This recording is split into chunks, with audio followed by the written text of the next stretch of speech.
Up and I'm up. Yeah, hi guys. Sorry, this is a late start. Yeah, hi Spencer, hey Izuku. I think Izuku is about to go nap, but hey. And enjoy your nap, Izuku. Also, hi there on the YouTube chat. Yeah, we're playing Lovers Enigma. Again, trigger warning. This is gonna have like sensitive topics. So if you're uncomfortable with that, feel free to, you know, you can look away.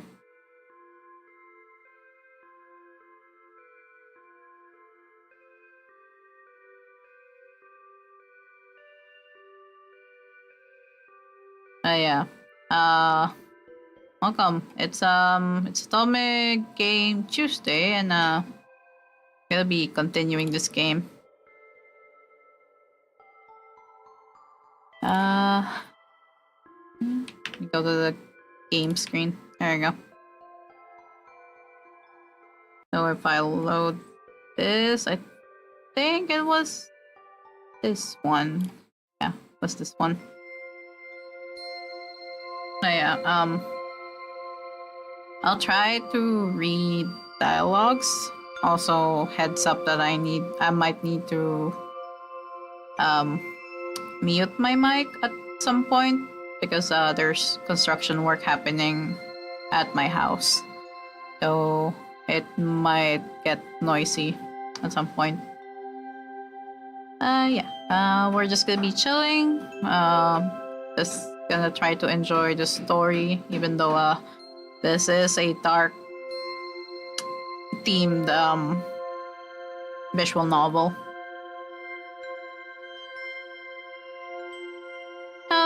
So yeah, let's just chill today.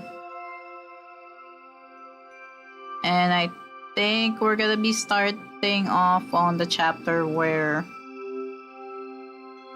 we got saved from the fire, and then I know that it's already after the demo part, so anything after this is really blind for me now.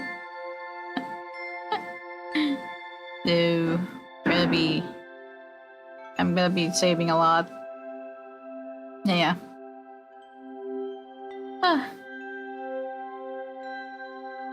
Sunlight hits your face, warm and blinding. It pulls you out of unconsciousness, your body aching as you steer. You look around, seeing your body wrapped snugly in a futon.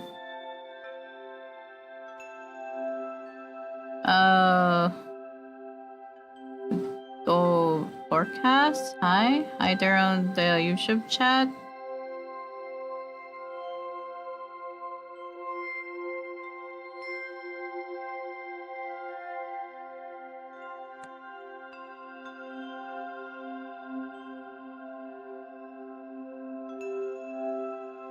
Your skin stings faintly, but you notice your burns are carefully bandaged. Okay, so whose house is this? You blink a few times and then a familiar face leans into view. Oh, the monk. Oh, this is the shrine. Ah, finally awake. That's a relief. Did you save me? Me? No, of course not. I'm far too weak to be dragging half-dead people through fire and shadows. And still, I was shocked when he told me to take care of you. He? Well, that's a face.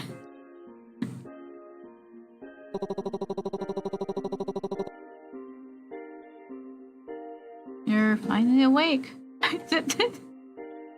The emojis again. I'm forgetting that this man talks in emojis. Can you keep it down? She just woke up. I mean, why is it in small text? You really worried me there for a second. I kept calling you, but kept going to voicemail. Huh. Dude, I could feel something was off, like really off. So I decided to pay your place a little visit, only to find a giant campfire. With the ingredients being your house. Like the whole apartment or just her unit? I somehow managed to pull you out of there and brought you here. Keshi-san has graciously agreed to let you stay here for the time being. You still owe me for the rent. You still owe me the rent for when you stayed here. Damn. Anyways, if you don't mind, I just didn't know where else to take you. Well, I would have taken you to my office, but someone broke in recently and left a huge mess. Oh. Okay, to be fair, it was already a mess before, but that's beside the point. I see. Did you see what happened at my apartment? Not everything, but I have a pretty good guess. Remember when I said something was haunting you? Well, I searched your apartment. Well, what's left of it after everything happened. And I think I found enough spiritual evidence to prove that what kind of spirit it is. It's most likely an omukade? Omukade. That. It's an old centipede-like spirit. It wasn't too hard to pin down, honestly not with how destructive it was. And the way it kept feeding off your negative energy like it was starving. You were practically a buffet of negativity. Is it connected to the cult? The one my mom said? That's what I'm trying to figure out. Something tells me it is, but not in the way you think. Still need more time to investigate them. And take me with you. Want to help. Hey, easy. You almost died back there. To rest first. We'll figure this out, but not if you collapse halfway through. I'll head out shortly to investigate. You should stay here and heal up. I need to ask you something important. Actually, I was the one who went to your office. I saw everything. Uh-huh.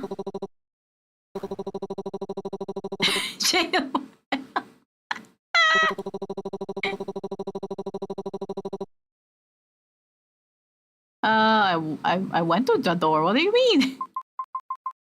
Yeah, you went through the door. Then why was the window broken? I'm being serious. I'm sorry, it wasn't that funny anyways. The joke I made, not the window breaking.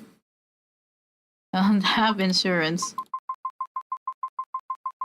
Saw the board, the one with all the stuff about the cult and me. Been investigating them, haven't you? I'll admit, the cult stuff was strange, but what really scared me were the notes. I wrote everything down in detail. Details about the hauntings, my past, and even predictions about what's still to come. I don't understand how you knew all of that. You're really weird. Damn, okay. Called him weird, but I mean, he is weird, but damn. Hey, Pataro. How are you doing, Pataro?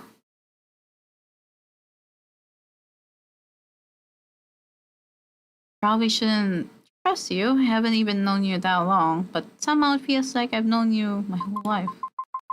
And all these secrets you're keeping from me, I'm not really sure what to believe anymore, but not sure what to think.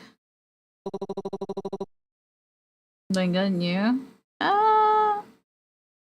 Had a day, but fine, just fine physically, I guess. No, so he is really weird. That much is true. Yeah, yeah.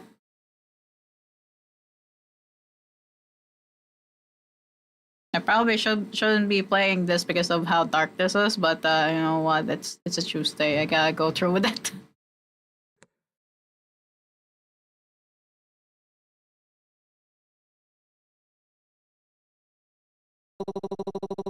It's hard to explain right now, but I promise I will. Just trust me a little longer. I'll tell you everything soon. I trust you. I mean, see, go save PJ. At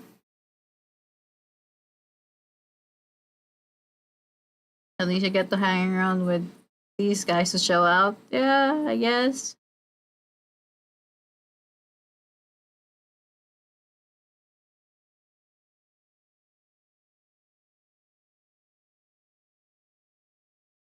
Hmm. Yeah, I don't know what to answer here, but he said to trust him for a little bit longer, so uh, sure we'll trust him. It did like a sound effect, so I'm not sure if that means good. What if I choose the other one? Does it play the same thing? Code.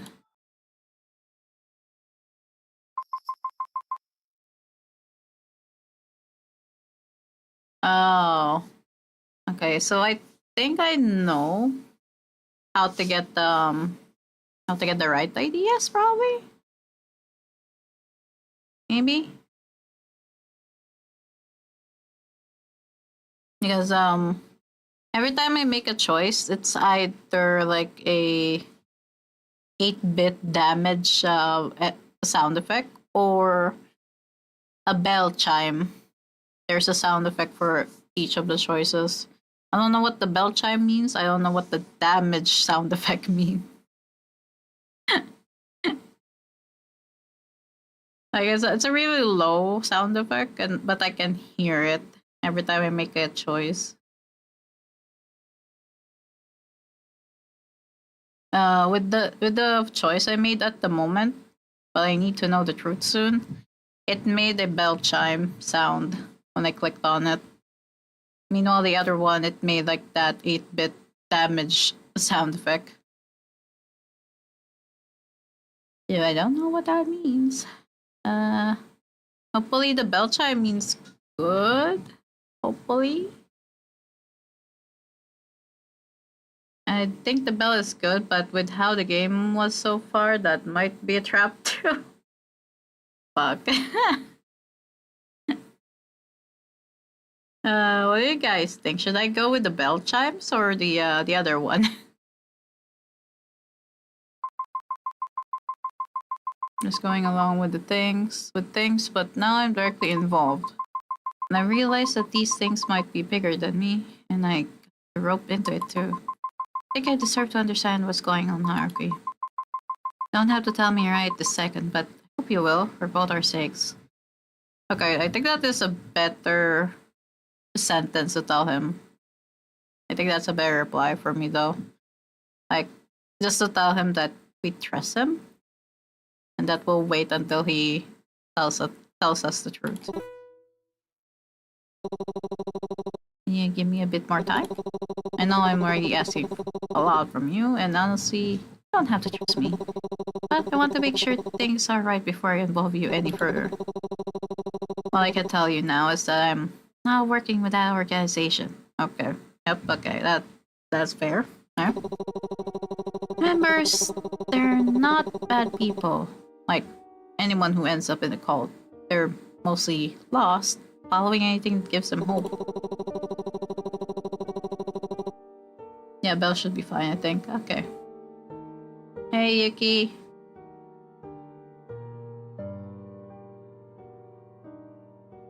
But at the core of that group, the god they pray to, that I still don't understand. Not fully. And to be honest, I'm scared. Not what I'll find out, but of how you'll look at me once you know everything.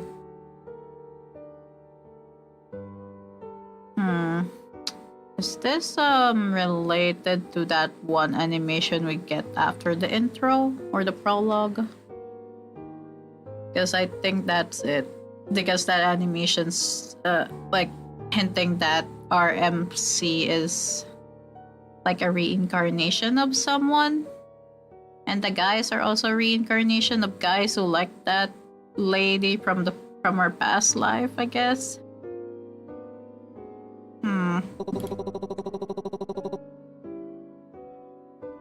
The worst thing that could happen is you hating me. You're too precious to me. I just hope I can live up to the person you believe I am. I'll stick around for a bit, answer whatever questions they've got. After that, I'm heading out around 9 p.m. See you. Let's see if I can dig up anything about or they're keeping her. Ah. No, not that pose. Bro, please. The pose. You did the pose.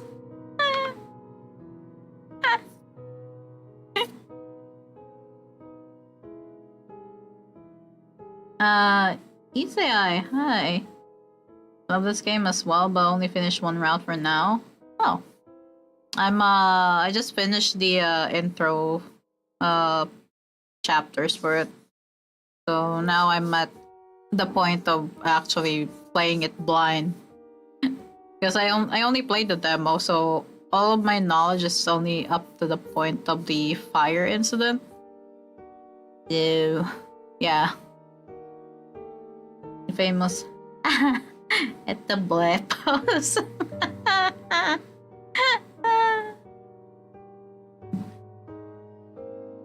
That is funny.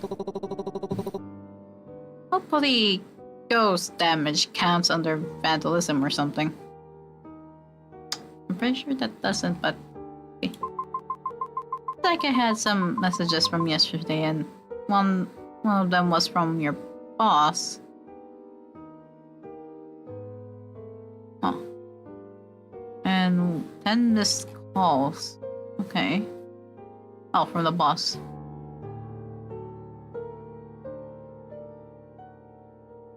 Didn't show up today, and Riola had to cover for you by telling me about the fire. I get it, but your absence still threw everything off and put us behind schedule. Sir, the woman got her apartment on fire. What the fuck?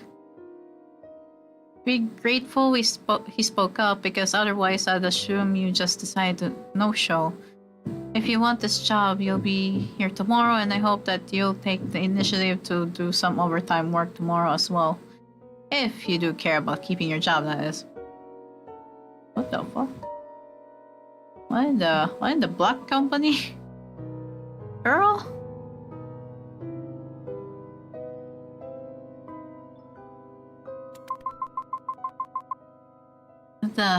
Seriously, it can't be legal. As I said, what, in the black company? You're tempted to fire off an angry message, but the memory of all his passive-aggressive looks, as well as your own recent screw-ups, stops you from sending that "fuck you" in all caps.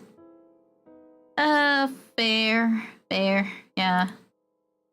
Can't just send him an angry message. Flicker of bitterness hits too. Would he have even listened if that information came from you instead of Riola? No, he won't. Your boss won't even listen. Or would he still look down on you and treat you with such discontent? Oh yeah, he would. Like, that message clearly showed how the boss doesn't really care if you die in the fire, bro.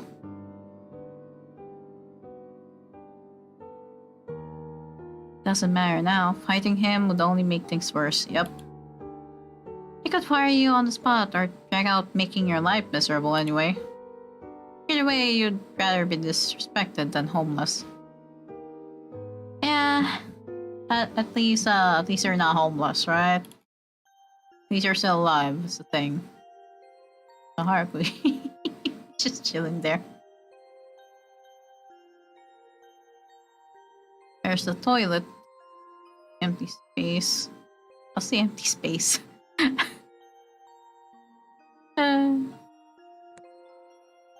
Let's check the phone.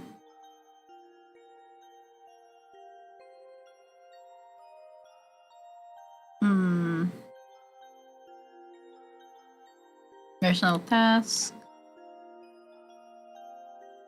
Okay, that I'm seen already. So, no, I don't think there's anything to check there.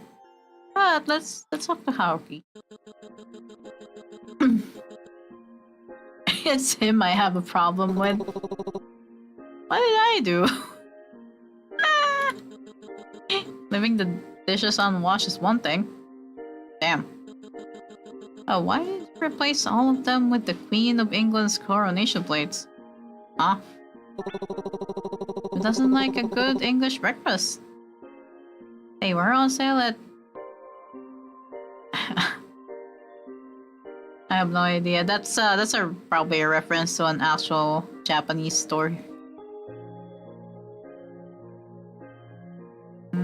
Please save case. That's about their living situation? How did you two end up living together anyway? Question. Well, after I left home, I traveled across the lands like the lone vagabond that I am. Eventually, I scraped enough together to rent my office. For once, things were finally looking up for old me.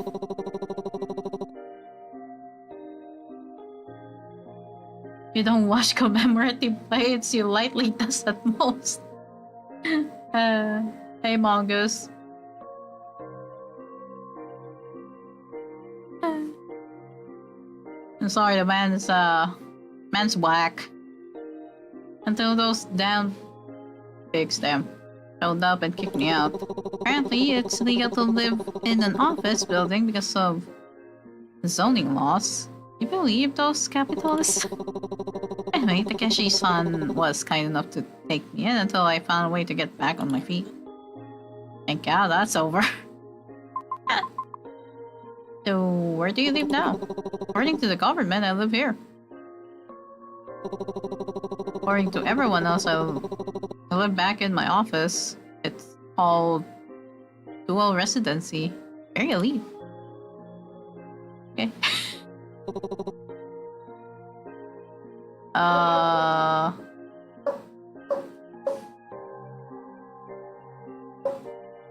do you figure out the spirit was the Omukade?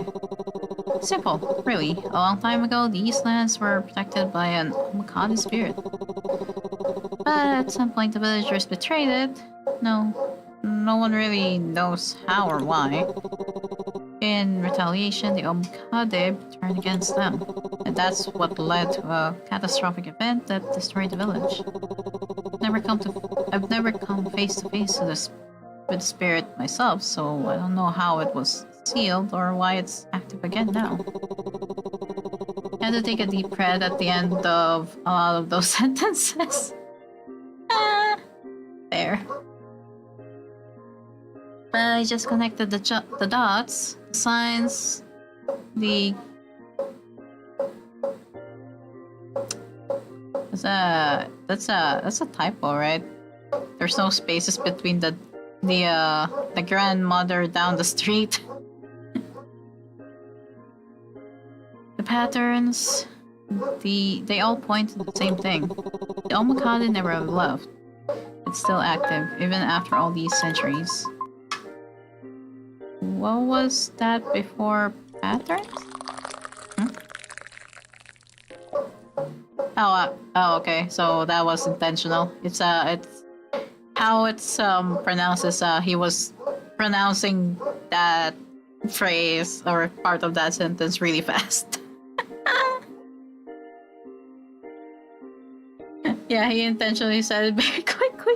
But why that part? That's why Shizu. Omokade is a giant centipede if you didn't know. Yeah, the game actually said so earlier as well. What exactly do you know about the organization? Also, yeah, my dog outside is barking. But I currently can't get out of my room because my other dog is being a little shit. He will You'll bite my ankles, and I have no time to actually deal with that right now. So I can't even leave my room for get water.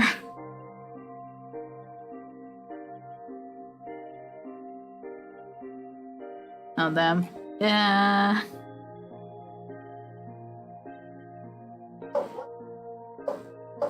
So I'm currently stuck in my room for now. until my mom comes back home. Because he's trying to cover up the fact that he just found this old woman scary, I guess. Probably? Yeah? They're your run-of-the-mill cult, promising all sorts of spiritual enlightenment and the side of, they call miracles. You know the type. Inner peace, outer wealth, a better job if you pray hard enough. Yep.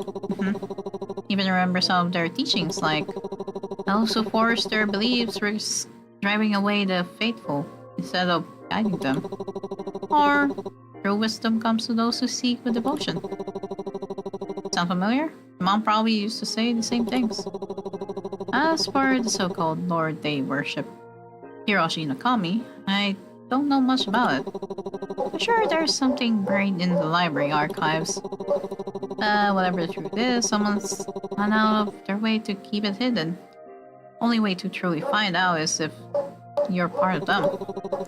Anyways, everything I've seen tells me this. It's all connected, one way or another. You're awfully open about your so-called secretive cult. Well, I think you should know about these things. But not everything else.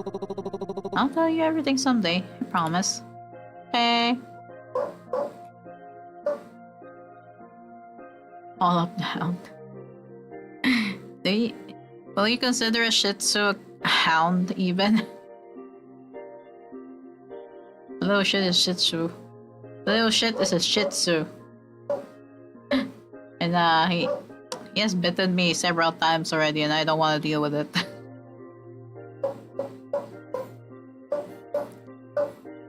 Is it safe for me to go back now? Safe? Probably. I left a few talismans behind before I left the apartment. It should hold off anything nasty from reappearing. But just a heads up, Yugi, there's not much left to go back to. Never mind. Oh, okay, well, I'll be here if you need anything else. Okay. I'll leave you two alone for now. Okay. Storage space.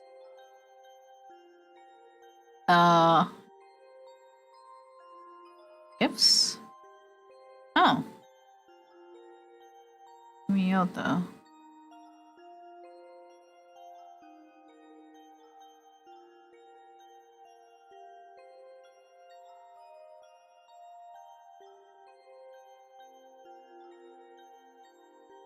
I don't think there's a way to know how much sanity that I have right now.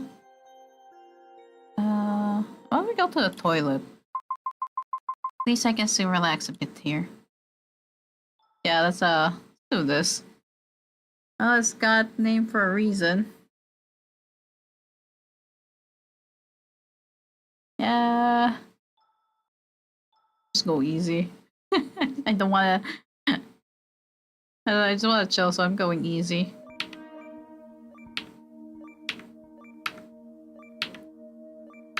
Like, I know one of the tasks is to keep your sanity up. Well, let's see if this does anything.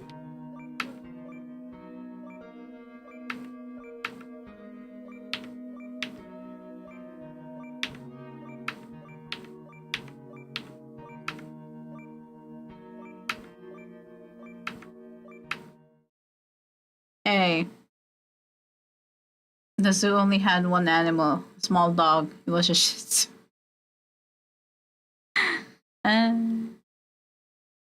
Impressive, you hit 100% of the total notes. Oh shit, it's easy. Okay, it doesn't really do anything. Okay, that's fine. Storage space? Step toward the small storage space tucked behind the sliding door. Covered with old boxes, dusty scrolls, and what looks like a suspiciously cursed-looking tea set. Almost as nosy as he is. Next thing I know, you'll be rearranging my clothes according to what does he call it? Vibes? What? Really, I was just exploring. Empty space. I spotted an empty alcove along the wall with a faint outline where something used to sit. Definitely the kind of spot where a household shrine once stood. A place for reflection or maybe dramatic plot development. I get the feeling it's waiting to be filled with something important. Like, say, a very specific photo frame of someone who wants to be remembered. Maybe if you manage to retrieve it, this would be a pretty fitting place to put it. Oh. Her late husband's shrine. Oh. I'm heading out now. Don't wait up. I'll be back before you know it. Can I even go out? Heading out? Don't come back too late. Usually lock up around midnight unless you want to sleep outside. I'd suggest showing up sooner. Just give me the key, you know. And risk you giving it to him? Not a chance. I got rid of that freeloader once. I'm not letting him live in the walls a second.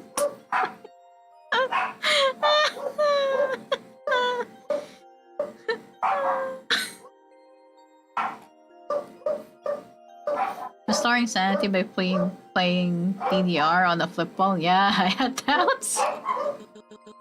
Also remember, come back to the temple. Okay, I don't think you'd want to sleep in your burnt down apartment tonight. Okay. This is Officer Watanabe from the precinct. We've been looking into the fire at your apartment. If you have time, we'd appreciate it if you could come in for a few questions. Just to clear things up. Hopefully we can clear this up quickly. We'll want to keep bothering you. Guess I should head to the police station soon. Okay. Where was the apartments again? Okay, apartments. Go home. You return to the apartment, stepping carefully over the drooping edge of the police tape. Furniture, once part of a quieter but distant life, now sits charred and unrecognizable. The weight of old memories swallowed by smoke and ash. Okay, I do want to get the shrine, yes. You step toward the shrine, a heavy ache settling in your chest at the sight of its charred remains. You glance around, searching for the incense stick you were sure had caused the fire, but gone. No ash, no trace, as if fire had simply disappeared. Carefully, you sift through the soot and splinters, heart sinking with every broken fragment until your fingers brush something solid. Oh, there you go. Beneath the ash, half buried and smudged with soot, lies Kazuki's portrait. The wooden frame is blackened and cracked at the corners, but the bow inside remains untouched. You clutch the frame tightly to your chest, the warmth of it surprising against your skin. For a moment, it feels like you pulled him out of the wreckage. Not just of the fire, but of everything that followed after that. You couldn't stop him before. You couldn't save him then. Here, now holding his one surviving piece of him, it feels like something has been salvaged, like a small piece of him back. Maybe that means part of you can begin to heal too. Okay.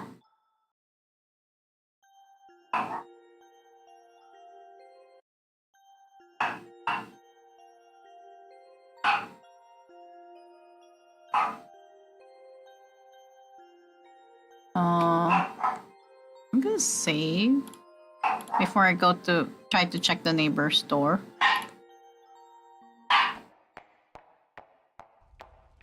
The one familiar door to your unit is now scorched black.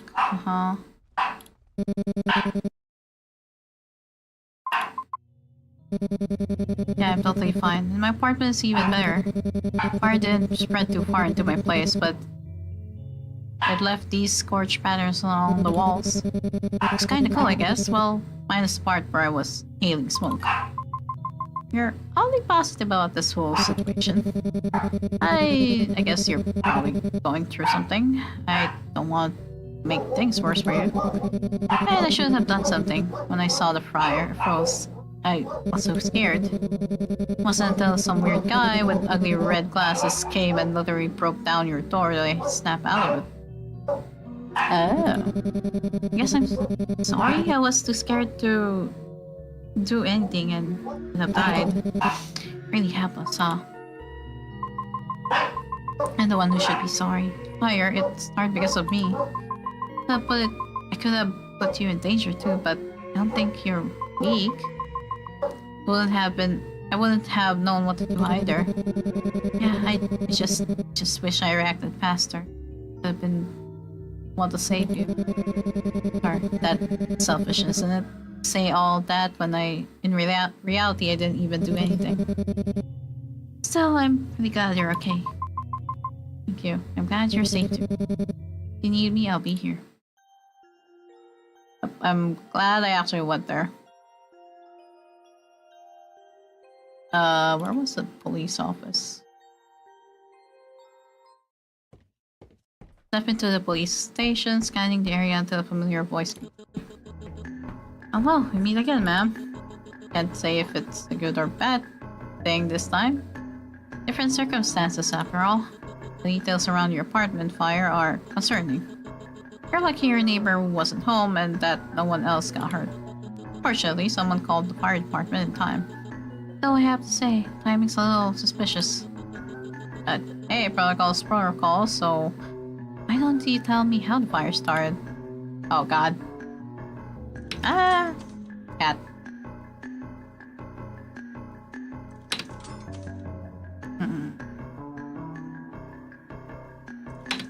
Yay. Fire. It started from the incense.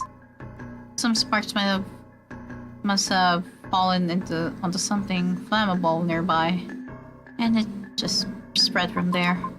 I know it sounds careless, but pretty sure that's what happened. Fire caught faster than I expected. It all happened so suddenly.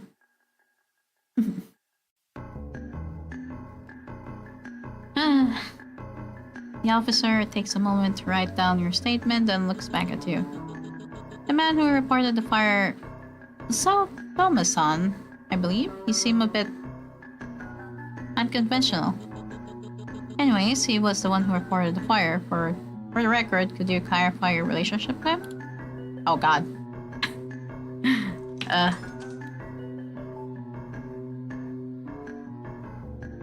Okay. Ah, no.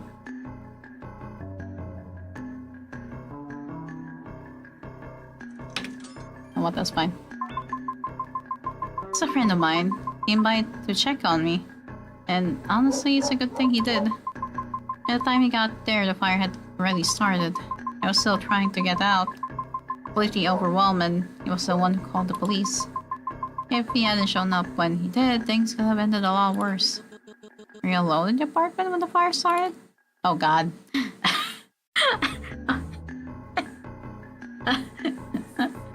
Okay.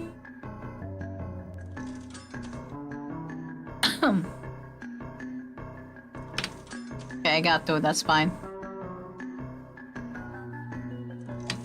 Yay. Yes, I was. Want to believe you, and you seem honest enough, but there have been reports from witnesses saying someone else was seen entering your apartment around the time of the fire. Someone else? I'm not sure. Maybe it was my mom. She's been around a lot lately. That could explain it. Sometimes things get mixed up or people assume the worst when they don't know the full story. I'm just trying to piece everything together here, and I know this situation is stressful for you. For now, I'll leave it at that. Just make sure you keep me updated if anything else happens or if you remember something new. We're cooperating. You might have to talk again, but hopefully it won't be for a while. Okay? Shit on the camping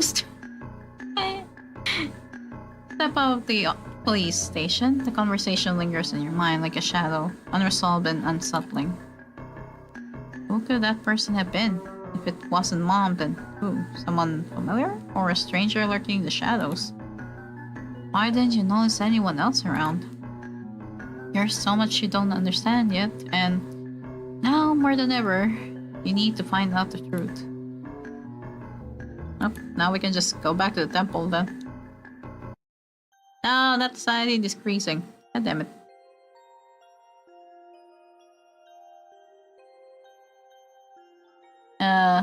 Let's go back to the temple.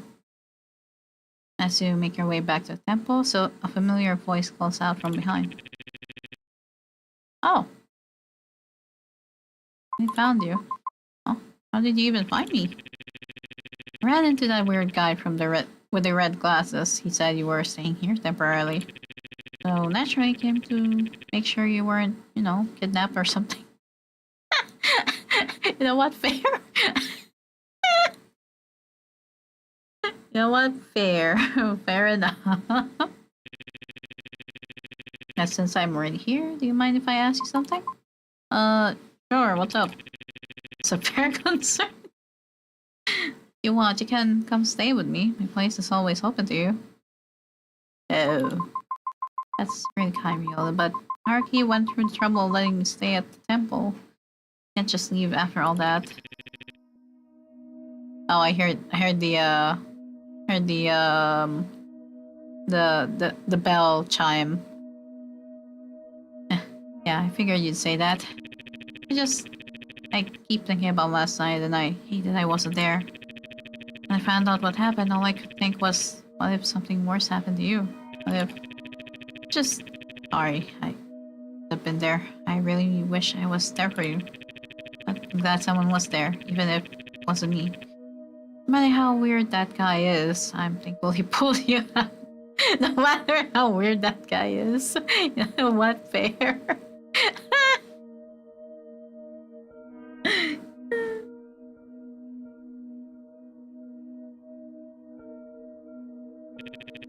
That's so valid coming from him and Ren.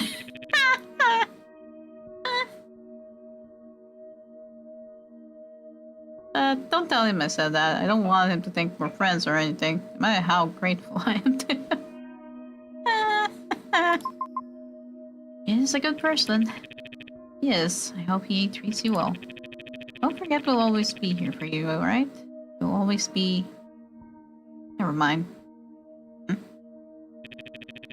I'll see you at work whenever you feel alright to come back. Step back into the quiet temple. The lights are off. Keshi-san must have already gone to bed. Get ready for the night and settle into the futon, but sleep doesn't come easy. Then you find yourself staring at the door, wondering if you should wait for Haruki. Okay, time for me to save again.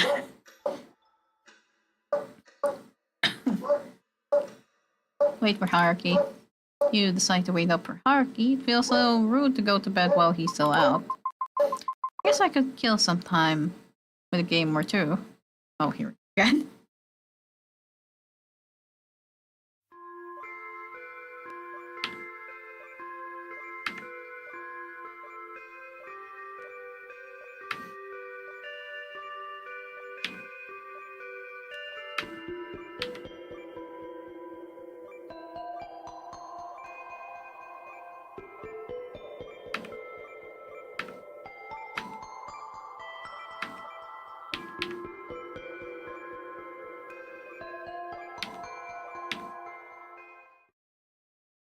Yay!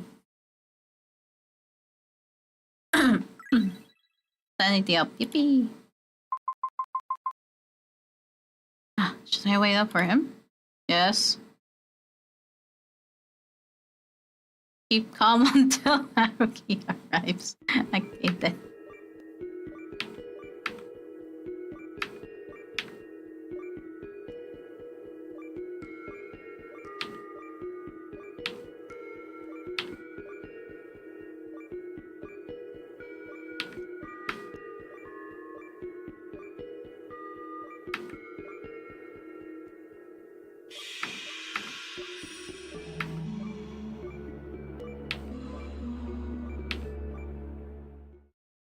Hey, 100%. Hee.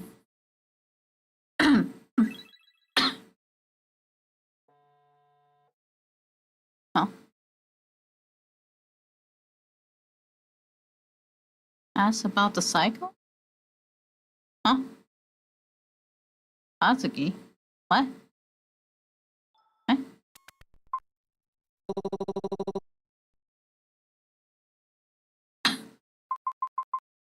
Naoki? You scared me. Again.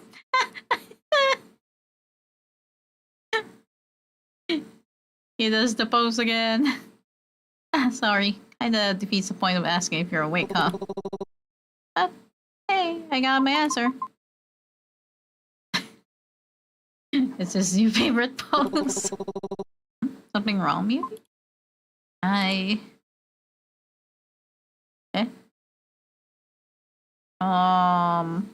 Time for me to save then. How many pages can this go up to? Okay, I'm gonna... What if I don't ask about the cycle?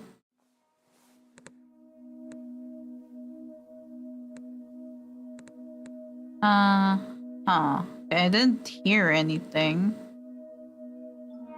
What if I ask about it then? Hmm.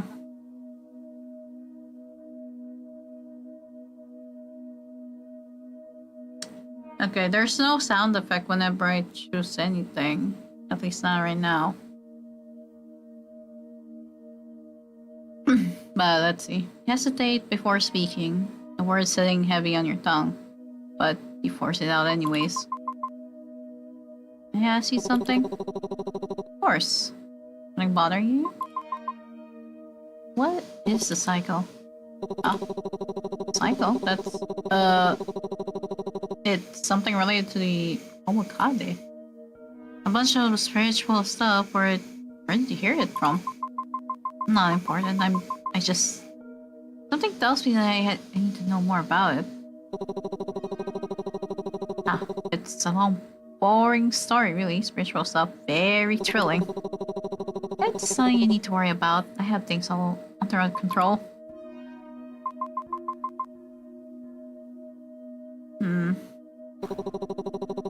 Okay, there you go. There's a sound effect that I didn't want to hear. Okay, so... Okay, yeah, I'm gonna reload that. I think if we don't ask, maybe that's where the bell chime is. You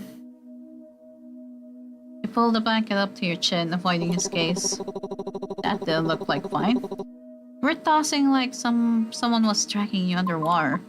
I said I'm fine. There's a pause. You can hear Haruki shifting awkwardly beside you. Sure, I'm always here for you. Probably just nonsense. Just a weird dream. You turn away, burying yourself deeper into the blanket, hoping he doesn't push for more. Hey, Jason. Alright, if you say so. Feel him linger there just behind you. Air feels heavier. Like it's carrying all the things he wants to say but doesn't. And without another word, you hear his footsteps retreat across the room. The door slides shut with a soft click. Still, you can't sleep. We should have told him. Maybe you should... Aw. But now the moment's passed. And whatever the cycle is, you're still stuck inside it. Aw. Okay, so what is the right answer there? I'm gonna save here. And then reload again.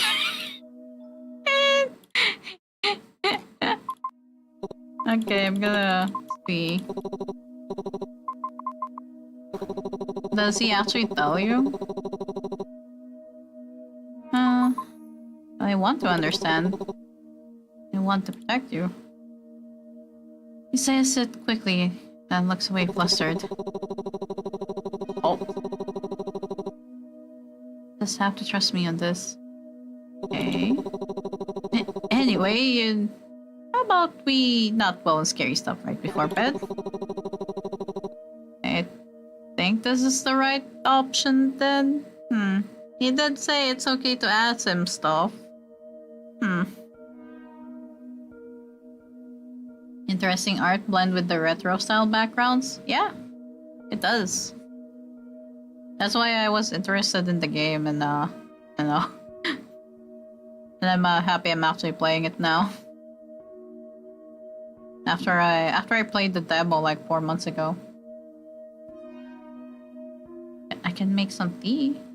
You like tea, right? Everyone likes tea. Give it another choice. Damn it.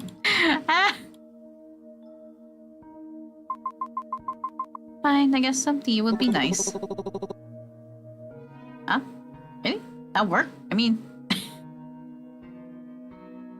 do you want me to keep asking you?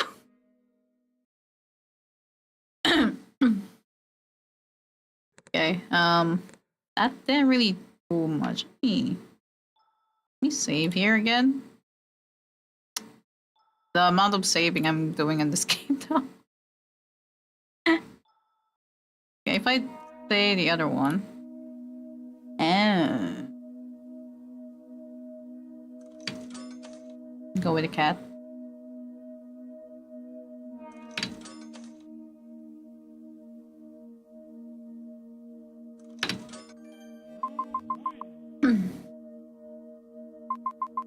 I think things from me only makes it worse.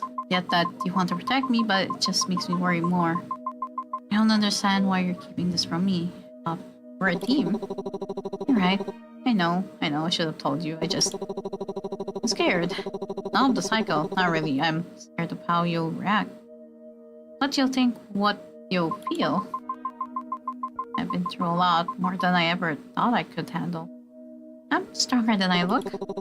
No, you're incredibly strong. That's all I'm afraid of. Scared of my reaction. Scared of what you might say. You're worried they'll see you differently. I won't. I know everything you've done has been to protect me. Good person.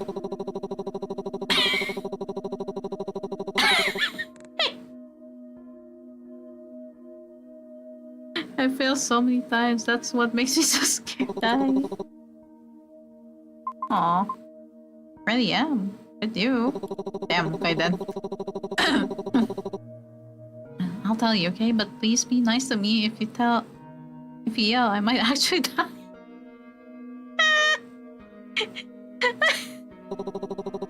Okay, bear with me because there's a lot of dialogue. Okay then. Okay. Omokade thrives on the cycle of despair. It feeds off the energy we humans exude, and with every cycle, it gets stronger and stronger. Okay. And as you can see, it's currently very strong. Does that mean there's been more than one cycle? There's been... Archie looks tired. In the dim light, you can see the lines below his eyes. A few. What does a few mean? It's been thriving for centuries. Countless lifetimes, countless loops.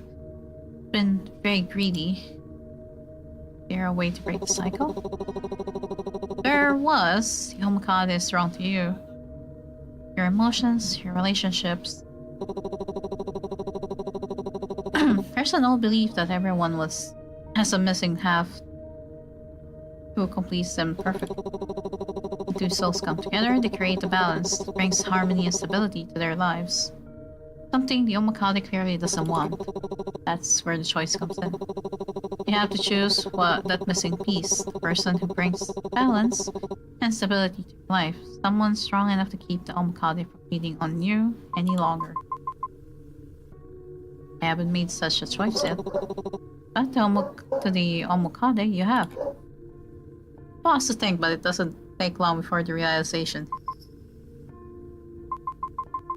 He said was because of me. Cracked at the Omokade. Killed. Hey, let's not jump to that conclusion. Hazuki's death sure would have benefited the creature a lot. But remember, there's others stuck in this loop too. Others? Like, for example, some desperate descendants of villagers from the original calamity who have decided to follow a certain fallen god. I did some digging into your background, and it seems your lineage does trail back to that particular village. My mom? She's related to all of this too? That's why she went missing. Jumping into a lot of conclusions here, but can't confirm any of them, at least for now. Oh, we have an ad break though. We have an ad break, so I'll take that 3 minutes to actually take a break though before I continue reading. Can't leave my room, but I do have like a little. I still have like a bottle of water here to at least hydrate, which is hopefully good enough until mom comes home.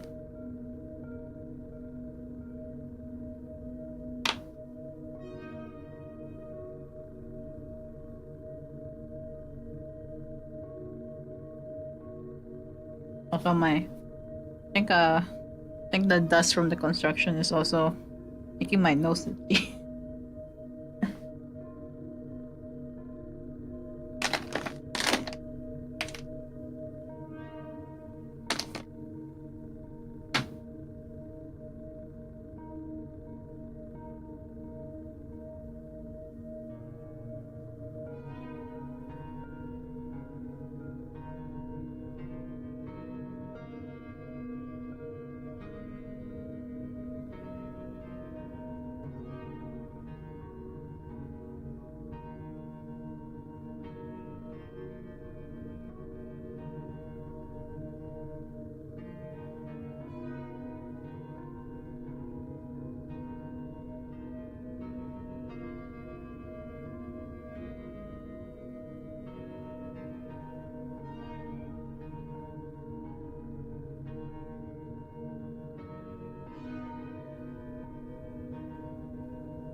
Nope, okay. Ad break done.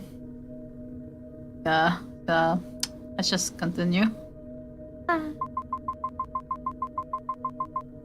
I see, but that brings me back to the question. How do we break the cycle? Well, you have a choice. No big deal, right? You say that like it's nothing, but the fate of our lives depends on what that choice and everything it leads to.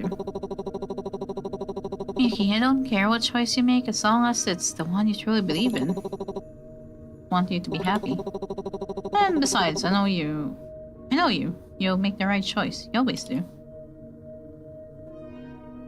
Oh. I mean... Okay. Does it actually want me to just make the choice now?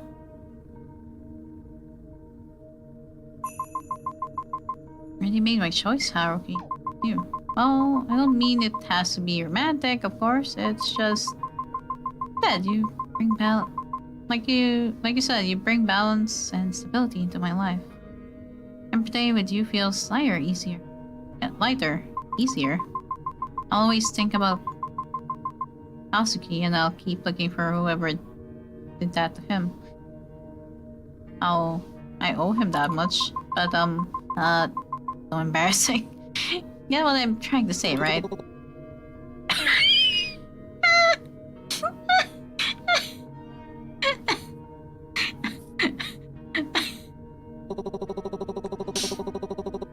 Maybe, I hope so. I don't really know what to say either. Bruh. I'm really happy you feel that way. Thank you. I'll do my best for you. Anyway, we should head to bed before we wake up Takeshi-san. I'm Yuki. I'll see you tomorrow. Okay, so, yeah, day 7.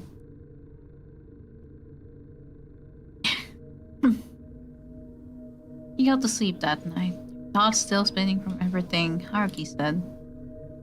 Oh, weight of your choice lingers like fog in your chest. As you drift into an easy rest, whispers begin to circle your head.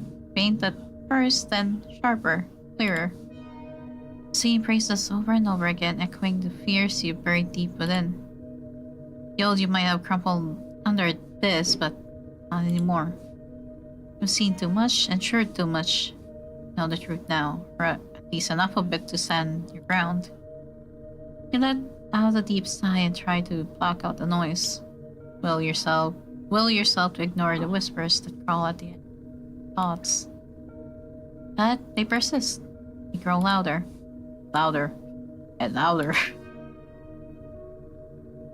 The voices then blur together into a thick static wave. It floods your mind like white noise in a white room. First you burned down my house, now you ruined my sleep. When will I ever get a good dream? Keep your eyes closed. Still your breath, enduring, unwavering.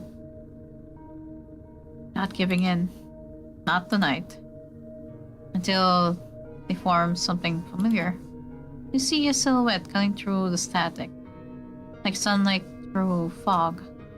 The noise stops instantly, falling away into eerie silence. For a moment, it's just him, standing there like nothing ever happened. Oh. You try to respond, but the words fail to escape. What comes out isn't language. It's a garbled, tangled mess of a sound, like trying to speak underwater. Like your mouth is moving, but your brain can't follow. You try again, still nothing but distortion. Nonsense syllables that twist and break in your mouth. And yet Kazuki remains unfazed. Gives you that same gentle smile and looks at you with wide understanding. As if he really knows what you're trying to say.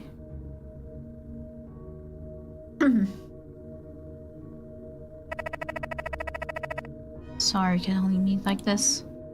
No. Kazuki looks past you for a moment, listening to something only he can hear. Then he speaks, but something strange in his voice, something distant. It should have ended with me. That was the point. Michael? What do you mean? I heard that, exorcist. It was supposed to end with me, but it didn't. So the cycle continues, despite everything we've gone through. I haven't made a choice yet. Haven't you? Then what was it all for? Was everything we went through a lie? Oh no. Something convenient to just forget when it got too hard? Oh boy. I used to think you were different. Maybe you're more like him than you want to admit.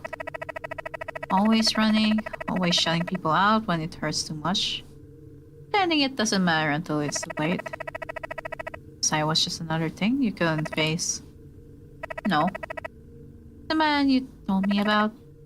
Your father. Wow, okay. Try to speak, but the words still come out as a garbled mess. It's okay, I get it. Didn't think you would be the one to leave me behind. Oh god. You jolt awake. Your body is drenched in cold sweat, breath coming out in a shallow gasp. The room is dark, silent, but your heart is pounding like it's still trapped in that dream. You press a hand to your chest, trying to calm the emotional ache that lingers. The last thing Kazuki said still echoes in your mind. I think you'd be the one to leave behind. And for a brief second, you're not sure if it was just a dream. Your breath catches in your throat. You've seen it done before, wearing Haruki's face. Using his voice like puppets. Knows how to get under his skin, how to whisper exactly what you hear or fear the most. It has to be Omokade. However, no one else knew about that. You barely mentioned anything about him, but Kazuki knew. He understood you more than anything would need to have said out loud. Only he would have ever truly known how your father was like. He stood in silence as mother heard. Only Kazuki would have known about your father. Could it really happen to him? Was it really Kazuki that spoke to you? Did he mean everything he said about your being a traitor?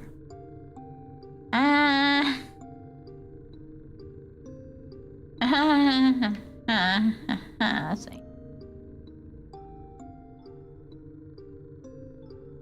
Calm down. Give both your cheeks a hard slap before you start spiraling. A sharp sting jolting you back to the present. You catch your breath and your vision steadies. The noise quiets down just enough for a single clear thought to bleed through. This is exactly what this creature wants. Try to drive a wedge between you and Haruki. This is the kind of game it plays, the kind it feeds on. Using Kazuki's face as a bait, luring you in, twisting your grief into doubt. The dream's lingering words crackle like static in your mind. Someone else came along? Doing the same thing he did? Oh. I trust Haruki. I know art is real. Whatever the Omokade had said isn't. You exhale slowly. The thoughts don't disappear, not completely, but taken back control. Well, that's good, okay. You see it now. It wanted to isolate you, to make you question everything. Maybe you still are, but now you can tell what's real and what's not. You're not the same as before. You're stronger. You let out a long sigh, shake up the lingering thoughts, and start getting ready for work. You've already missed enough days. Time to return to the thrilling world of spreadsheets and awkward small talk. That's a mood. Laura Charles. Hi there on the YouTube chat. Wait, a minute. Heard you talking with Haruki last night. I didn't mean to pry, but help you know what you're getting into. What exactly do you mean? I don't know the details or whatever spiritual mess you two are tangled in, but I do know one thing. Getting involved with Haruki never ends well. You're involved with them. And look how that turned out. Doesn't seem half bad to me. That's because you don't know the other half of it. I think we've had this conversation before. Yeah, Consider this a reminder before anything moves further. Folds his arms, voice still level, but a little softer now. Look, I'm not here to judge. Whatever choice you make, it's yours. Just a word of advice. He's a lot more insecure than he lets on. Okay. Sounds like you care about him. It doesn't help anyone if he gets hurt. Funny, never thought you cared that much about him. Not with how you've acted before. You always made it seem like you barely knew him. Said nothing good comes from getting close to hierarchy. I just hope you know what he's caught up in, what he's not telling you. Because he won't share it easily. So make sure you drag it out of him before it's too late. Okay, got it then.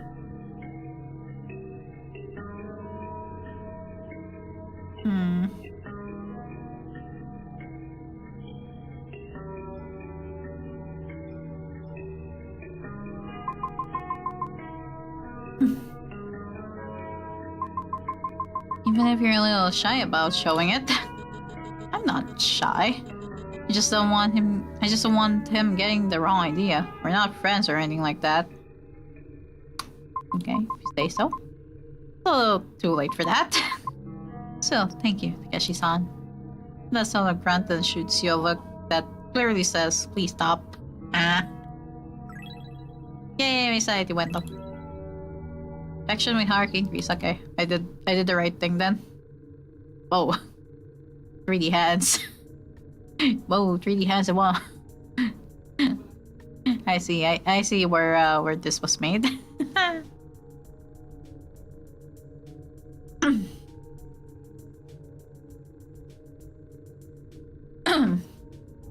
Rest of the day at work passes in a haze, your mind looping over everything that happened. Think about the cycle and what it really means. I think if you are all stuck in the cycle, then why don't you remember anything? Despite all your uneasiness, you feel calm. Maybe a bit too calm.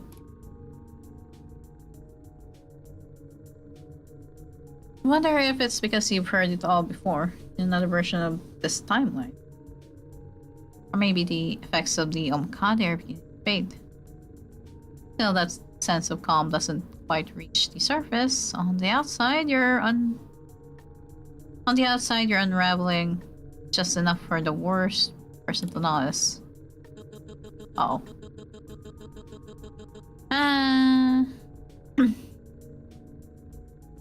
Seriously? You've been stuck on the same report for the past hour? And it's still not done? You can't spend the entire day on it. Think your pay comes cheap? The younger generation these days, do they think I'm running a charity? I'm okay. You open your mouth to explain, but he catches the hesitation before you can speak. Right, your apartment. I know what happened, and I'm really sorry for your loss. But we have a deadline to hit. I'll approve your time off after it's done. But for now, we need you here. Sign the papers and mutter under your breath. That's exactly what you said last time. Anyways, I want it done within the next 10 minutes or we're going to have a serious conversation regarding your work ethics. What about your own work ethics, buddy? Sir? Maybe we should report your boss to HR. Maybe? Like, you just thought about it, maybe? I mean, how can he be so heartless, giving you such a hard time after everything you've been through? You just act... this is just coming up now? Really? Alright, he's always been like that anyway.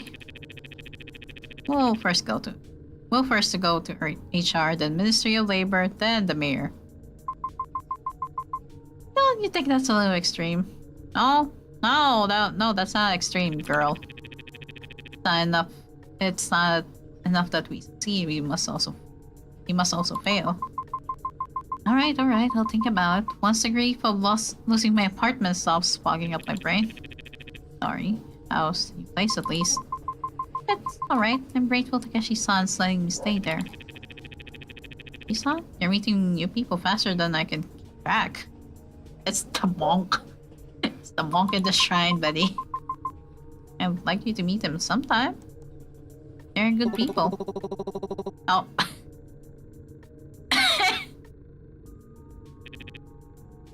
Oh no. Haruki? What are you doing here? I just came back from some very important business. What with me being also an important businessman too? Oh no, indeed.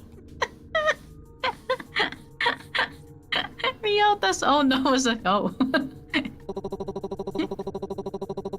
And we meet again, fellow businessman who gave me a wonderful suplex at the apartment yesterday. What?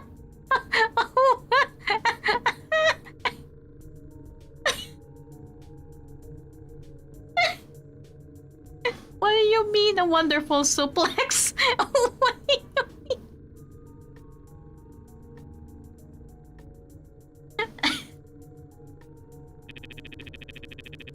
If this guy says business one more time, I'm gonna... Do you always act this suspiciously? Is it something in your blood? Bruh? Okay, anyways. I'll be off to my super top secret mission. Okay. And if I tell you what it is, I'll be local exorcist age 27 mysteriously Stevens.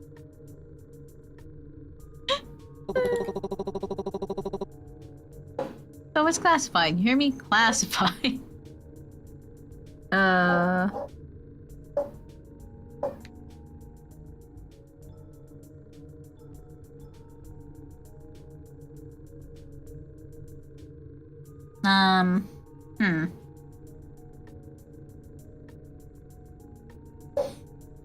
Do I dare ask, can we come? Do I dare?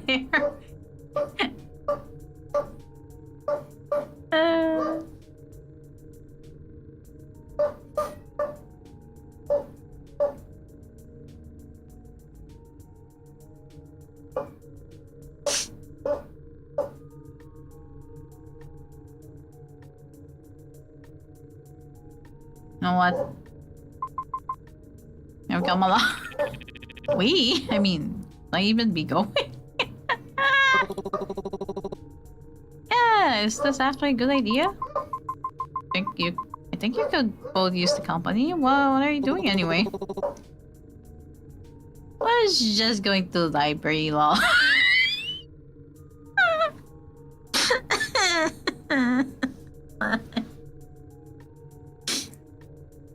Just my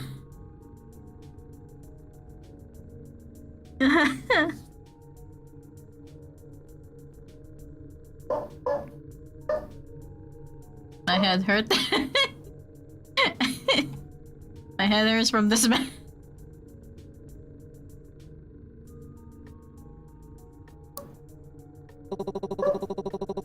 Sure want to tag along? You'd probably have more fun hanging out with your very moody Damn. He's not wrong about tagging along. Not the moody part. You really want to go with him? I already said I do, so let's get moving. How can Viola exchange a look, hesitant before laying out matching sign? Alright, to the library it is.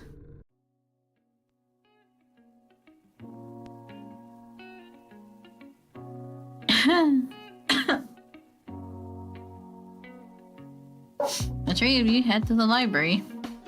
Whoa. Whoa, BGM sounds nice.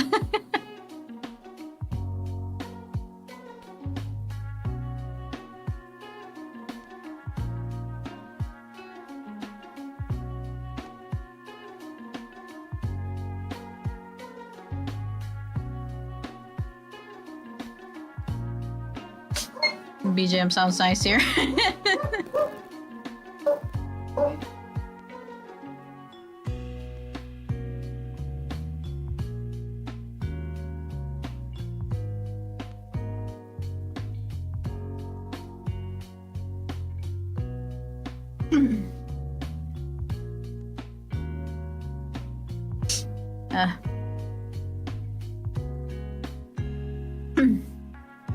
As usual, it's nearly empty, quiet and still, with dust floating lazily in the shafts of light from the high windows. You glance around and look at Haruki, skeptical. Didn't think you'd be the type to visit the library. Excuse me? I'm deeply offended. I'm such a deep, complex character. I'm full of depth, romance, mystery. I'm like a lover's enigma.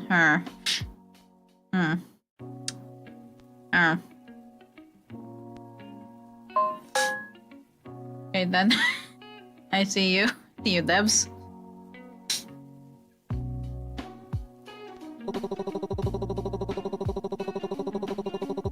Besides, libraries are full of secrets. Not everything here is about lame books. Some things are hidden in plain sight. You know the right people, of course, which, lucky for you two, you do. Potato.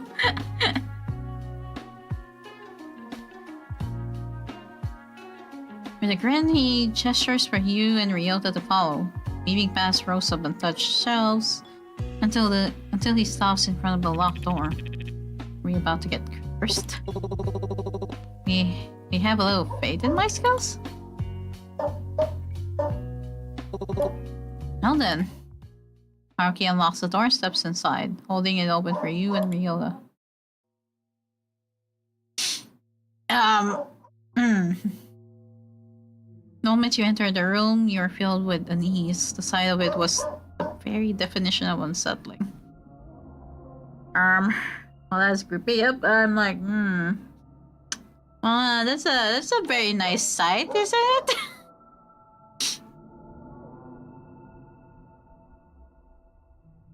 Like, okay. The room was almost completely empty, save for the thousands upon thousands of faded talismans plastered on every inch of the walls. And in the very center of the room, a single doll sitting upright. The doll's face is pale, expressionless. Its eyes glassy, cold, and open way too wide, almost as if staring into your soul. Dust clings the air thick and still for a moment. Feels like even the sound of your breathing is loud. Something clearly wrong with this place. Gee, I wonder what's wrong. Kind of room that makes your skin crawl. And yet Haruki is beaming. Strolling in like he's visiting his favorite cafe. Why isn't she cute?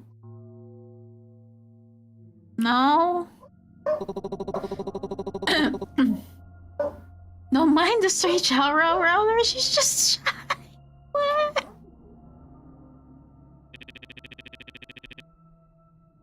I think she's already trying to steal my soul. You're being dramatic. That only happened once. I mean, that happened once. Oh, are you just going to stand there looking scared, or are you coming in? She's not that cursed. Probably.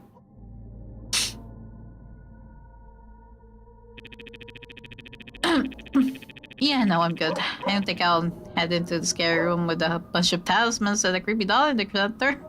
Are you really thinking about heading in? For Chaz? Please don't come out with black eyes and chatting Asian black.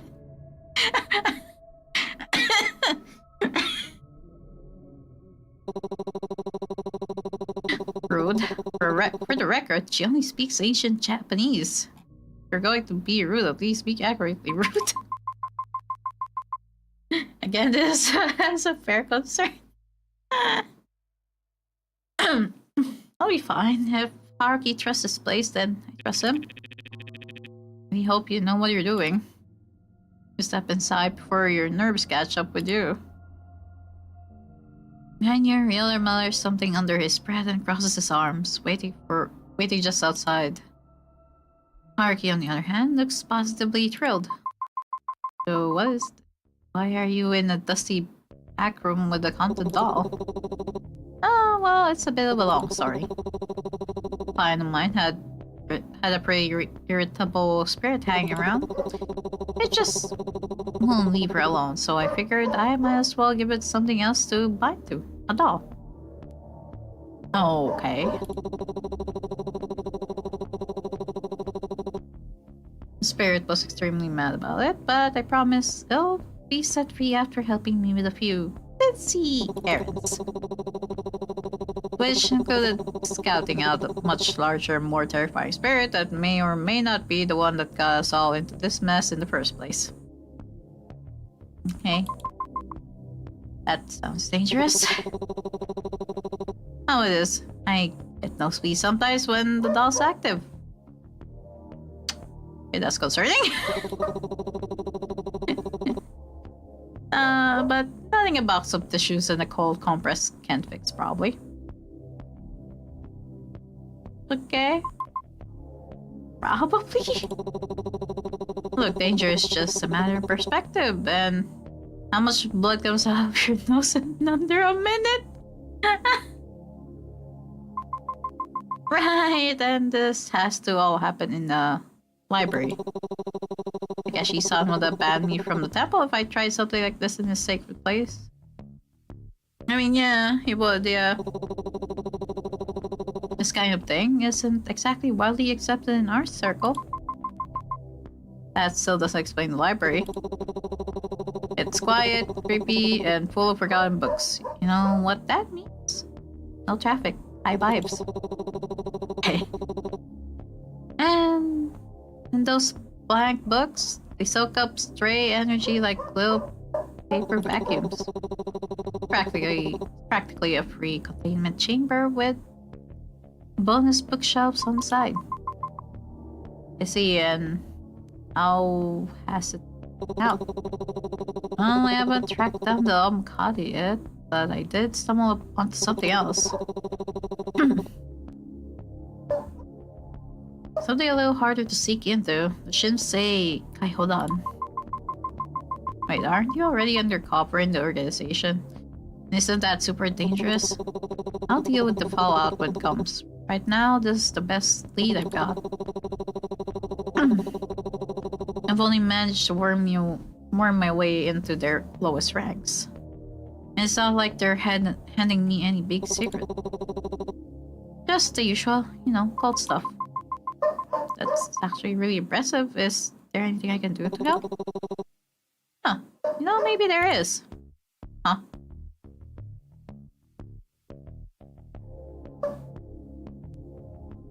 A second later, talismans on the walls begin to fall one by one, fluttering to the ground like dead leaves. Okay, that's not good. You think? Definitely not how this was supposed to go. Okay? Okay, not the worst thing that could have happened. I've seen this before. Just, you know, just need a minute to figure it out. You flinch. The jagged line splits across the doll's porcelain face, running from his forehead to the edge of his smile. He keeps shaking like something inside it is trying to crawl its way out. Okay, your nose is bleeding. Not again. Need to leave right now. Oh, now when you're injured, I'm not leaving you like this. I think the Kashisawa is stopping his death.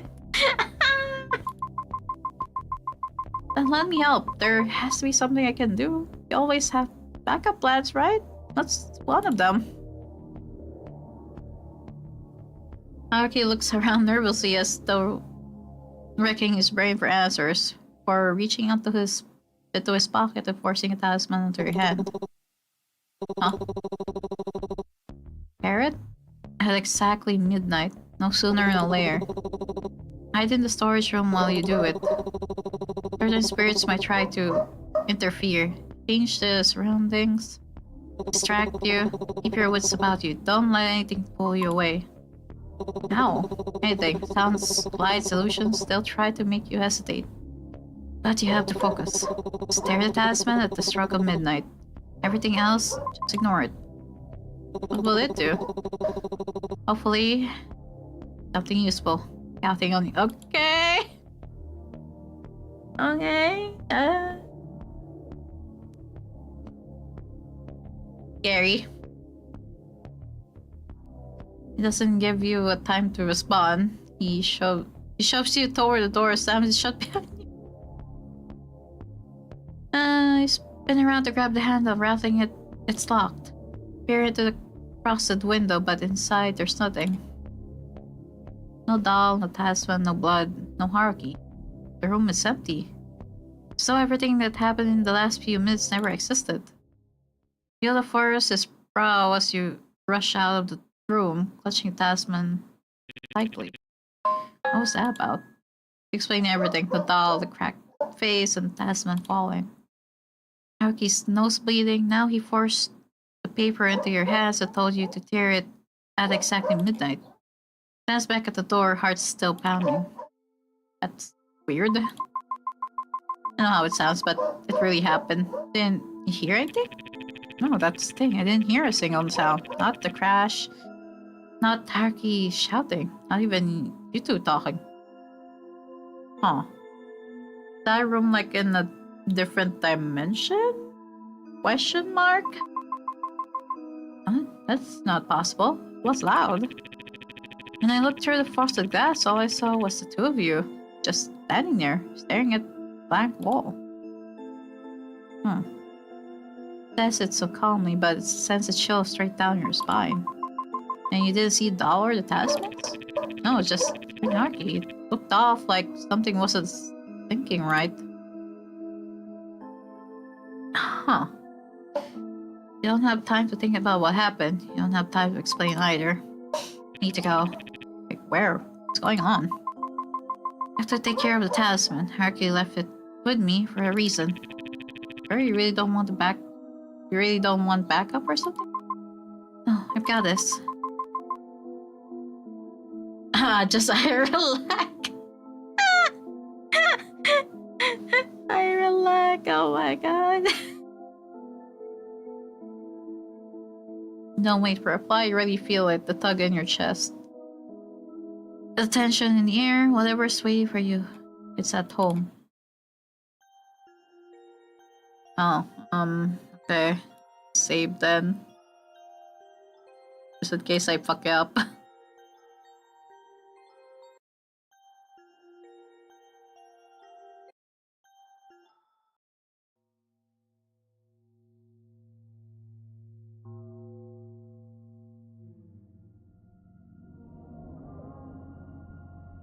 Did they send a message? You must have missed it.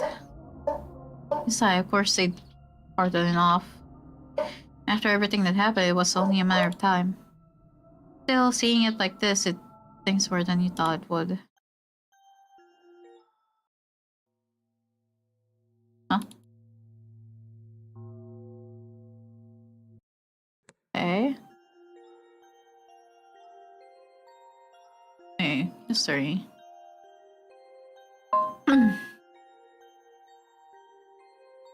Let me go back to what Haruki said.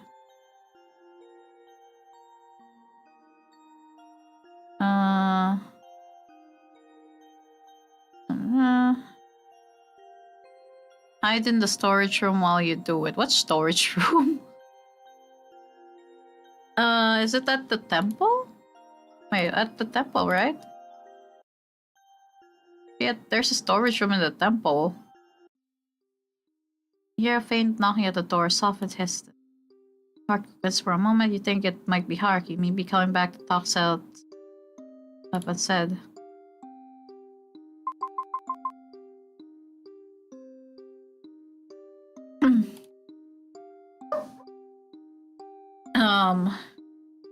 Keep you from moving what Haruki warned you about. Don't listen to it then. Yeah, don't be distracted by it. Trying to stop you from tearing the talisman at midnight. Storage space.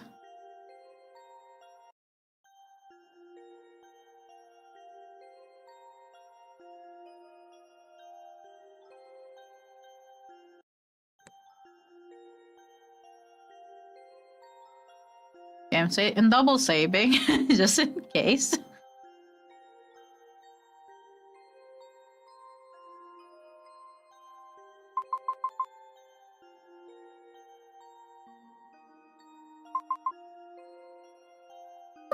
9 months. Yay, sanity 100.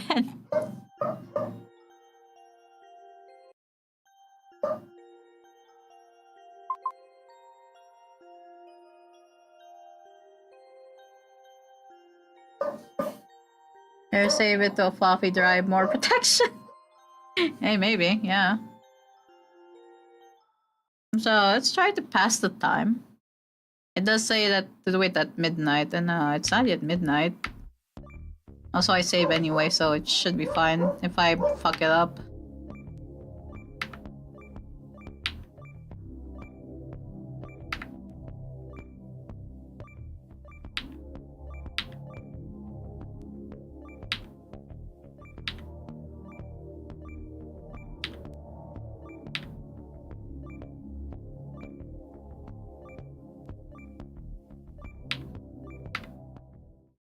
Okay.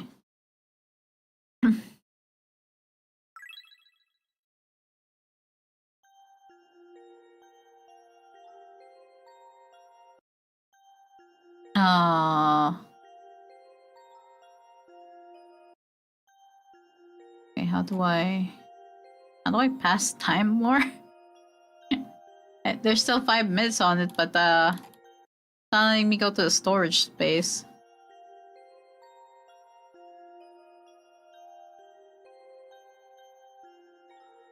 Maybe I can play another one? Okay, what? Sat there for long enough, my buttocks hurt. My buttocks hurt! Okay, there's nothing here.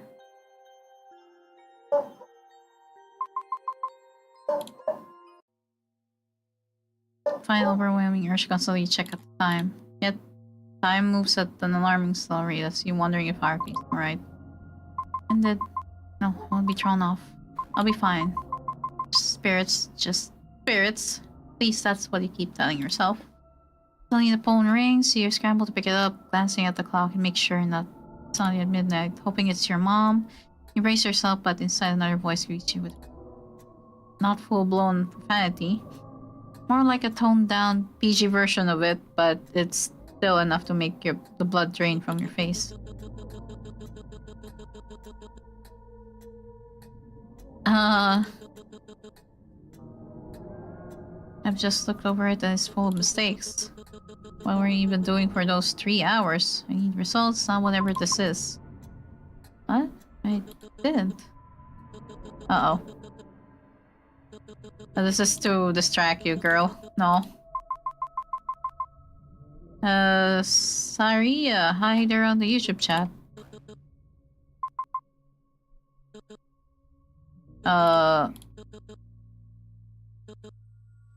Hear it now?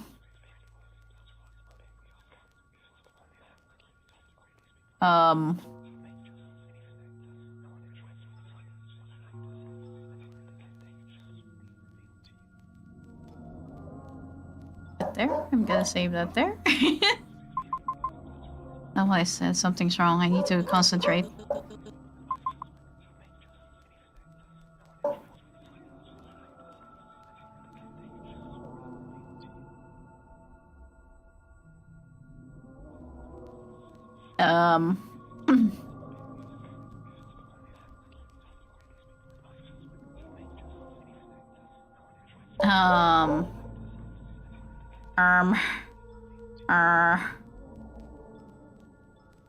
A different save.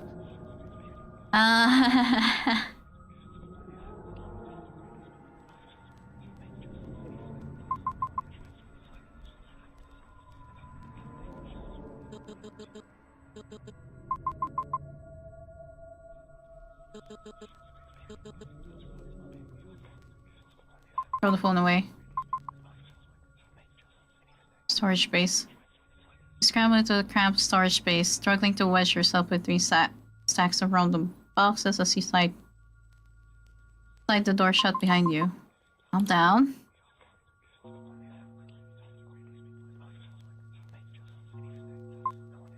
Okay, this should be it. 1, 2. You wait, expecting something to happen, but nothing does. Ritual failed? Did you do something wrong? Hierarchy. Oh, hierarchy.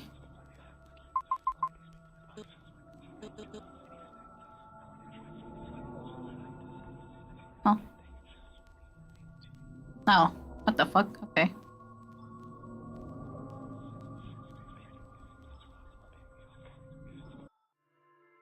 Oh, time to load.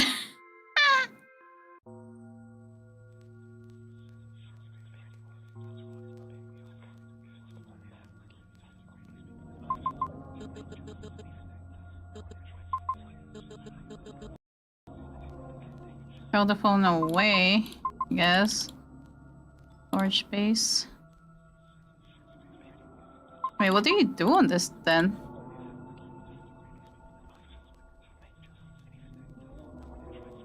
It doesn't really want me to do anything with this. Huh? Eh?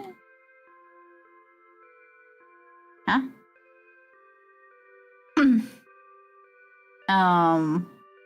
What?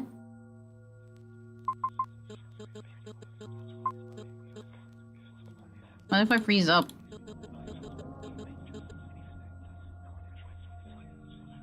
Bad end. Yeah, it's immediately a bad end. What do you do with that thing?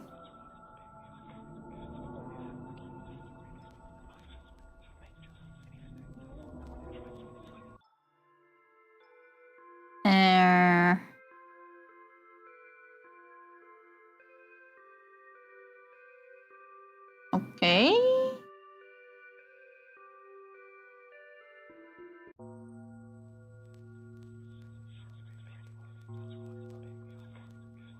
Oh, wait.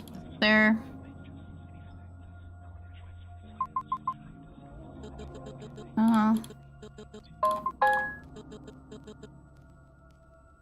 Put the phone away.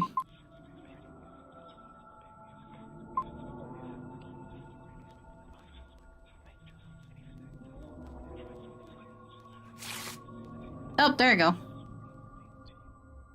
Can't do anything when it's counting down. Oh, I figured it out. It was the first option. The very first option that it gives you, it was timed.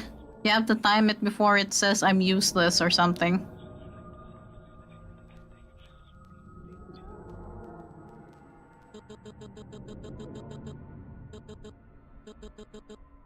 Who are you? Uh-oh. Well. Slowly you emerge from the storage space, snatching up the phone you'd tossed aside. Oh? What? Sudden bang echoes from outside, followed by Takeshi-san's scream. Just before the lights in the room burst.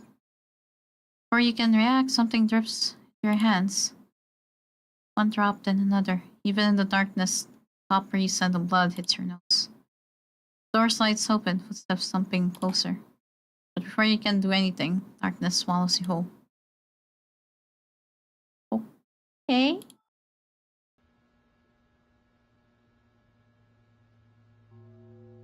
The office is empty, silent. The faint hum of the fluorescent light seemed almost louder than it should. You look toward the window, but outside it's pitch black. Gaze drops to the desk. The phone lies there, oddly familiar. The screen shows your own number. Voice crackles through the line, muffled but you can stay yours. What's going on? Closer. Closer. Alright.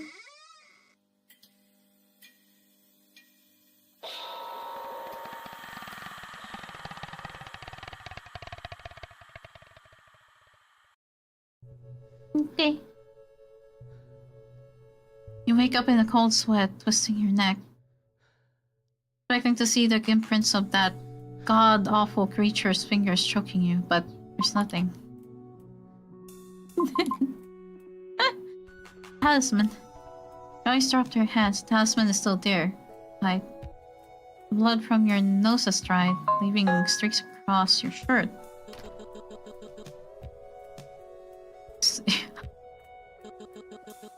I've had enough of your shit.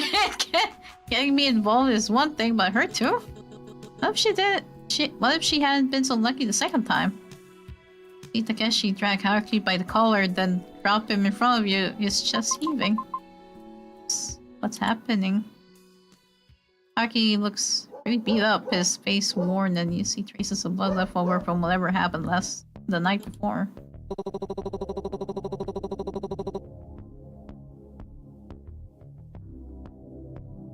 Okay. It all worked out, and I managed to learn some interesting information too. It's going to be alright, just we handle this. Oh, we already let you handle it, and look where that led us. Some half-baked ritual that nearly got us killed. You realize what would have happened if I had fought that rogue spirit in time? I barely managed to redirect it, and I almost died along doing it. Strong, and it's not as if I didn't prepare and had protections in place, and it worked out for all of us. Not all of us. You drag a civilian into this. Haruki, that alone could get an entire sect to come after us. Wasn't a good person. Still a civilian. Why can't you understand? All these reckless choices, you're endangering every single one of us. Stop it, you're the one we need protecting from. That's how you really feel. Oh.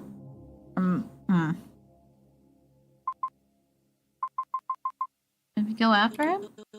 Do what? Listen to him justify for the 1000th time? Why what he's doing is the right thing? Give it up, Miyuki. Don't like him? Or too stubborn to change?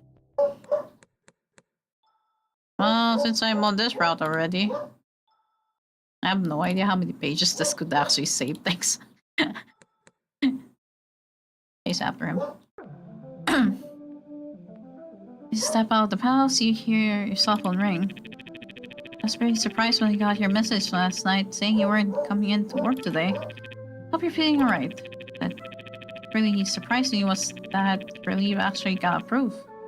Didn't think our very capitalistic boss had it in him to sign off on it. Funny thing is, he didn't even show up for work today.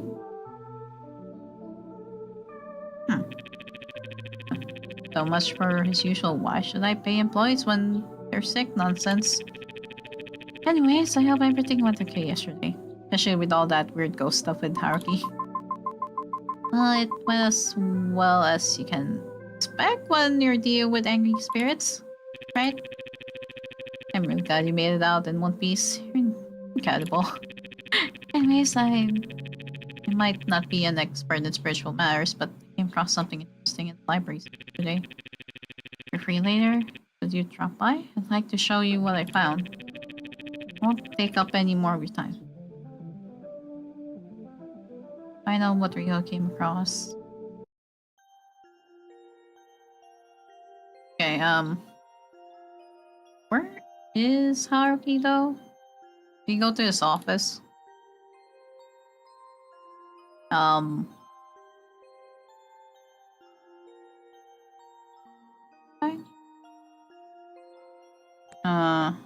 He's nowhere here.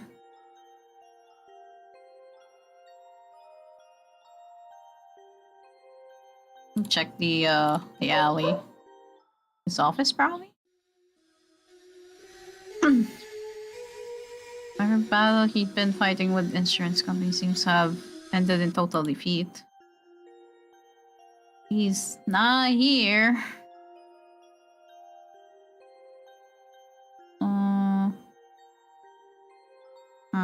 Where'd he go?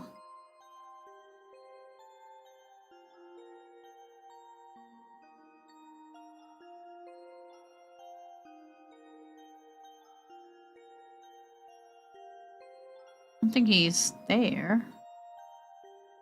Where'd he go, actually?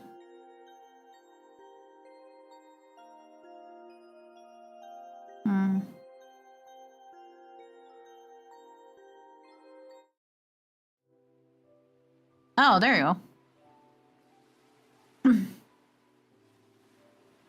Same riverside that holds so many dear memories for you. Given all this history you have with it, and with the way Haruki stares solemnly at its eyes, you wonder if he does too. First time in a while I had time to actually think. Been chasing the same plan over and over again, and for whatever reason, they just don't seem to work.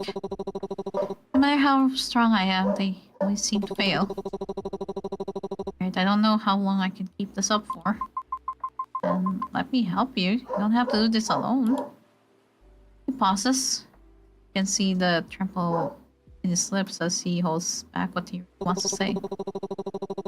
And these things aren't so simple. Drag more people into this mess. And tell me you just don't want to. Rocky, if you hadn't told me about the talisman last night, I wouldn't have known that even more badly injured than you are now. I know you're trying really hard, but I can't keep coming to you, begging you to open up. You have to trust me too.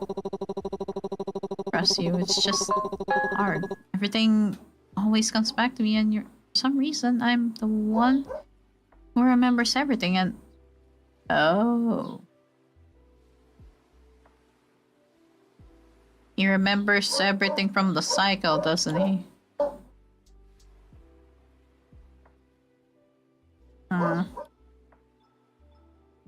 If I just let him continue.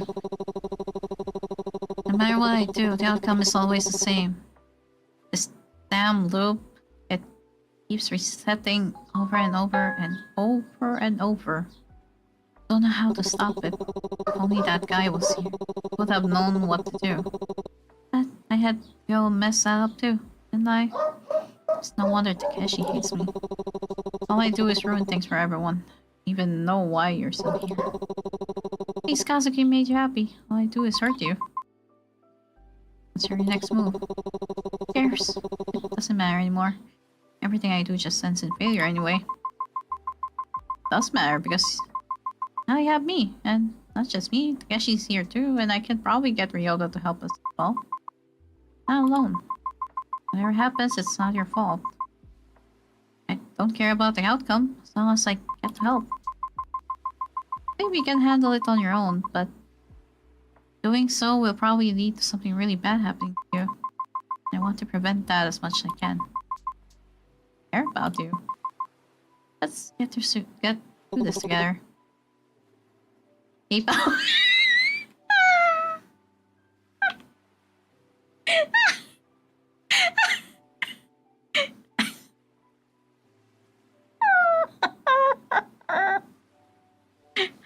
Why? Why?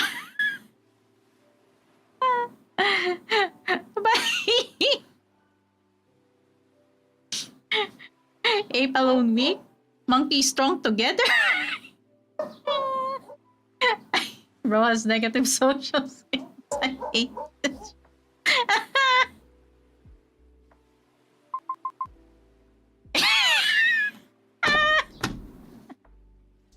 And our MC went with it.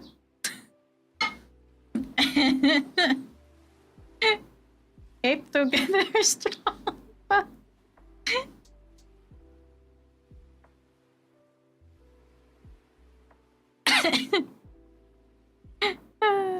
Okay, let's have a small laugh. First you've heard from him in a while. You're really dumb, haven't I? You're right. Been too much of a control freak, trying to do everything myself. Although I'm instigating too.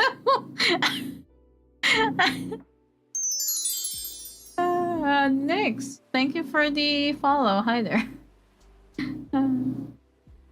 Welcome to the Atomic Game Tuesday stream.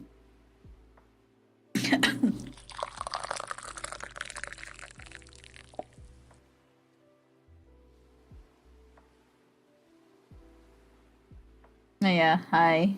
Thank you for the follow and welcome. my head hurts. As you probably could tell, I was always scared. Scared of the future, even if there isn't one. Scared that that future wasn't one with you. Scared that I wasn't even worth that I do. So, judging with what we're seeing right now. So, are the other routes just another cycle then? And that is something because if Haruki can remember each cycle, that means he remembers that you go with other routes. Oh, yeah. Hi there, Nix.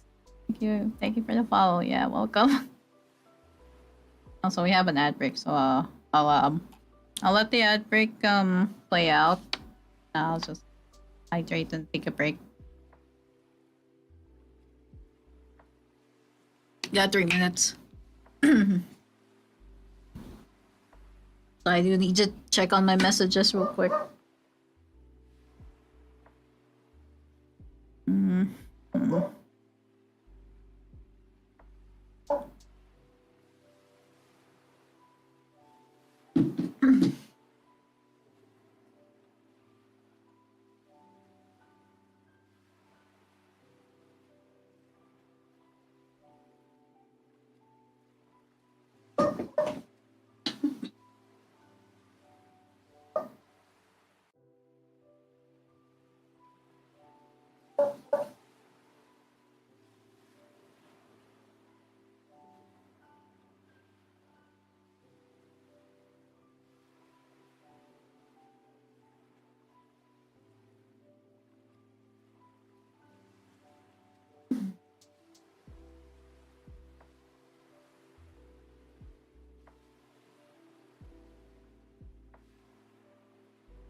Oh, okay, ad break is done. Had to clean up something by my door. I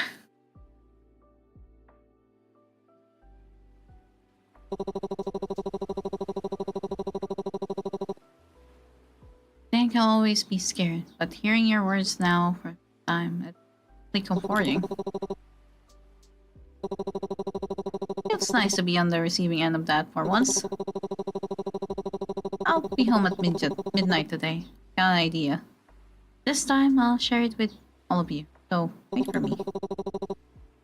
Do this and together this time. Yay! Okay. We need to go to the library. Library is where?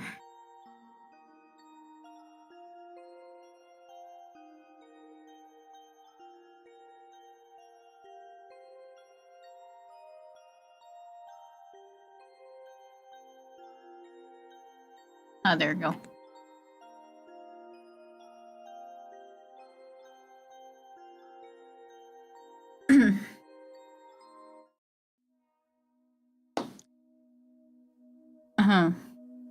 Waiting, his fingers tapping nervously on the desk. Look, I found another one of these. Points to the screen. The article looks harmless at first. Are you insured against ghost hauntings are more common than you think? Oh, this is what you're showing me? Badly written article? Not exactly. The first few paragraphs were nonsense anyway, but then you lean closer. At first, it seems like a simple list of insurance agencies with their rates. But as your eyes move down, your stomach tightens, so this starts to shift. Oh. No, this, oh. 6. Numbers flicker for a split second before changing. Repeating, but never in the same order twice. Mark, hey Dean. Make yourself up.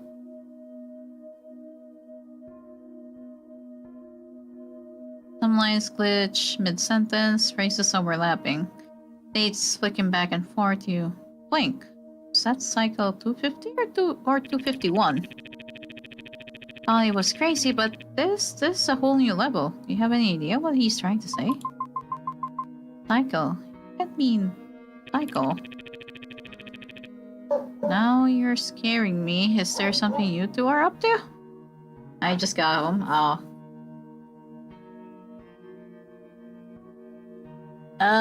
Yeah, I'm just playing this game right now. Let me leave.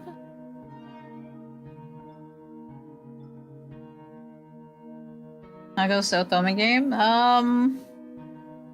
Been okay. Been fun. I've been save scumming the whole run, so I'm like, It's kind of difficult to know if you're actually making the right choice because you don't know which one is actually the right choice. Playing blind.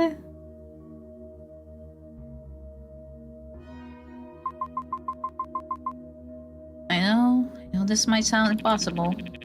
Believe me, I've seen my fair share of strange things. No, this stranger.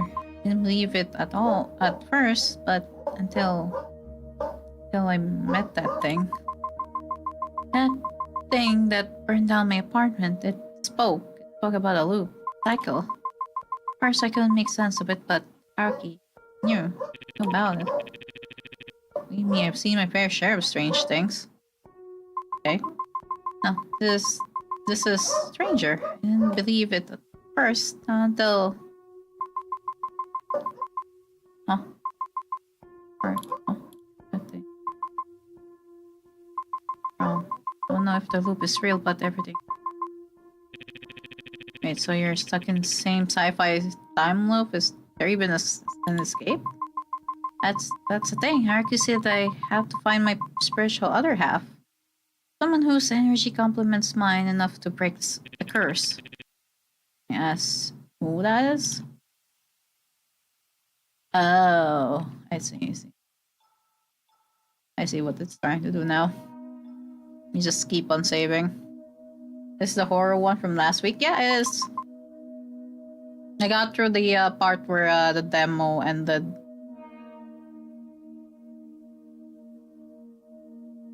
Might be Haruki. Huh. Suppose so. But hearing you say out loud, it hurts a little. Sorry, man. I made a choice. Anyway, does the cycle thing affect Yoko or me in any way? Sure. This whole thing is pretty new to me, and Haruki's been really guarded with the details. Now I know, maybe I can help. Wait, I can? Still, being in a loop is a little scary, but can't be that hard, right? Break this curse thing. Well, it looks like Haruki's been at it for a while, but I'm more surprised that there are remnants of his documentation. He did say that every time the loop resets, we all lose our memories. Strangely enough, he managed to retain his, and even leave a bit of evidence behind. We can find some evidence. Things he doesn't even remember documenting. He's probably been through so many loops he doesn't remember them all. You're handling this awfully well for someone who could also potentially be poop. I'll try my best. I'll keep looking around and let you know if anything comes up. Okay. There. We got time. We could probably visit Ren.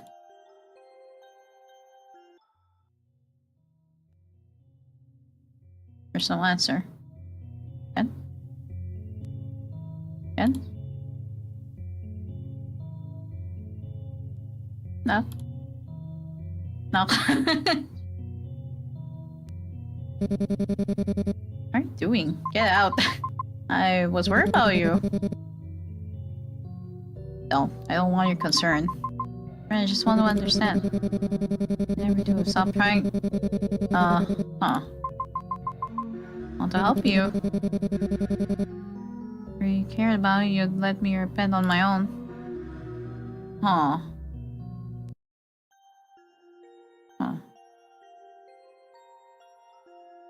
See.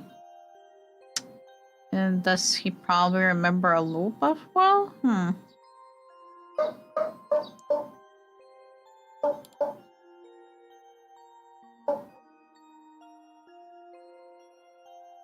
Oh. I don't think I can go anywhere else, right? So...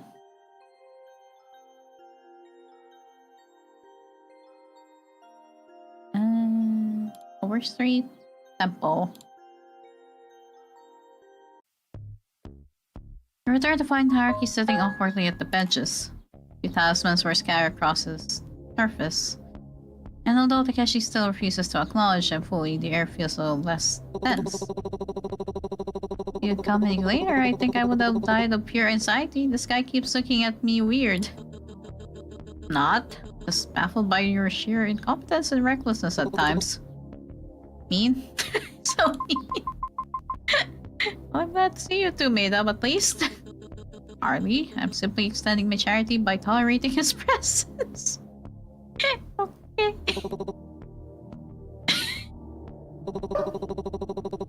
Anyway, I'll keep this quick. I've got a new plan, but this time I need your help.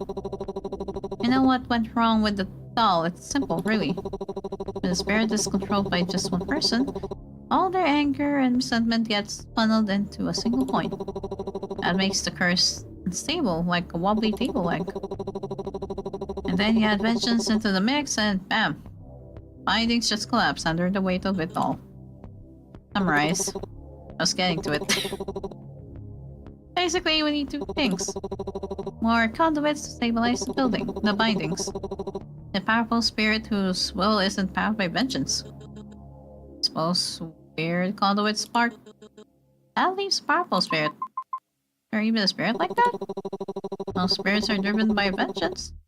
But there are rare ones whose very essence is pure. Does a spirit like that even exist? One can actually use.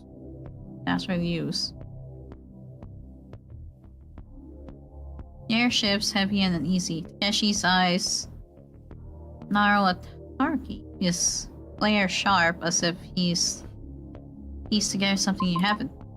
Is there? Seriously, you can't mean spirit powerful enough to that we can use. Tell him. You? You do. No. Not him.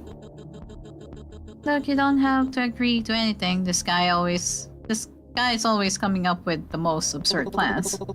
Now that I think about it, since Haruki remembers the loop that explains why he is this eccentric. I mean, if he went to like 200 plus cycles already, do you think he's crazy? Do you think he probably went crazy already? I'd go crazy too.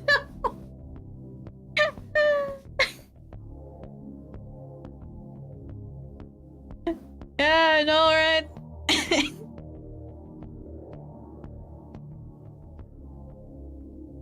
Like, all the cycles you've probably seen is either MC ending up with someone else of the other guys, or the MC getting into a bad end, or the MC just, no, giving up.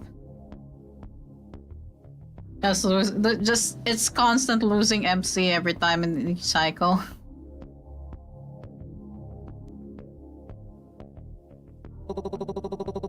Lingering spirits are, by nature, violent and malevolent. Exist only to seek revenge for the lives they lost. Exhibit A, the doll. But what if we could remove that anger entirely? And instead draw on a being of pure good. One that only wants to help and protect. So it won't be a spirit, okay? More like its essence. Remember when I said whatever's haunting you isn't Katsuki? Well, that doesn't mean his presence. It doesn't mean his presence is completely gone. Sure, you felt him too, a few times. Are you thinking about doing something like this? I only want to protect the people I care about, but I won't do it unless Miyuki agrees to it. Okay. I mean, I agreed to it anyway, so I'm just gonna save though. Alright, let's see it. Haruki takes a deep breath, lights around him, flicker, and he lets out a low chant. Whispers of words you can barely understand. In the middle of the temple grounds, you see shadows morph, swirl, and materialize into an all too familiar figure. That... Oh. Walk towards Spirit. With a slight smile on his face, he seems to be staring into the distance, almost as if reminiscing the happier days. But he says nothing. Kazuki, say something. There, aren't you? Please. Kazuki in front of you has all his features. His smile, his melancholic stare. Close you drifted with him. Yet, behind this empty smile is just a husk. All what's left of Kazuki is the shell. Can't really say anything, unfortunately. So is this just a mannequin wearing his face? Is this supposed to make me feel any better? I suppose not. How do you feel about Miyuki? Things turn out this way. Oh. I wanted to protect you before. Have looked into... Okay, game doesn't want to... Did he? Wait, did he probably look into the cult or whatever the god they were the other half of him is still locked in the beyond. At least we're sure that what we have here is this time for sure I'll be able to help you. We've got our confirmation. What do you think, Miyuki? Do it? Take a look at Kazuki, his eyes finally locked into yours, but this time you see a flicker of determination behind it. Oh. Saving. Yeah, sure. Alright, let's do it. Hey, guess it's pretty tough managing this by myself. You see Haruki finally relax. The silhouette of Kazuki fades, and Haruki almost slumps over the table. Haruki? Okay, at least I won't have to do this alone this time. If we waited any longer, I would have... Oh. He started nose bleeding again. I really thought you'd be able to do this alone. Oh, I did, but having two of you here makes things much easier. Not the... Not the cat face again. Right, so what exactly do we need to do? Let's see. First we need to form a circle, and then we need to sync up. His essence will appear, and then we can guide him to where he needs to go. Sounds simple enough. Take their outstretched hands, gripping them nervously as Haruki begins to chant. Feels strange, like static coursing through your veins. Pinch of your body tingling with the unknown. Suddenly, zap. Down, your heartbeat's rising. Go easy on her, she's never done this before. Why it's even more important she stays calm. Good. Not syncing up. We need to concentrate. Fight through the pain. Your head is a mess. Static doesn't stop. You almost break away from their grasp. Again. Focus. Oh god. Ah! What?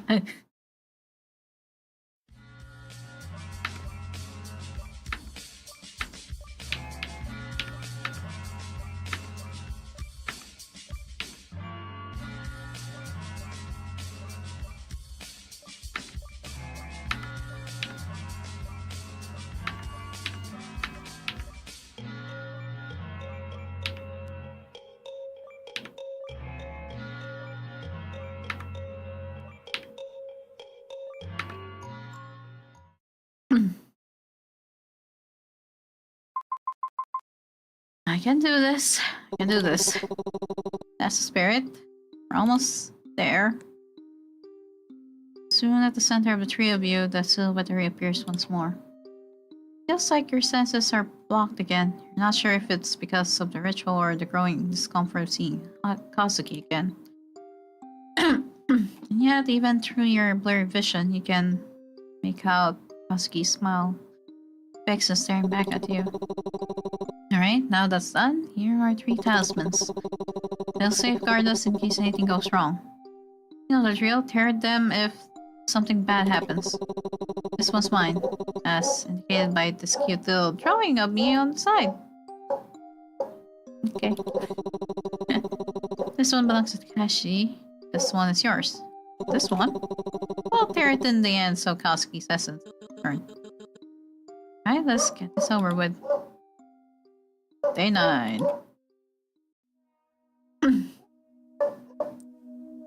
Wall, then shut your eyes. Your room fades, breathing shifts.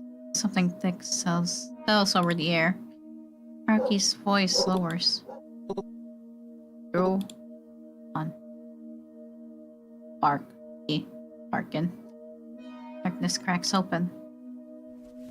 Oh. Vision snaps into place like someone yanked the curtain inside. A train carriage, bleached in white light, rows of empty seats.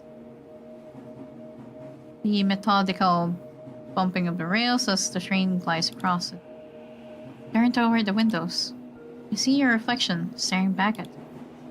Only it isn't yours. Oh, are we in like the POV of Kazuki? Oh, worked. How did I tell you? It was bound to work sooner or later. You look around, blinking.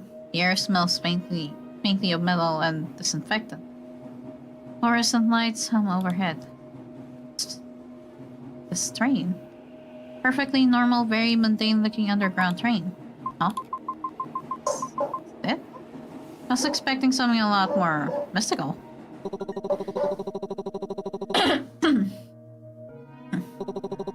Wonder why Kazuki brought us here. Okay, enough expositions. We have to find out why we're here and what Kazuki wants to tell us. More exposition might have helped.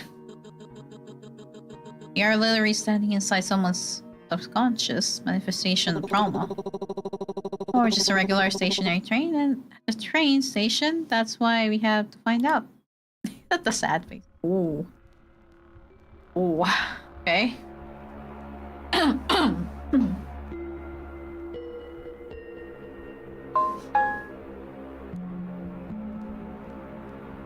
Kazuki's leg starts moving on their own. His quiet steps echoes through the empty train carriage. Despite not being the one in control, you feel the shift in weight as Kazuki walks. You feel every sway of the carriage's motion, even the subtle wind coming through the door's gaps. The lights overhead flicker in that cheap, uneven pattern that always makes everything feel 10 times more haunted. Even the automated announcements are wrong. They buzz on static field, but never actually say what the station is.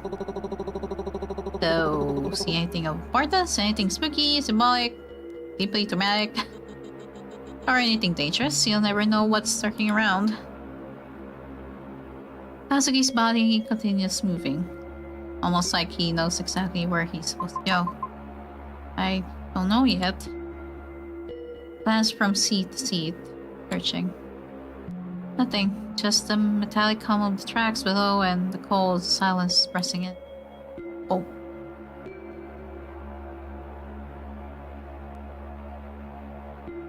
Oh, I can... What in the point and click?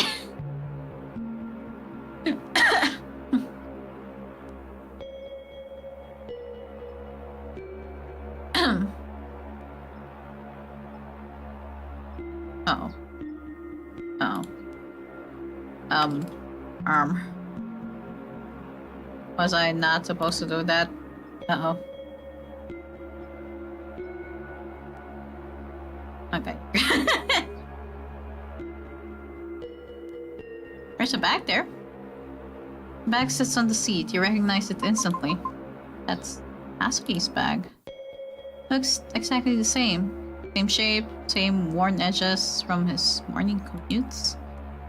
Seeing it here in this strange empty train makes the air feel heavy. Asuki reaches for it before you can decide anything. His hands move within a familiar purpose that's in yours.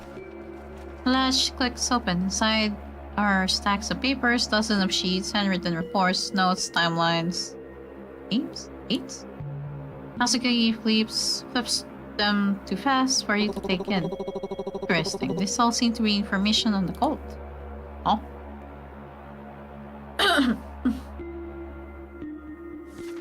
Handwriting is messy, frantic, written on the back of the clean sheet like he had no time to find the proper page. Revision leads in as Katsuki brings it closer. I dug too deep. They're sending someone after me soon. Try to follow his movements. He is turning the page and you catch the beginning of a name. You cannot focus fast enough. Paper is pushed back into the bundle before you can read more. Uh-oh. Katsuki does not slow down. His hand dives deeper into the bag. Pulls out a small velvet box. You know exactly what it is. Oh, right. I hear barking. I hear the tone of barking. That means someone's downstairs. So I'll be right back.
Okay, I'm back. Sorry, that took a while.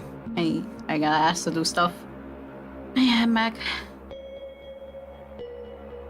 How are you doing today? Hi there on the YouTube chat. So I see that someone's asking if they can draw me. Sure. Feel free to do so. Yeah. I'm back.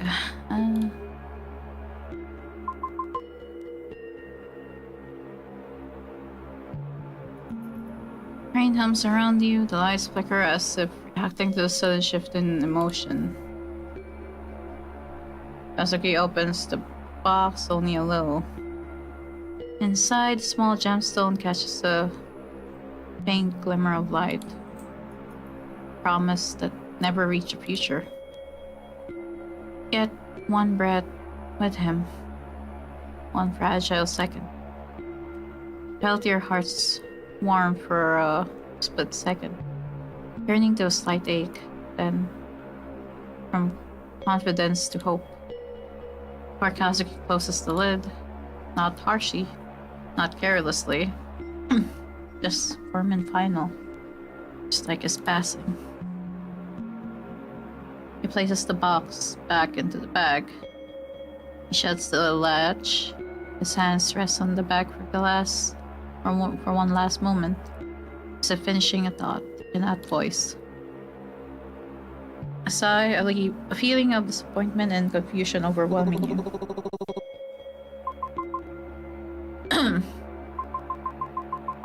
I don't even know why he brought the ring up again, or told me all that stuff. Might have been his way of trying to tell you something. That even in his subconscious state, he's still thinking of you. Perchance? Train creaks softly, lights sway, the world feels suspended, as if it awaits your next step. Okay.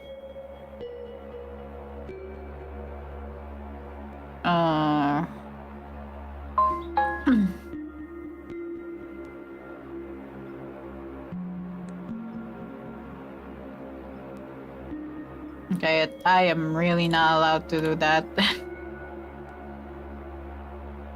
Look at that thing. Such a strange advertisement of a woman staring back at you. It reads, "Are you lonely? Maybe you can find some companionship with Amy." You don't think you've seen this one before, but it looks promising. Aye. Train car stretches before you in long, silent rows of empty seats. Not a single passenger in sight, no murmur of conversation, only the low hum of the rails beneath you. It's too quiet. Still, I need a place that should be filled with commuters, or at least somebody besides you. The emptiness feels deliberate. The only real sign that whatever is happening here is not what it seems. Okay.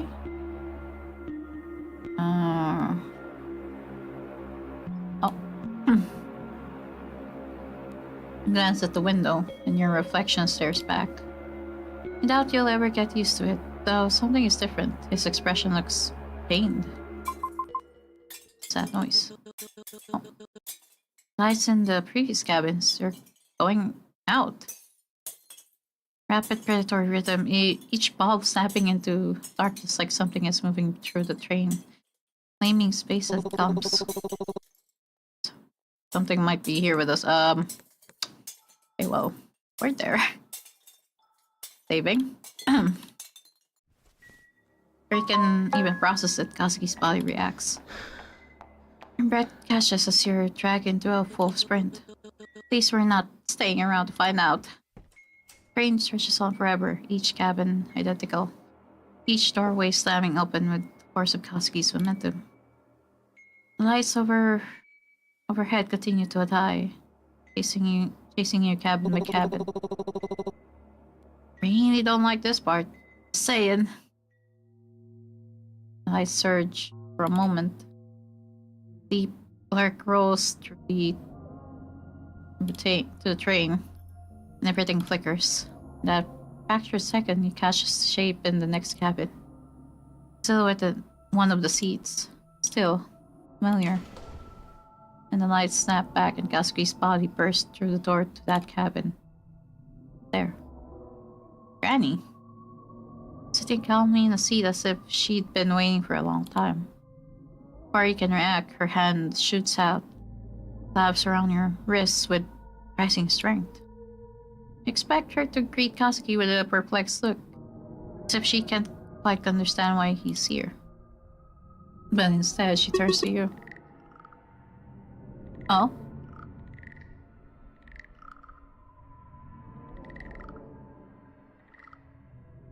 The light stabilized in an instant. The oppressive darkness behind you retreats, like whatever was chasing you simply vanished. The train settles into a quiet, steady hum. Huh, isn't that the old lady from the sweet shop? Granny keeps holding your wrist, eyes fixed on you with a clarity that cuts straight through the illusion. Where am I? Oh. Brought me here and... Aw. Something's wrong. You tell me everything. Anything else? Do you remember how you got here? She squints, trying to gather her thoughts. I don't know. I remember going home, Ren was there, but he was acting strange. Running something under his breath and... Oh, he brought... Hara-san with him. Whoop. Who is that? Ren's face tightens. Confusion settles over her like a fog. Remember, everything after that is gone. I just up here.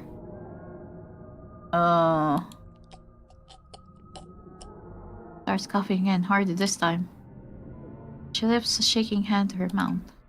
Tiny shards of hair cling to her palm. Any? Moving closer.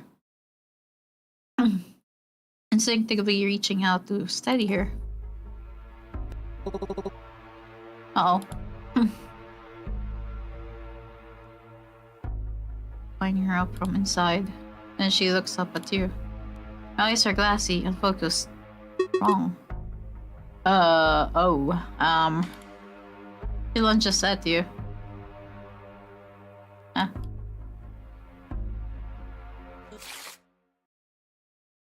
Oh. You grab the talisman. Guy's hand snaps around your wrist. Ripped ironclad with nails.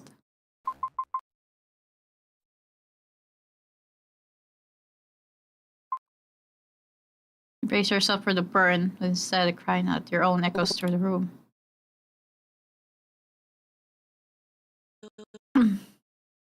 Uh-oh.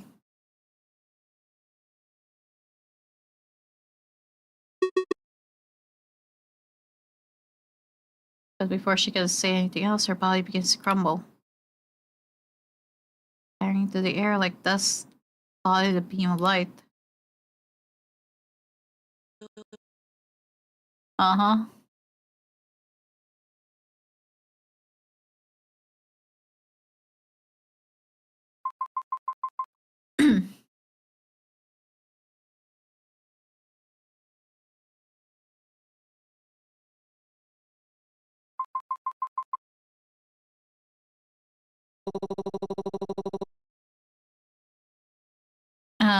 Huh. Okay. What if I do something about that? Wait. Okay.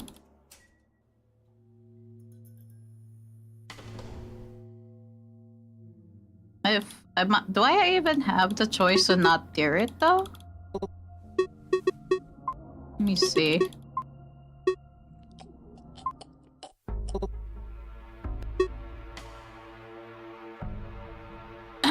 I'm not gonna do anything. Okay, it didn't tear. Okay.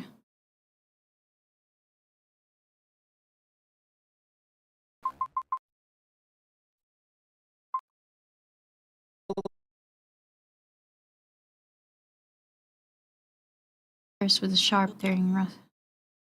Did it still do it?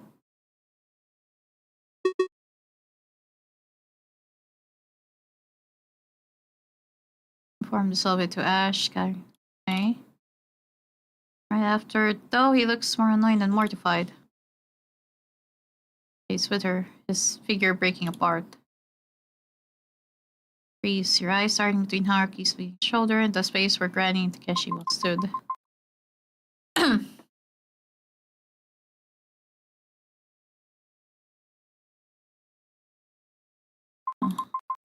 Are you okay?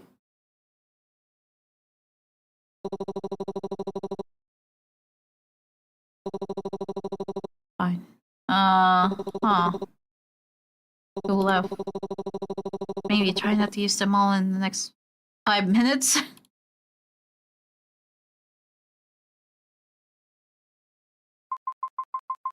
Happening worse. Huh. Should have torn the talisman.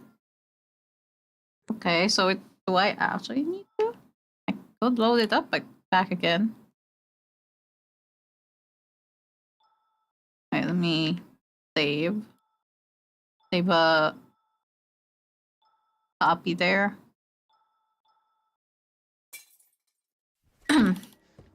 Yay. Let's see.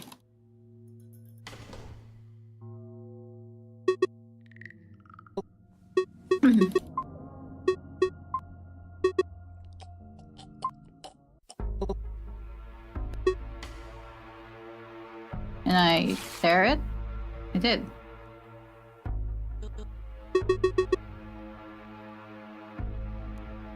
Yeah, it's just with her.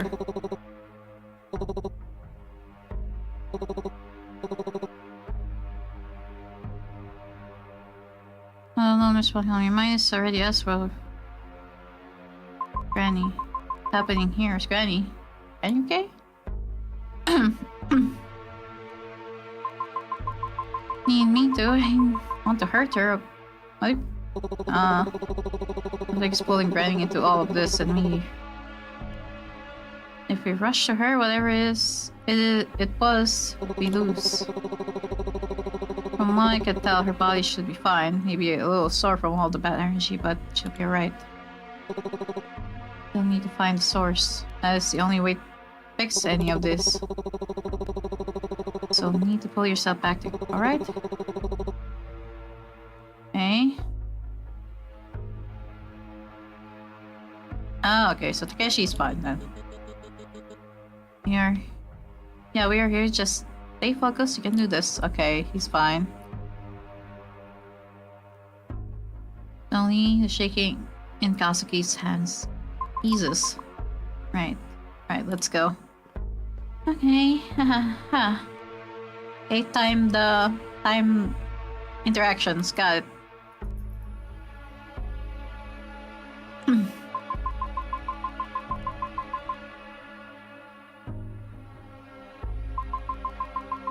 Shouldn't be here, none of this makes sense. While Granny might have been connected to the cult in ways she didn't realize. Maybe the bad energy pulled her into this place, kept her here. But she's a good person. She wouldn't be part of something like that. Everything about that, she mentioned someone named Renjiro. Brought her here. It hits you like a stone drop to your stomach. You haven't spoken Rin in days. You didn't know where he is. You don't know what he's been doing. You open your mouth to say you want to do something like that, but words don't make it to your throat. Almost instantly, Haruki questions you as though he read your mind. You believe he's the kind of person who dragged Granny into something like this? Okay, Babe's coming. No, I believe in Ren. And I believe in the idea of him. He's a good person. Maybe that's naive, maybe it is. But I want to believe there's good in people. From what I've seen, Ren doesn't feel malicious. He feels troubled, lost, not someone who would willingly hurt others. And I know he wouldn't manipulate someone as kind to him as Granny. Not on purpose, at least. A kind way of looking at it. Just hope you don't think that kindness is a weakness. It's so passive, so up on instead. Sometimes I wonder if I'm just stuck. Never seen your kindness as something negative. Hey, And you shouldn't either. Empathy is ever a weakness. In a place like this, that matters more than you think.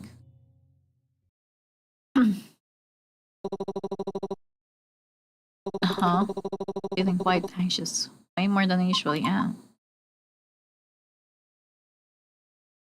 That's a first. You just say usually? Huh? It's just I've never made it this far before. Somewhere around here I always mess up. Mess up how? Huh. Okay. Alright. Most of the time the ritual fails. Or the loop just ends abruptly. Get thrown back to the first day every time. It's the first time it's actually worked properly. I think it's because you're here. Me? You. To be told it's frustrating, in all honesty. Knowing I failed so many times before this, but hey, if it took 30 tries, at least it wasn't 31. 31 is such an ugly number. No symmetry. Bad vibes. You're the...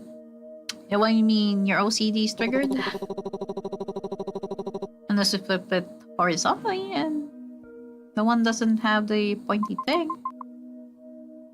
That's takeaway? Absolutely. A muffled voice echoes from nearby. You used to stop flirting and find that. And you do stop flirting and find what you're supposed to find. You're not flirting?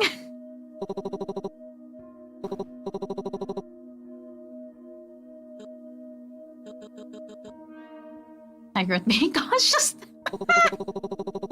Hey, it's important to talk about these things. Help stabilize our feelings, especially in a place like this, where we don't even know where to look. Prevents negative energy from building up and clouding our judgment, so we can focus on finding what we need. Spirituality 101. For a moment, the air feels lighter. You hadn't noticed how heavy it was until now. Glance around, the train still stretches endlessly ahead. Carriage after carriage repeating itself, but something is different. Very end, near the first carriage, you notice that someone is standing there. He's someone in the first carriage. He's... let's head over to it? Before I go, I need to tell you something, or maybe remind you. Kazuki was a good person. He is a good person. You know that. And whatever spirit deciding here was ever speeding on all of this, it's going to try to twist that. It's going to use your guilt and make you think otherwise. As it usually does. Honestly, I probably made it this far because of Kazuki too. Not just you. Just a little annoying. Would have been nice to say I did this purely on my own. Okay. Still, I'm grateful. I just wish I could have known him when he was alive. You're keeping things vague again, Haruki. Vague and sentimental. I know. I'm sorry. I promise I'll tell you everything after this.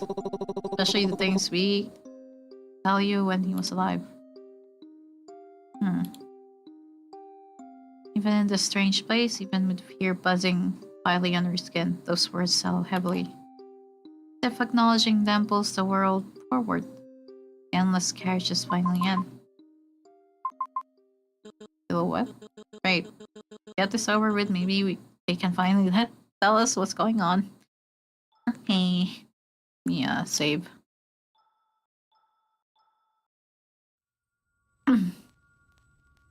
Figure waits at the final cabin. Slide the train door aside and step into the cabin. As you do so, pain detonates behind your eye. It rips through your skull, sharp and blinding like a migraine striking all at once. Oh. You feel it twice, once in your own head.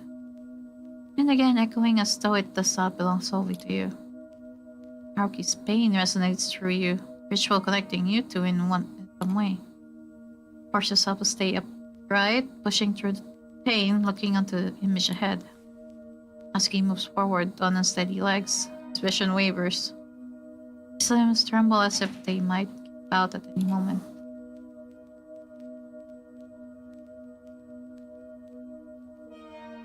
The man before you sounds confused, almost uncertain. Oh. I saw the last of you when I ripped this pathetic body off you. Oh. That's what a dead man leaves behind. Lingering thoughts, fragments, breath. Eyes never settle on you. Not on Harky either. Every word is meant for the body you possess.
Huh.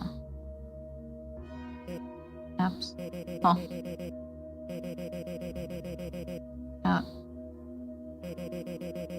You hope you come here to disrupt my plans. Now you've done the most despicable thing. Huh.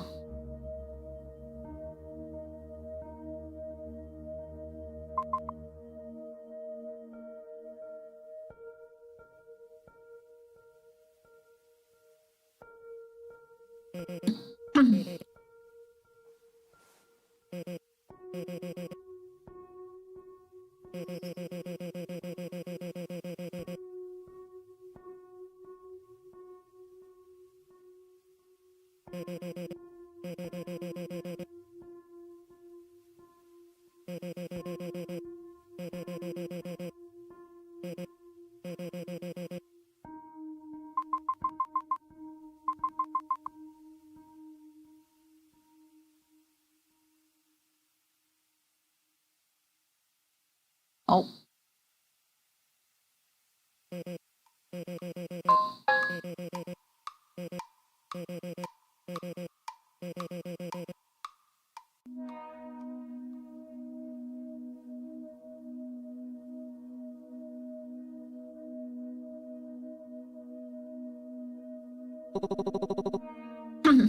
Uh-oh.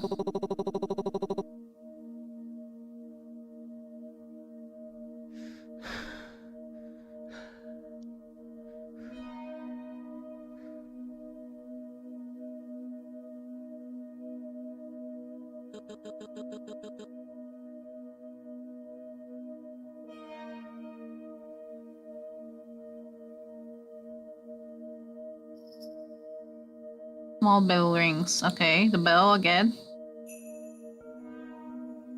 Oh. Okay. Heart slams against your ribs. Oh, there it. Uh, um. Babe, babing.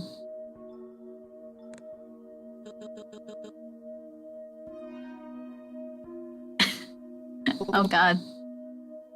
Oh god. Fingers brush. You know what will happen if you do. You know it will hurt him. What other choice do you have? Hmm.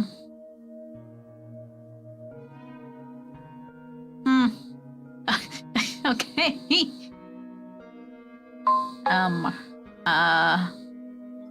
Be furious.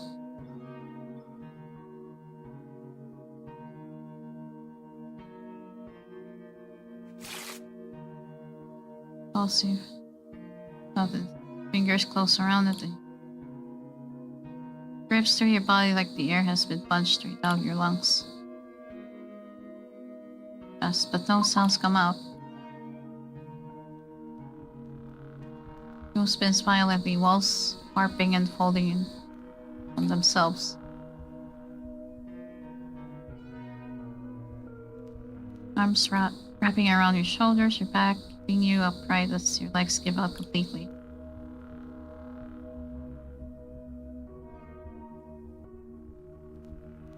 Your nerve feels raw, screaming like something vital has been torn loose and bones. Something else. Oh, whatever you tore away, whatever you endured, that did not reach hierarchy. Maybe this time things will be different. The thought clings to you as your sight tunnels as the edges of the world dissolve in black. Voices call your name. Pain fades. And then another vision unfolds. Another choice. See yourself reaching for a talisman again, but this time, hierarchy. The moment it breaks, hierarchy screams. Wet choke of his breath, the sharp scrape of his nails. Every ragged gasp sounds like he's barely holding himself together.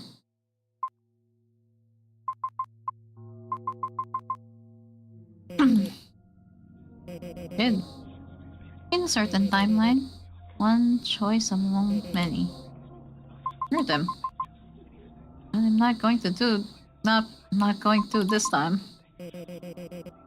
That's what you said before. Every time.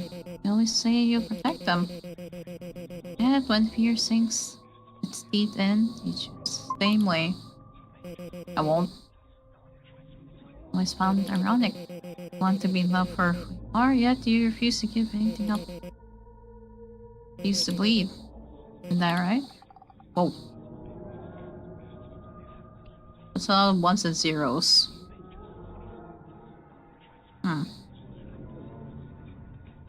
name settles into you, cold and familiar, like a memory you weren't meant to remember. It hums in the back of your mind.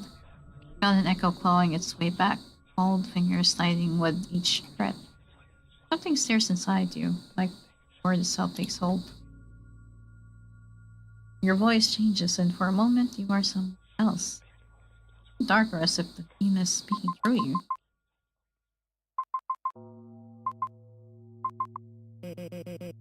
Yet here we are. You made a deal. Begged for salvation, and you answered. Hesitate every time it demands something back. Hit them. Suffer because you stall. Because you cannot bring yourself to what you started. You already have. Don't like admitting it. Sharp pain strikes, pulling you apart, but then a flicker of warmth. A thread of hope tugs you back, and slowly pain fades. Breath steadies, and the world shifts, bringing you back. You, one who has lived this life. Voice pauses. Don't know what I was before. Don't know what deals were made. This time I choose differently. Hurt him. And give you what you want. First time, the voice does not answer immediately. And if it me everything. Okay. So I chose spine then. Wake from the blackness with a dull throb pulsing in your eyes. Thought feels heavy, like it has to push through fog just like this. Manage to prop yourself up before the room tilts again. Hands are on you immediately, hitting you before you can fall.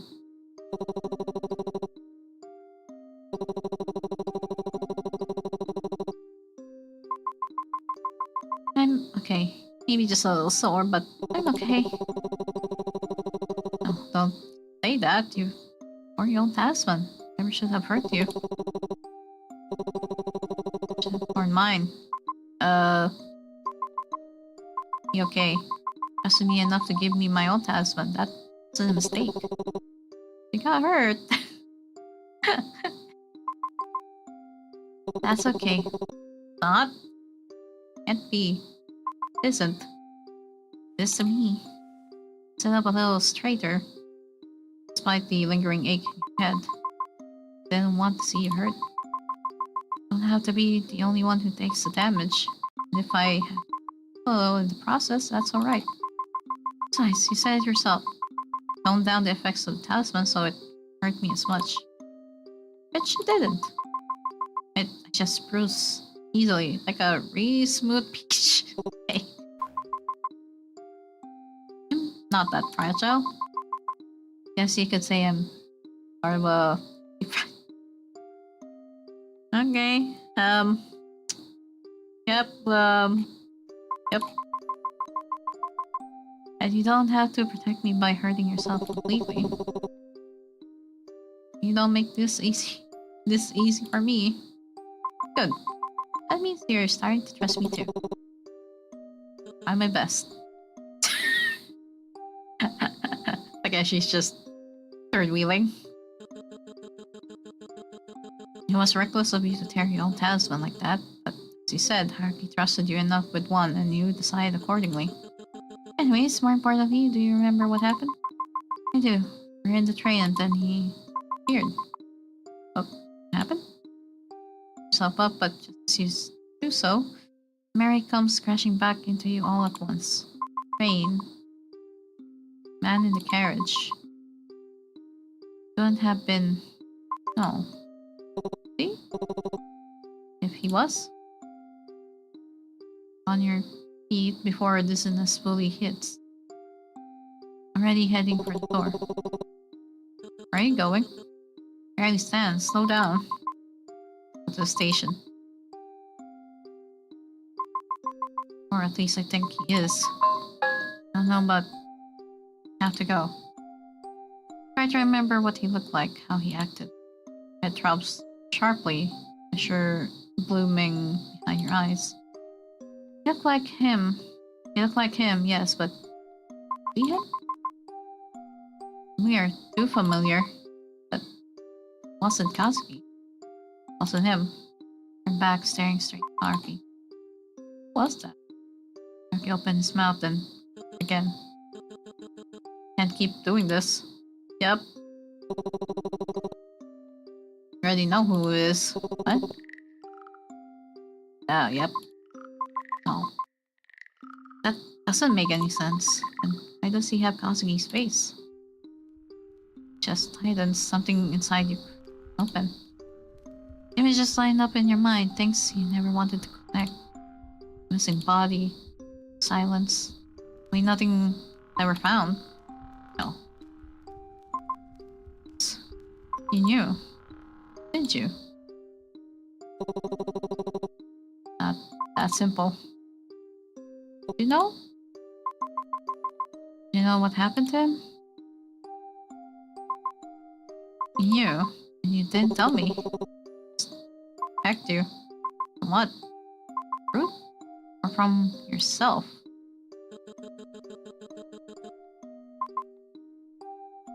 And when? After I find out everything on my own again? After I see him wearing Kazuki's face one more time? He reaches out. Girl. Save it. Or the MC is like acting irrationally again.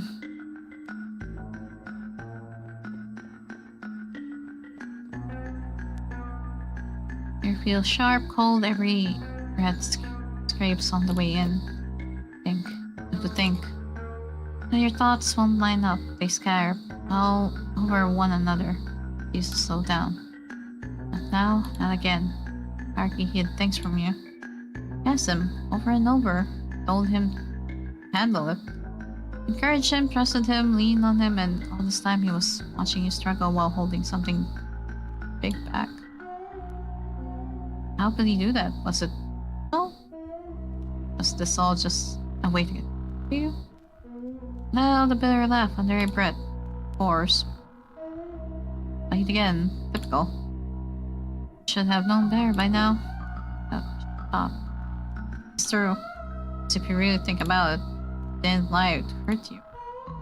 He hesitated, he avoided it, he deflected.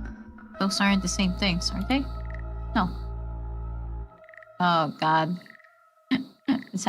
She's having that angel and devil on our shoulders thing. And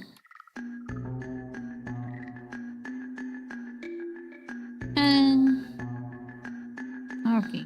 Every time you trust someone, something gets taken from you. Maybe you're just not thinking clearly. Maybe you're letting fear do the talking again. You've been there. You've been here before. You know what happens when you let it spiral. Tell me. You think this through properly? Or are you going to let it swallow you whole? Take a breath. Yeah, stay calm. Calm down. Ventured far worse than this. Handicaps. Enough for your thoughts to sow and fall back into place. Think about everything that has happened so far. Every time you tried to get Arky. Every time he hesitated, deflected, laughed things off, but he still stayed. Still tried in his own way. Can't excuse what he did from you. That part still hurts. It always hurt. But you can see it now. He looks tired in a way that goes deeper than exhaustion. Someone who has watched the same ending play out over and over. Maybe it might change if it's just one more detail. Someone who has failed more times than he is willing to admit out loud. Mic check.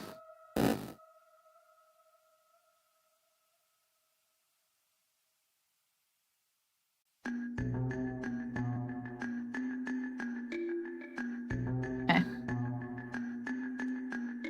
I was like, yeah, hi Spencer. There has to be a reason he chose to do things this way. A reason he kept keeping everything alone. You feel the anger stir again and let it exist. Just not in control. And be angry later after the truth is out, after the loop is broken, after no one else has to suffer because of it. Steady yourself. Rome. You're not the same person you were at the beginning of all this. Not the one who froze or doubted herself into silence. Aside for her. Through all of it, one certainty remains unwavering. Arky is a good person, even if he stumbled. Even if he made the wrong choice. Even if he told her everything alone. Believe that. For now, that belief is enough to keep moving forward. So when you find yourself at the train and it's empty. Too empty. Lights are on, the board's still with arrival times. The gates humming softly like nothing is wrong. And yet you know, the last train will arrive soon. If you miss it, something ends. Boarded, something else begins. Almost instantly, voice cuts through stillness. Don't turn around, your hand tightens at your side.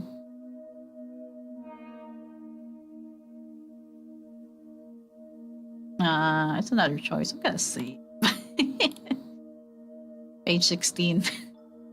Jesus. Let him sleep. Yeah, let them say it. And how saying that doesn't fix anything. No, it probably doesn't even mean much after everything you've been through. Stop. I'm trying. Really am. Just don't know how to do this right. What exactly? Don't know how to talk to you without saying the wrong thing. Don't know how to protect you without crossing a line I shouldn't cross. I also know you'd hate it if I treated you like you couldn't handle yourself. Getting stuck in between, and that's on me. Never thought I'd even have a chance to be here. You, not like this. Now you can hold your own. I do. Just wanted to be useful, to do something right for once. Instead, I ended up making things worse. I don't want to be a burden to you. Not when you choose to stay. Not when you didn't have to.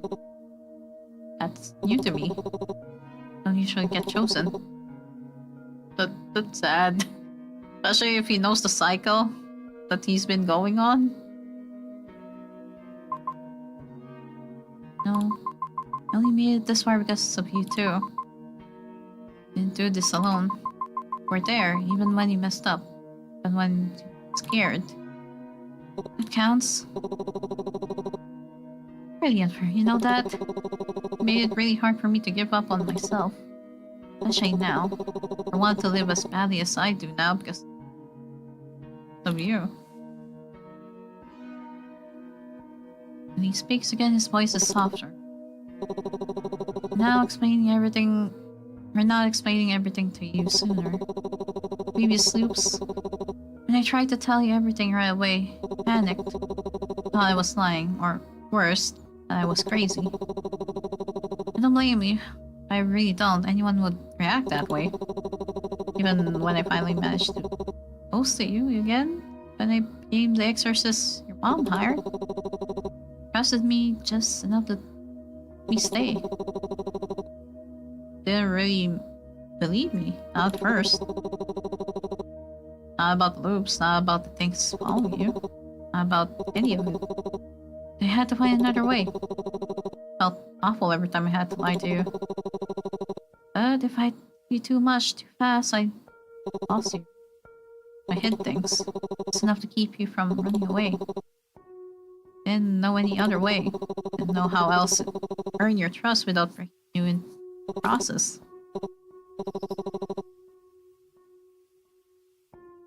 Another set of choices. Okay then.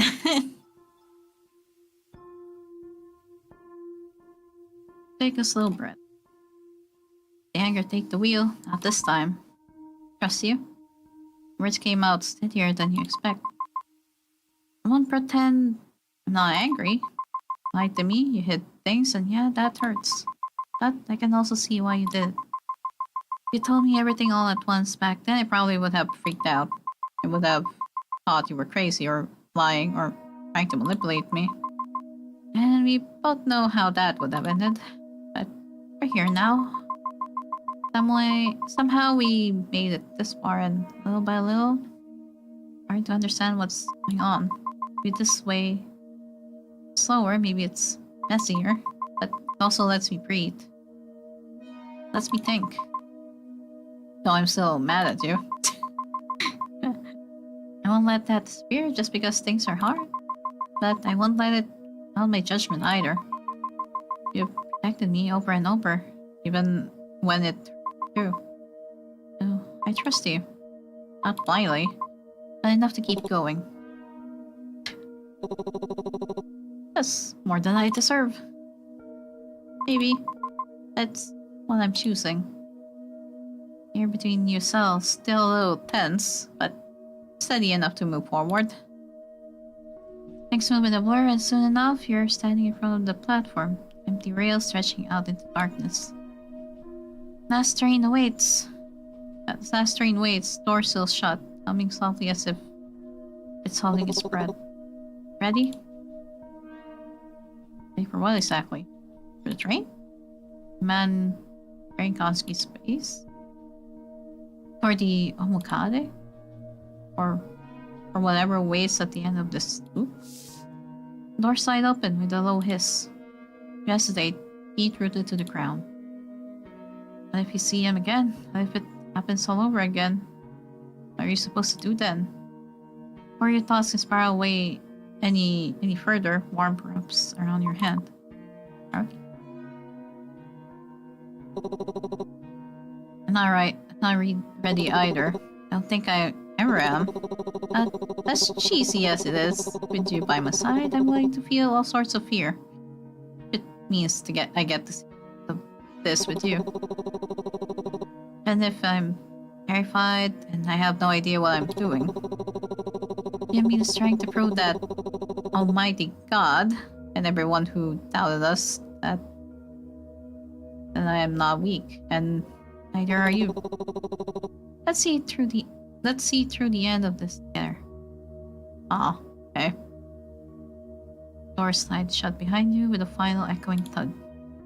For a moment longer, that the necessary he doesn't let go. Neither do you. Oh, here we go again. Well, I can save again. I'm just gonna keep saving, I guess. The train continues to shake beneath you. You carrying you both forward into whatever awaits ahead.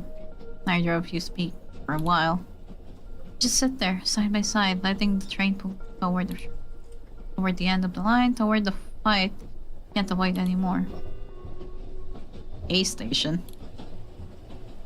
You sit in the rattling train and the quiet settling between you and Haruki like a heavy blanket. It isn't uncomfortable, just thick, full of everything said. Well, I suppose some exposition is needed. You look at him and he meets your gaze for a second time, looking away again. Sorry, I always get like that when I'm nervous. I try to explain everything, things I kept from you. Sorry, let me gather my thoughts so I don't freak out, or freak you out even more. Alright, I might freak out, probably, but I'd rather process those feelings than be left dark. Promise, I'll only freak out at a good 20%. That's how small relief laugh. Honestly, that sounds a lot better than you just staring at me like I've completely lost it. Haruki straightens, his tone growing more serious. Man in the train, you were right. That was Hiroshi Nakami. As for how he got Kazu's body, it happened before I ever joined the organization. One of the early loops, I actually met him directly. Didn't know what I was dealing with back then. Killed me almost immediately. After that, I kept my distance. I infiltrated the cult instead, tried to get closer without drawing his attention. Easy, he kept fearing me, resetting things whenever I get close. But he never treated me like a real threat, or like an annoyance. He remembers every leap too.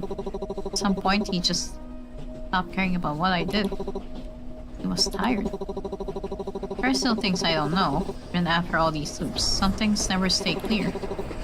Some memories slip away, but there's one thing I'm sure of. Her neighbor, the Renjiro, Ben? I think he's connected to how Hiroshi Nakami obtained the body. Oh. Maybe not directly, maybe without even realizing it. But how do you know that? Police reports, whispers from other members, things that never quite made it into official records. His spiritual master, Harasan, he's also got a particularly big mouth.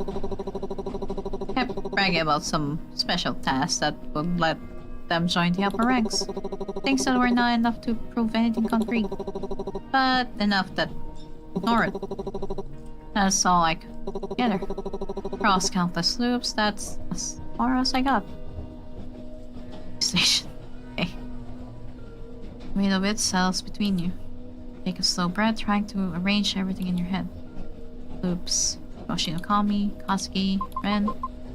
That must be hard. Haruki blinks, caught off guard.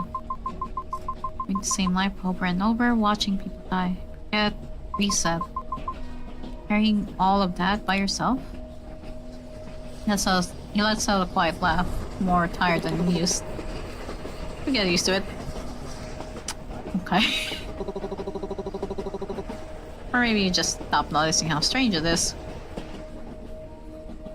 Okay. Are you okay? At some point it just becomes life. Are you okay? That answer doesn't sit right with you.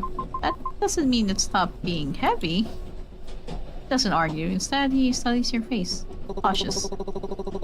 I'm more curious about how you're feeling. Now that you know all this. How do you feel about Ren? Name lands harder than it should. Stomach twists. And strange neighbor. The awkward smiles. The way he always seemed like he was in something he didn't know how to down. Parallel, forcing yourself to think instead of react. Ren being involved, Ren knows something, Ren is connected to all of this. Dread creeps back in, slow and insistent, curling around your chest. An appropriate answer to this question. How exactly do you feel about Ren?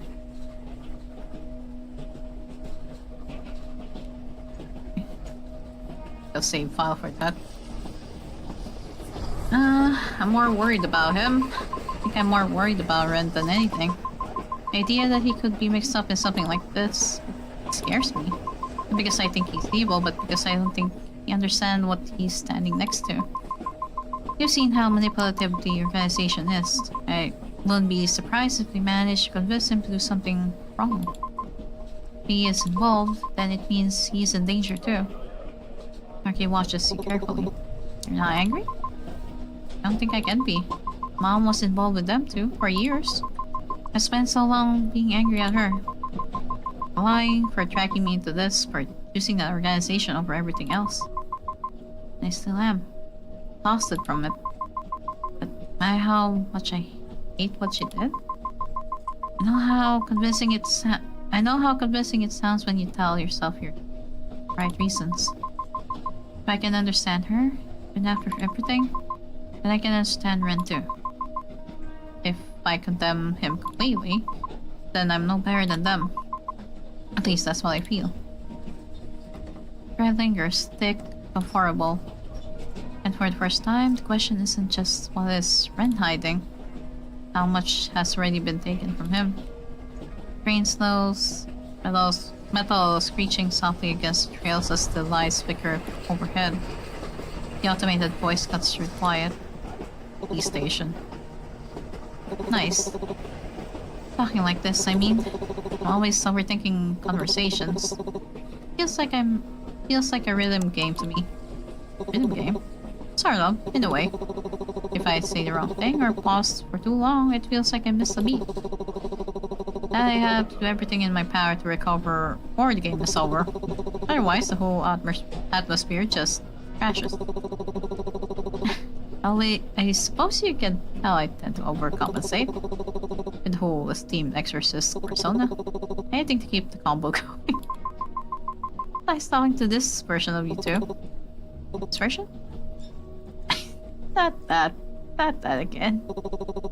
And here I was thinking my charming, loud, incredibly handsome self was beatable. You said that on me. Fair. Yes, I've got multiple builds unlocked now. Wait, the twink? What did I miss? Apparently he's somehow related to the organization, the cult. He probably has some connection on how the MC's dead husband got killed, or how his body disappeared. So, yeah.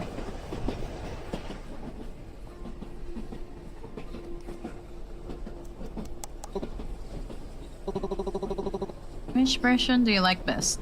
Oh.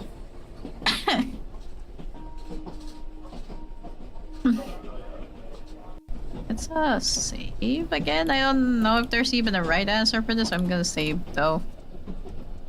Just tell him I like both sides of you. I don't think I can choose just one. Loud, extravagant you, and this quieter and more honest you. They're both you. Oh. You don't think one of them is fake? Not really. I think they're both real. Just different versions of you that you choose to show. They're both sides of the same coin, and that's you. That's surprisingly kind of you. I was always worried you would think that extravagant version of me was annoying, which is given. Just a given, but also dishonest. Like I was lying to people by being too much. And that this version, the one that overthinks everything, was me being a burden. I don't see it that way. You're allowed to be both. You're really unfair, you know that? How so? You say things like that, and suddenly I feel like I don't have to keep choosing which version of myself deserves to exist. That's dangerous. But like even more than I ever believed I could. Which version of hierarchy is this? The honest one. Okay. The train continues forward. Quiet between you no longer horrible. Conversations eventually fade, leaving the carriage wrapped in hollow silence. The name lingers in the name lingers in your head longer than it should. Something feels soft. Why are you in A station again? Glance up at the LED sign above the doors. Station C. A moment later, Station D. Something tightens in your chest, then the screen flickers. Oh. You freeze. Arky? Turns to you, still wearing that easy expression, but his eyes sharpen almost immediately. Yeah, something's wrong. Train hum changes pitch, just slightly lower, heavier, like it's straining. As the station reported, is the train looping? Interesting. Eventually, the train pulls into the platform and your heart drops straight into your stomach.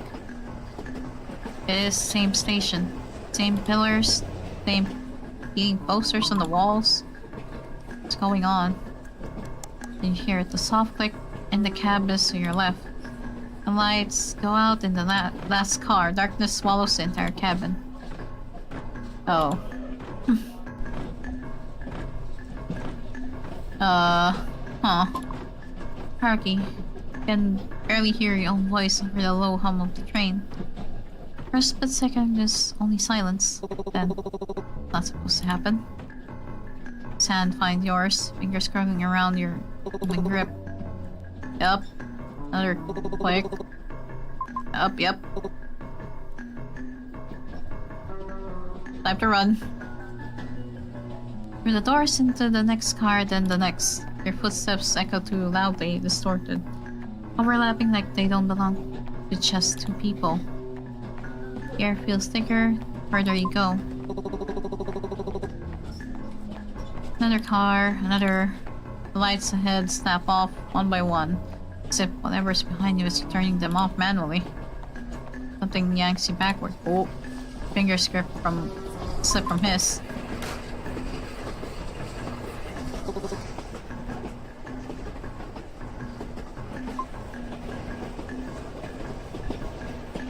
I'm gonna save just in case there's only a choice that I need to time. Just in case.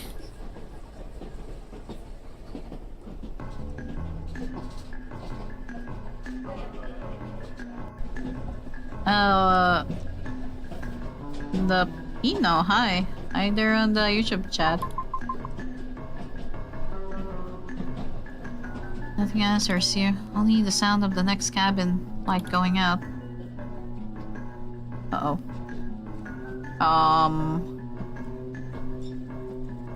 Okay. Just keeps going. Cabin feels... No, they're endless.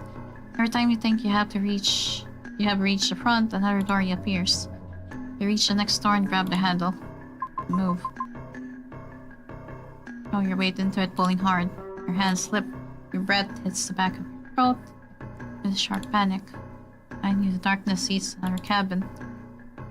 It goes black behind you.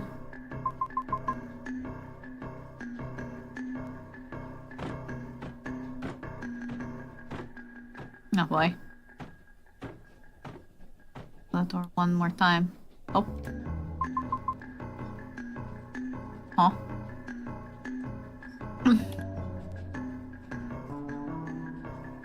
Something vital has been slowly worn away. When he meets your gaze, the flea in it is quiet but unmistakable.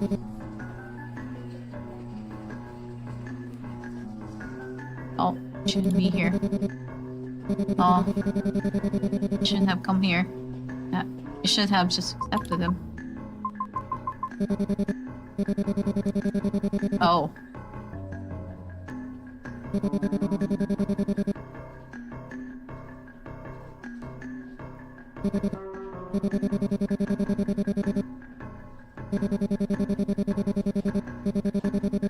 Never wanted this. I never wanted to hurt anyone.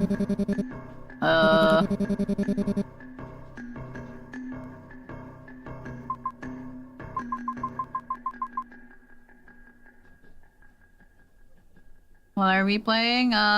This is Lover's Enigma. It's an otome game.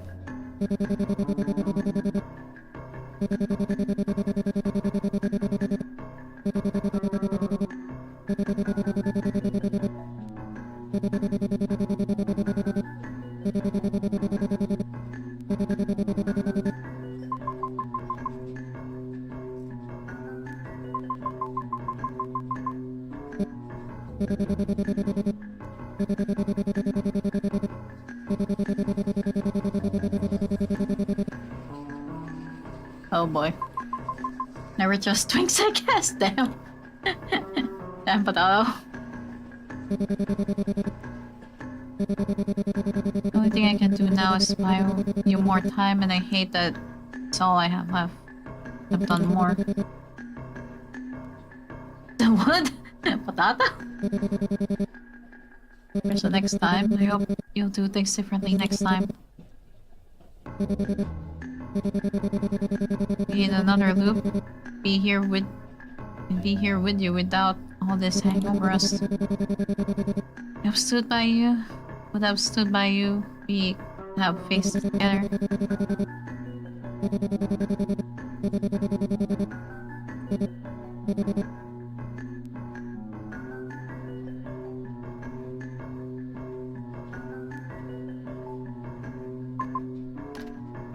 The door snapped shut between you with a sharp echoing clang. Down against them, panic clawing up your throat. The other side, you hear his footsteps retreating.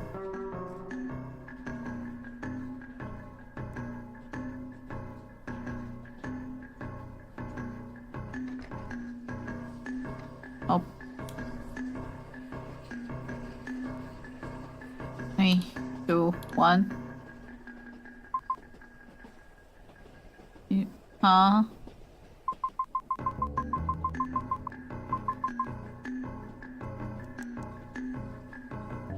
But he moves closer, immediately placing a steady hand on your shoulder. Huh? What happened? It was right there. He stood atop me, then the lights went out, and let's think this through. The way the stations keep looping, how we were torn apart so suddenly, and now someone tied to all of this shows up. Too far-fetched to think that Hiroshi is behind it. If he could intervene directly, using someone bound to a loop would be the next best thing. Ren showing up wasn't random. It was probably sent to stop us. Over Haraki's words and then Ren's. Makes sense, but then another of Ren's more haunting words crosses your mind. Chest tightens. Ren said something else. Said he killed Kasugi. And he said Ren was involved with Kasugi's death, so it must be true. I don't know what to do with that. I don't know how I'm supposed to. I don't know that. Hiroshi Kami playing tricks on you again? I mean, why wouldn't he let Ren? Uh-oh. Hands grow into fists. Uh-oh.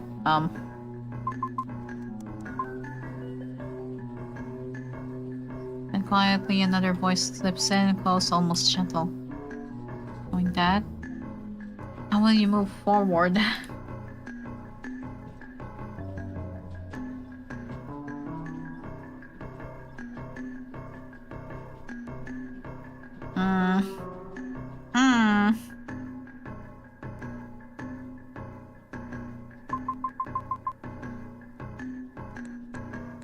Oh, nope, not that choice. I don't think that's the right one.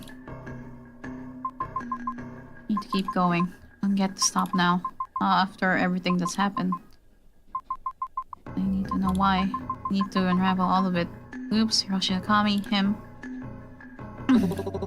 Yeah, that sounds more like you. I'm also afraid this might shake you, but seeing how you're holding yourself together, it's reassuring. You always had more strength than you realize. I won't pretend it's easy, but I've been through too much to fall apart now.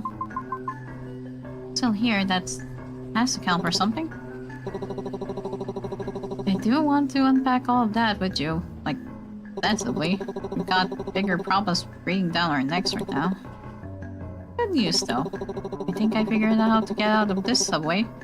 Or at least an exit of some sort. Wait. And when have I ever joked about something so serious? Don't answer that. Get them. Anyways, when we got separated earlier, I noticed something weird. Huh? One of the cabins had this hair. Not the dramatic sparks flying kind. More like a reality forgot to finish rendering. Hi, Mikey. Take a closer look. Definitely not normal. Or you can respond. He takes your hand. Come on, I'll show you.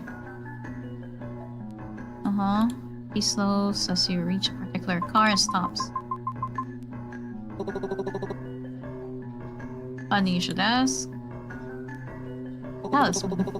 Let's confirm a theory.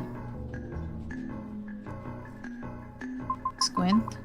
I don't see anything. Yeah, that's the problem. There's the talisman here cleanly in half. Sounds like sounds from Undertale. It's just sound effects. There's no character voice. Your vision bursts violently. Stumble clutching at your face. Oh, and then everything goes black. Uh-oh, then.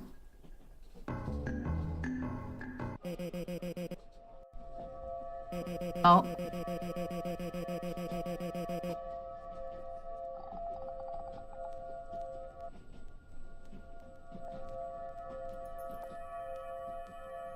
Oh, and yep. Same height, same build, but something's wrong. This isn't his. Oh gee, I can hear the Undertale voices now too. Damn it. You took Kazuki's body for this? Being wearing his face tilts its head. All you wanted to ask? So into this train, you know? No way out of this train. The loop won't let you. Never has. Takes a slow step forward, dragging his fingers along the seats like he's walked this path 1,000 times already. The loop won't let you leave. Pass. Help you? Loop and the hundreds before it. Thousands. Every time. You used to choose me. You used to choose anyone. But this time, you show up with him.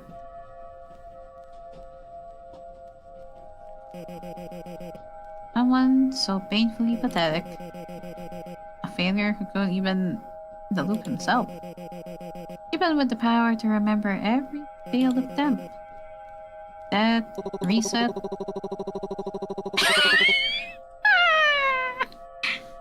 Oh, come on, Haruki. Every pee, every poo. How about you? Remember the last time you ate those fajitas? You. Now is not the time, I know, right?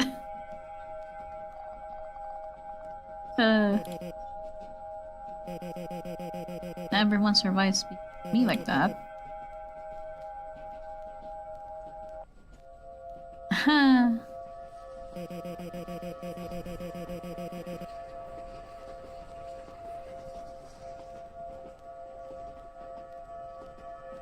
Ending where you failed in a new inventive way. You, on the other hand,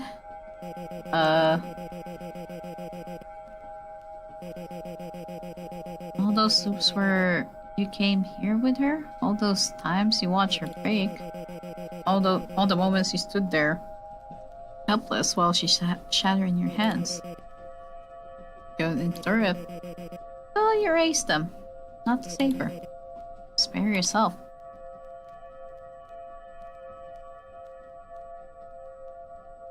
Eyes stayed fixed, head unfocused.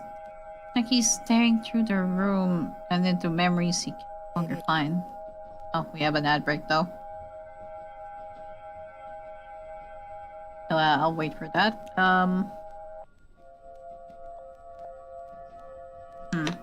It's also 7. You know what? Before I potentially probably finish this game, gotta go get dinner. I'll be right back. I'll go get dinner. Put this on. Also, I'll be right back. I'll just go get dinner. But yeah.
Okay, I'm back. Got dinner. I don't know if I'm almost at the end of the game. We'll see. Just want to see what's happens next on this part. Yeah.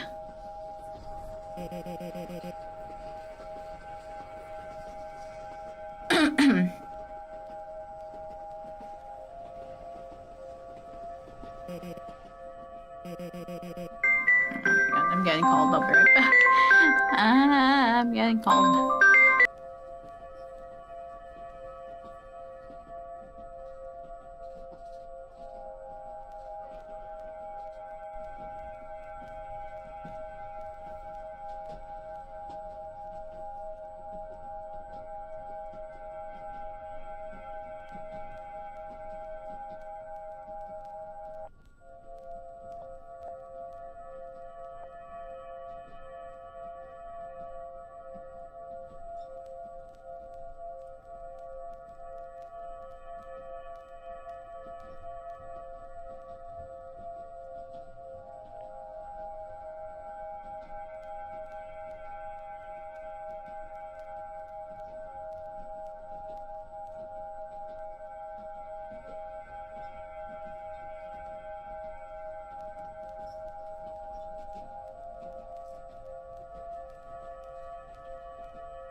Oh, okay. Sorry, I got called. Hey, Asian wing sauce. Hi there.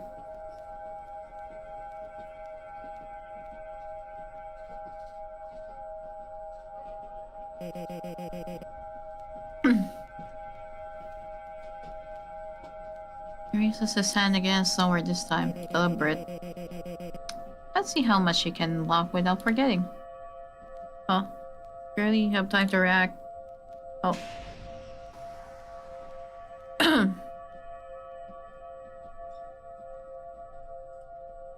He grunts as his arm burns instantly. Tattoos flaring to life. Seeing bright as blood, seeing bright as blood, wells along the inclines. Hey, hi, Asian wing sauce. How you doing? The smell of scorched skin fills the cabin. Step in front of Haruki, ready to take whatever comes next. But Hiroshi and Kami pauses. His eyes looking into you, unreadable and cold. There's something in them that makes you hesitate. A flicker of amusement, disappointment, pain. Can't tell, but the weight of his gaze feels like it's measuring you. For a moment, the air is thick with a strange, silent touch.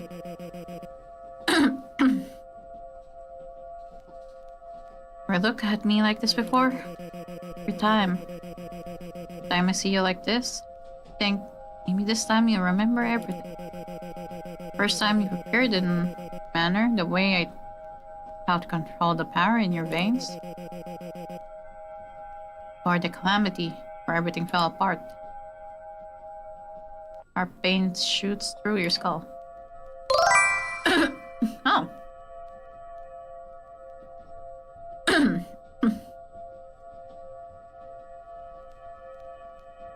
21 almost, sheesh, almost 2 years. Hey! Thank you for the sub, Asian wing sauce. Yeah, that's almost 2 years.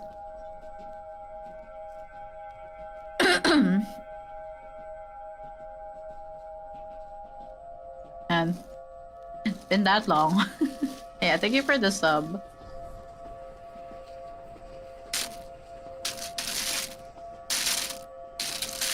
Also, that's a lot of flashing lights. I know I can't force you to choose me, but after how it turned out the first few times I tried.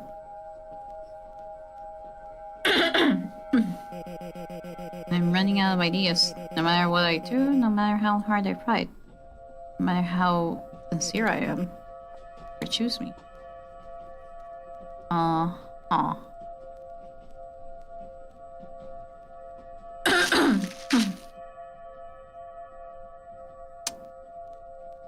Me. I have no idea which one's the right option here. There's 3 of them.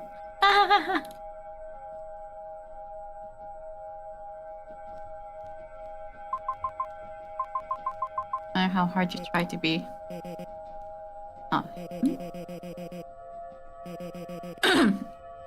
Shows him. And yet, this still isn't enough for you?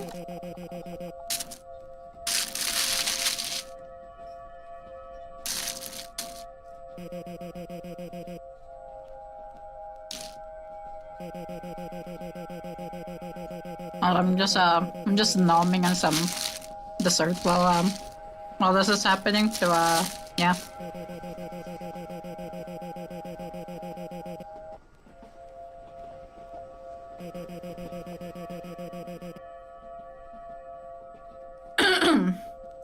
Nom nom, eh. Yeah, I've been hungry the whole day, so yeah, I'm eating a lot for tonight. Got to work soon. Okay, yeah. Good luck with work, Asian wing sauce. Again, thanks for dropping by and for the sub.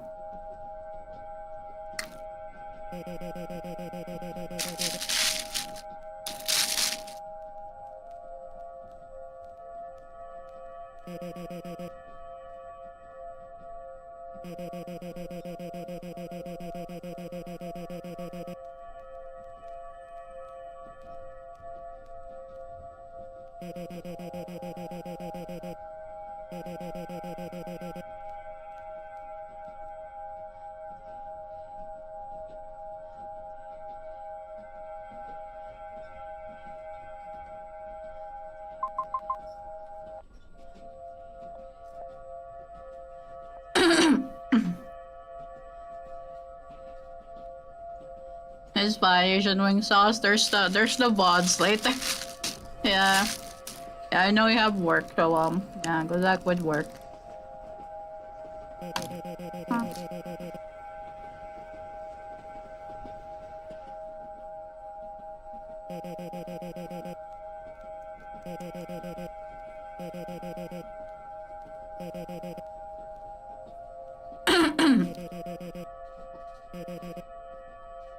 I already chose though. Game. Already chose though. What do you mean?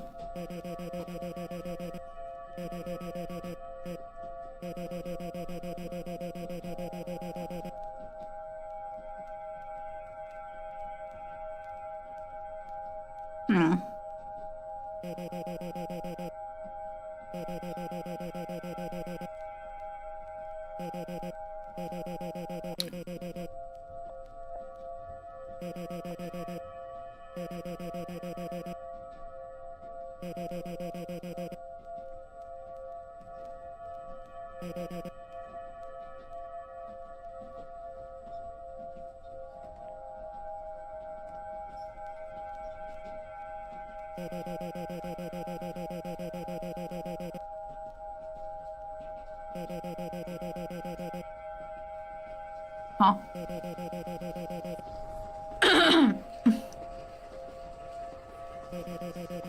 Unfortunate coincidence. You? Oh.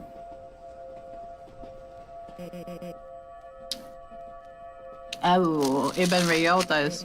Oh.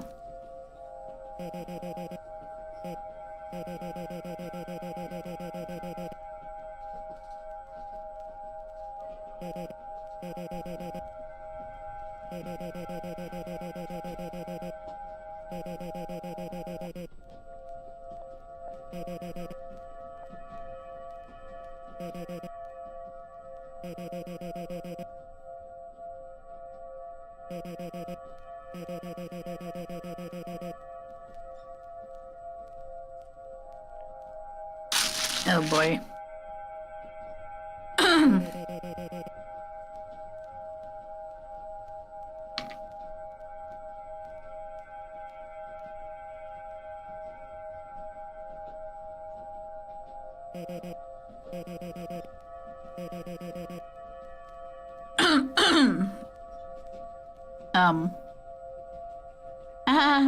Babe. That's page 18 now. Like we have someone who hurts people. I have someone else.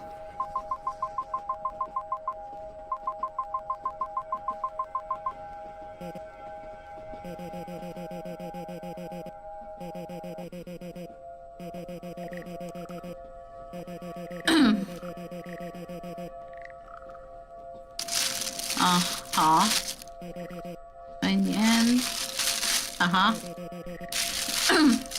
No, I already chose someone. What do you mean?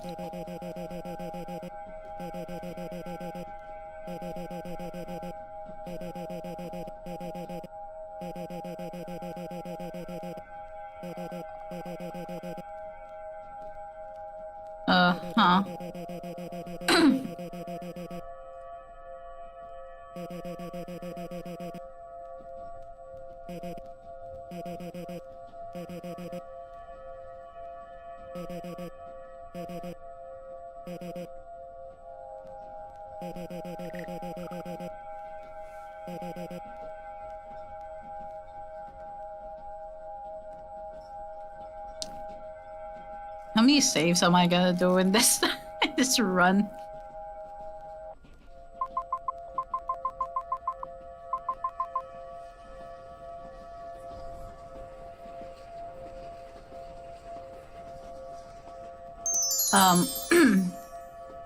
Lezery, thank you for the follow. Welcome to the stream. Hi there.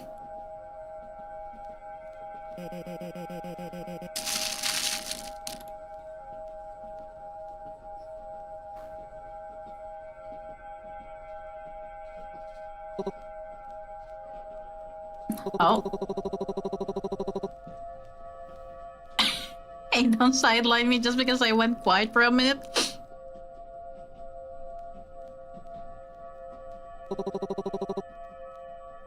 It's kind of rude, you know? Damn.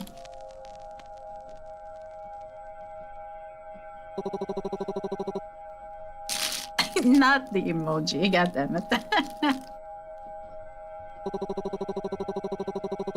You were so busy monologuing to her that you left me long enough to think of an entire wrap-up for the plot.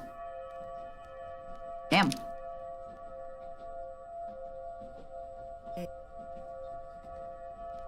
I don't know, don't you think you're getting a little too old? Nah, I'm more of a...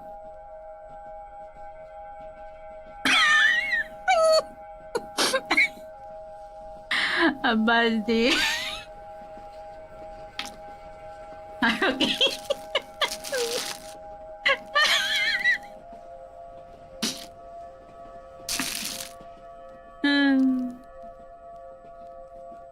Is this what hundreds of cycles or whatever loops does to a motherfucker?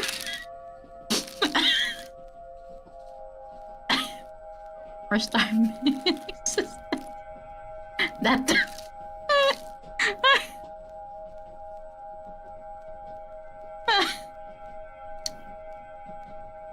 Like, we're in a serious situation right now, probably almost dying, but here he is, just joking. Careful. Oh.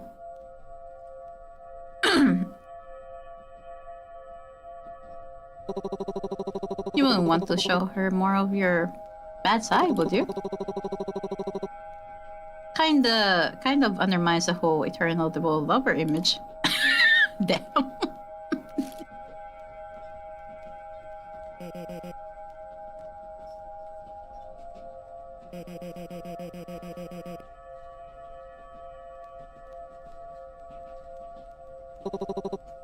Yeah, probably.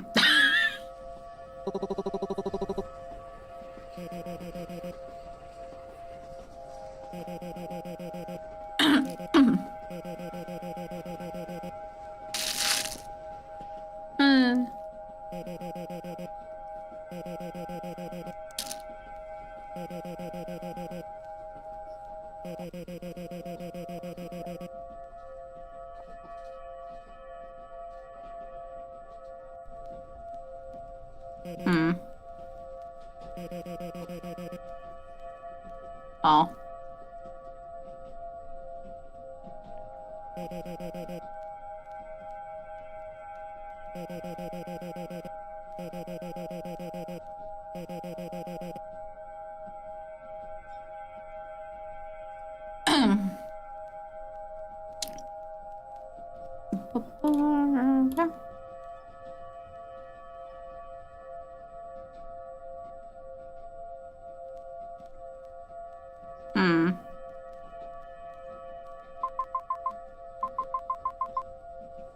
There we go. Got it.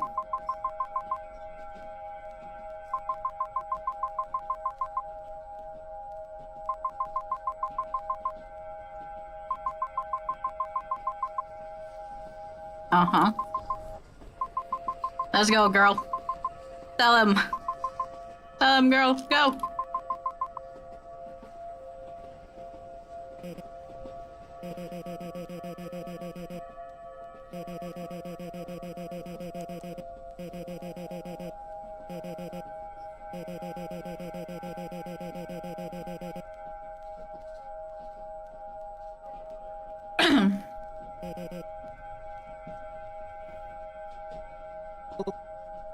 Wow. You really do monologue.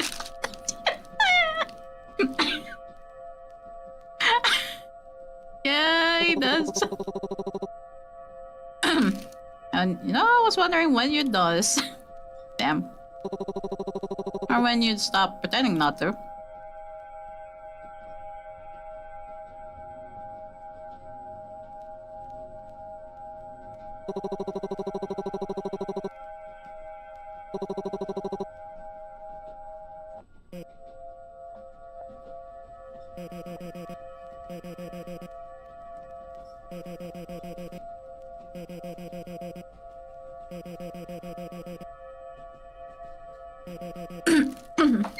Give it a minute, huh? I'll show you what real terror looks like. Oh.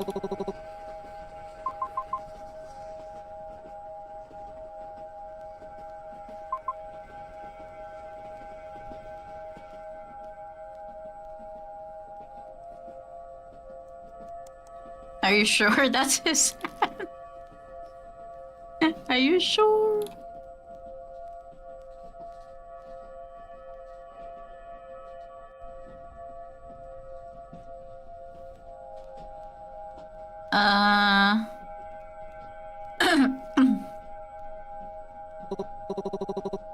Okay.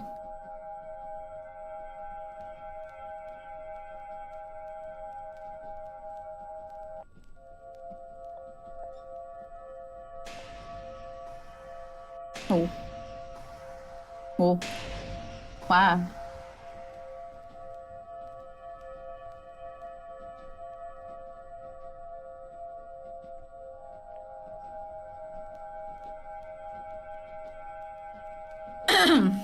Okay. Um,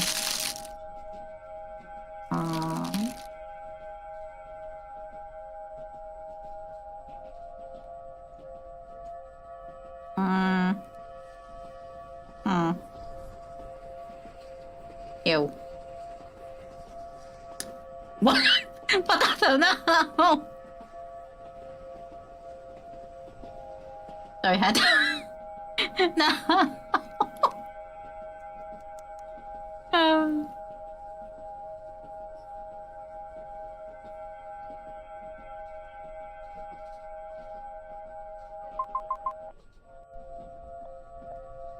a wild creature, yep. Yep.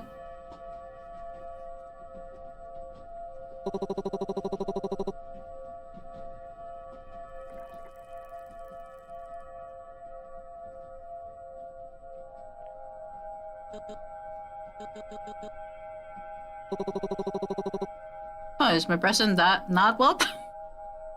No.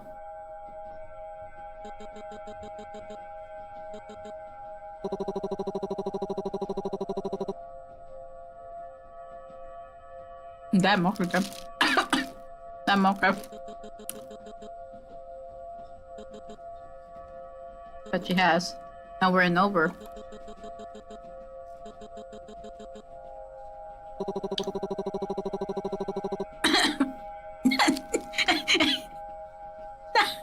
Kazuki.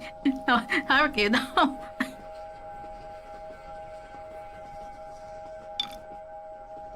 I know that's sarcasm, but God.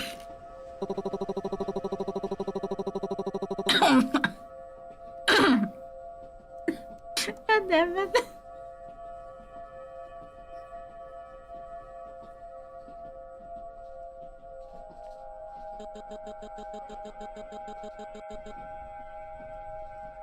Who will sacrifice yourself every time for her? Well, she did sacrifice herself for you during the calamity. I suppose it's only right. Oh, it doesn't matter. You're just a minor setback. Damn.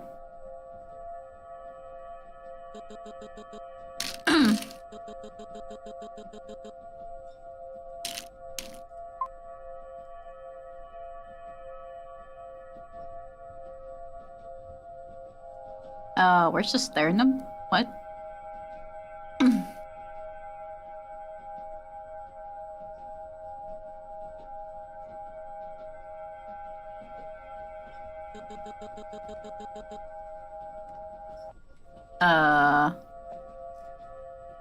Meaning pulls at you deeper and deeper, like your soul is being siphoned away.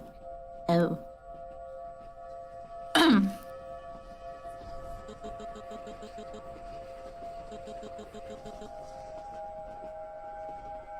Oh god.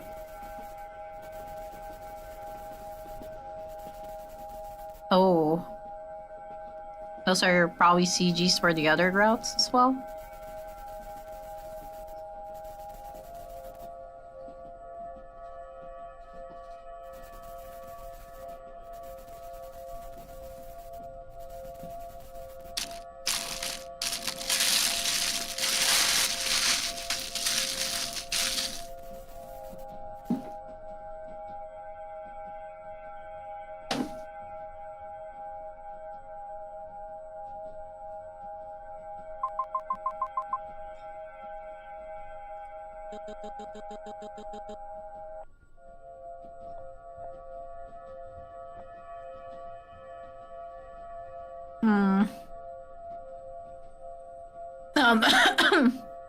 There's a... Oh, I want... What's the right answer there? Those are also kind of the same, but...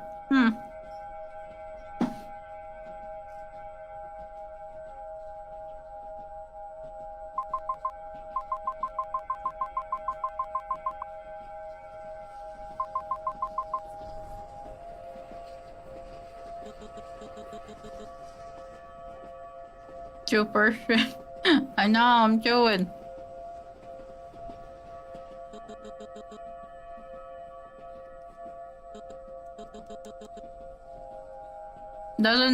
I'm eating and then I'm just seeing this grotesque looking thing in front of my screen, bro.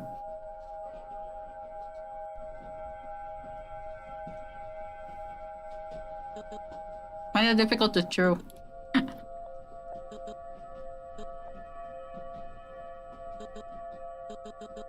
Oh,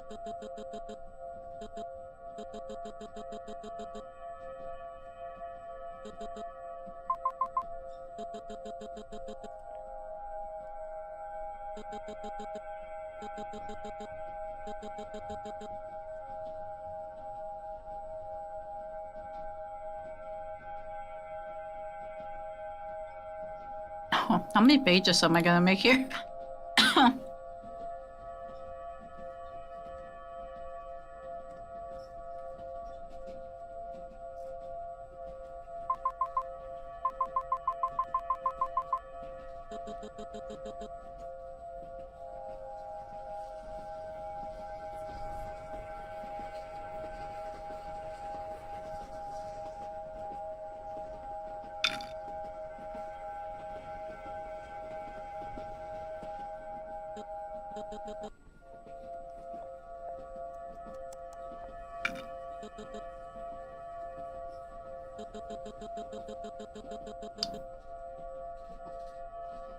Oh.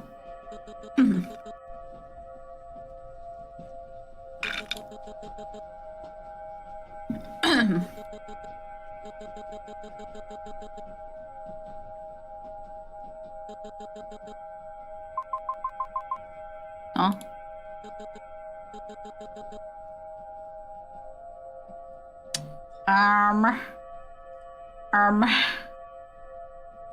Hi.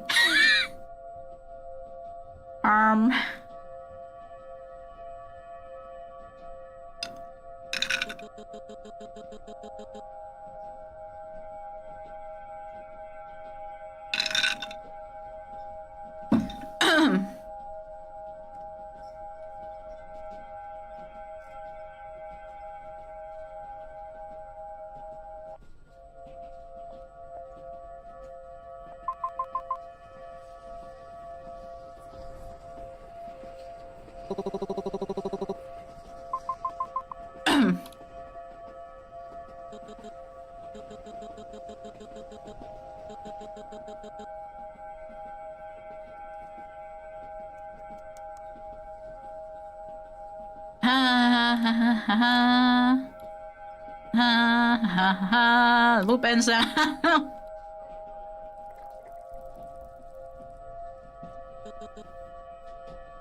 Oh, I dare. I dare.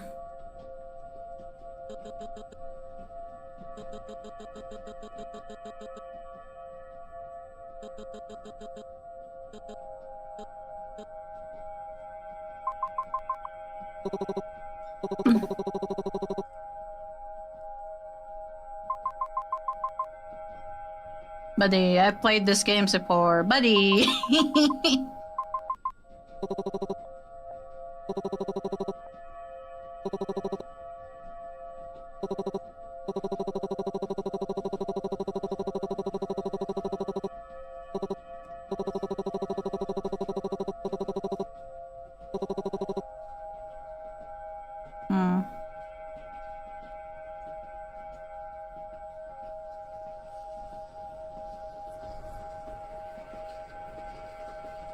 Is he only the only thing I can pick at?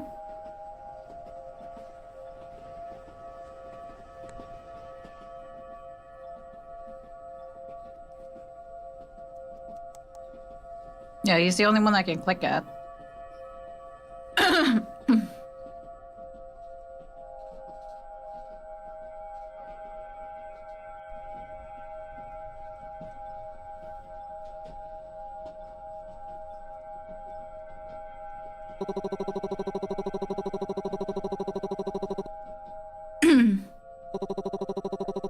This is real enough for me. If I am standing here before you, then surely that makes it real enough for you as well. I hate for you to drift away again while I wasn't looking.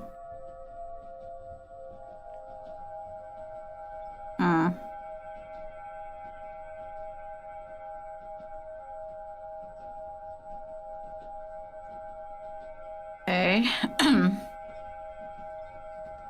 I'm gonna keep on saving every choice just in case.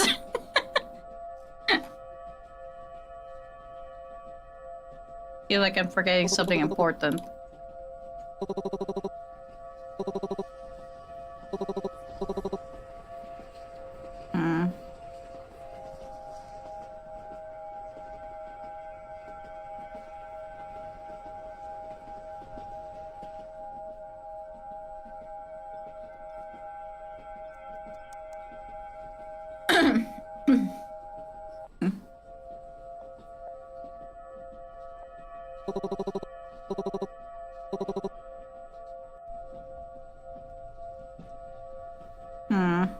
Okay, how do you actually get past this thing?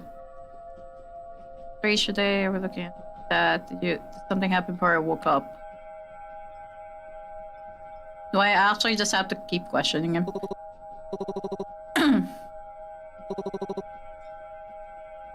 Woke up and thought, you know what, today needs more flair. Uh-huh. Something only Haruka would say. You're not hierarchy. Okay, wait. Let me save that again.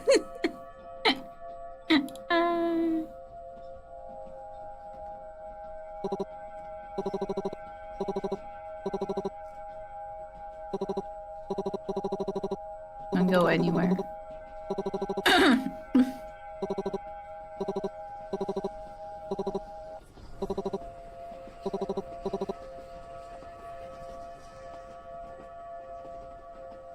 Okay, do I have to just keep on saying you're not hierarchy? We'll see. We'll see. And then falls entirely, leaving something wrong and earnest behind.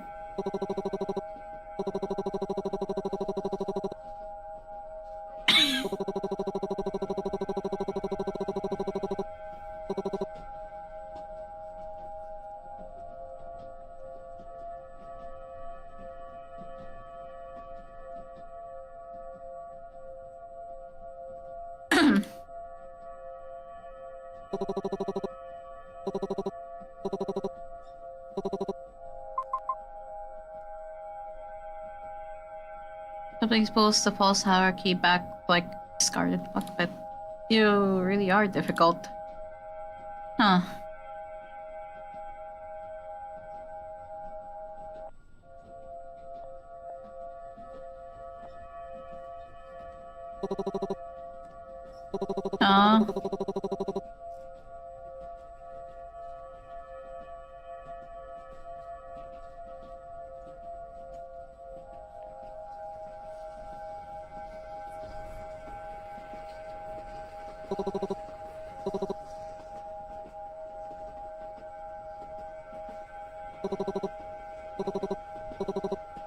Mm-hmm. Uh-huh.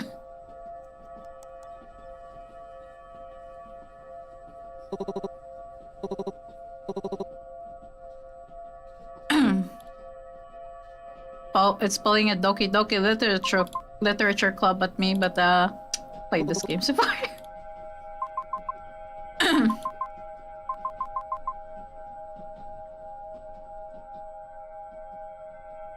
Uh-huh. Feels away like paper.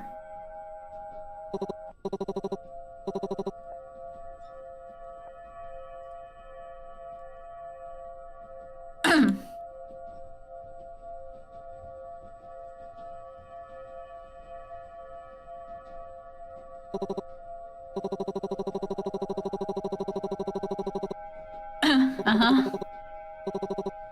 Yeah, this. Yep. I know. I know. I played this game before.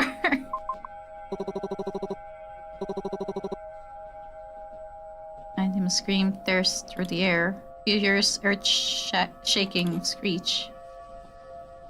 F? What for? What do you gain from this? No. No, you didn't. I told you, end the loop already.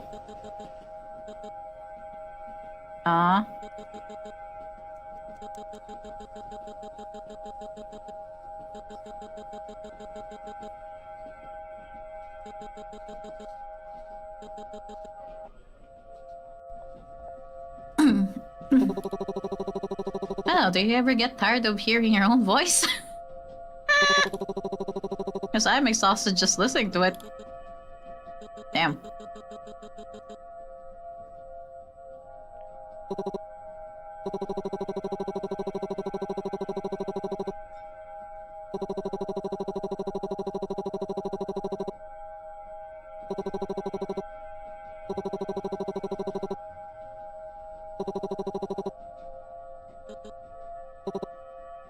Maybe.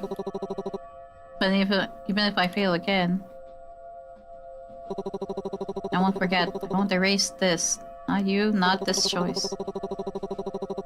Want to be better for you even if we fail this one? Keep going. This loop ends in regret.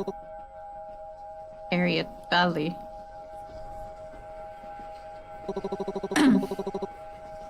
Don't get to decide what's listening. You don't get to tell her she is unloved. You both mess up. We both hurt people. If we're going to feel that guilt, then we'll do it together. I only want you to be happy. In fact, you deserve to be happy. Please. Give in. Yep. I mean, yeah.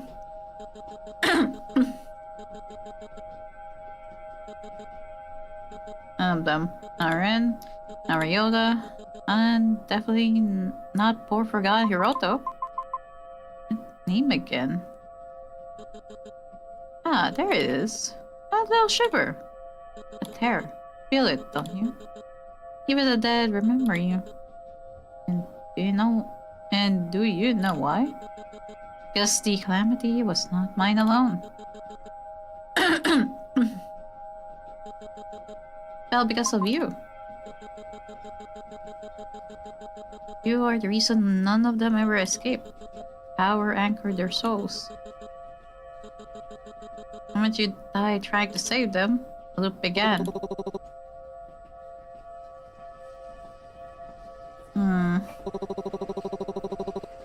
Even if that's true. Here.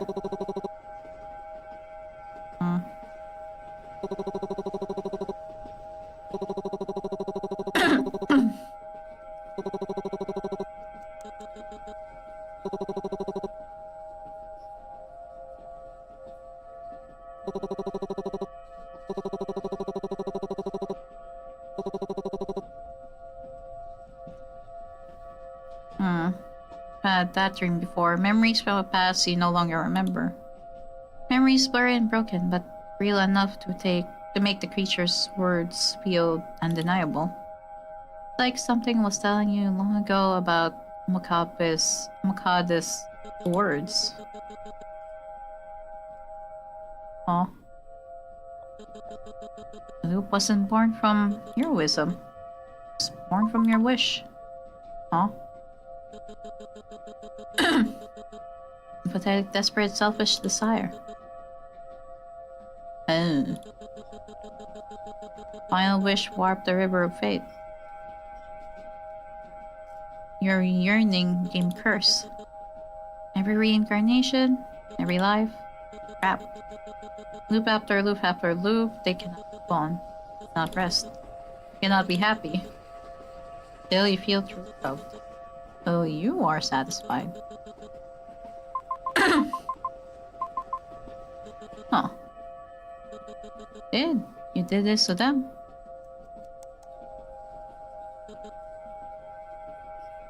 Reset it. Set the timeline. Save them. Save the ones you doomed.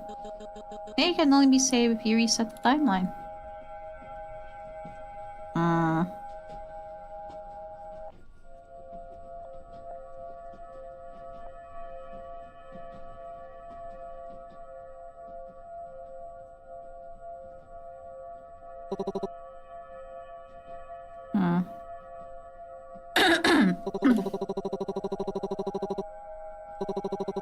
That's why Sec sent me.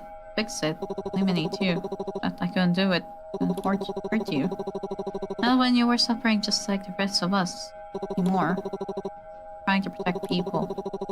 Curse was just a result of that overwhelming spiritual power. Didn't cause it intentionally. It was some messed up thing that just happened, and it dragged a bunch of innocent people into it. They don't deserve a punishment. Deserve a future. One where you're free. One where your wish actually comes true.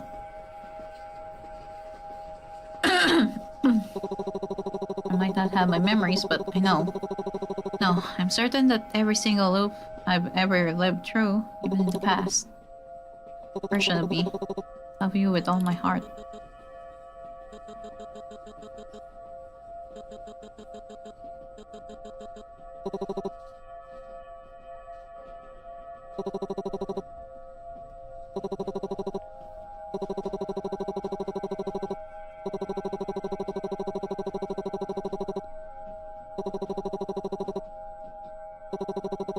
I don't want to disappear anymore. I don't want to leave you behind to carry this alone. Whatever comes next, the guilt, the fear, the ugly parts you're scared to face. Oh, okay.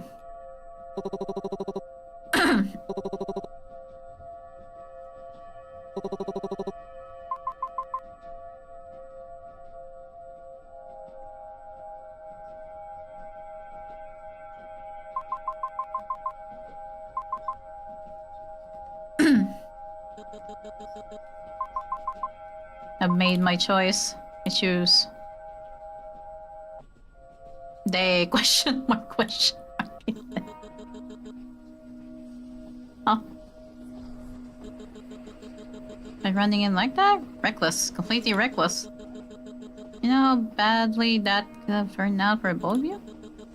Look how beat up you look. What if you went against some yokai that was actually violent? Hey, it hit me a few times. It was definitely violent. I know. It's the last time I'll ever do something like that. Got more people worrying about me now, you included. I'm more worried about what the upper sect will say once they hear about this. We'll worry about it when we get there. It's been a while since I had to worry about something other than the cycle. And I have you to thank.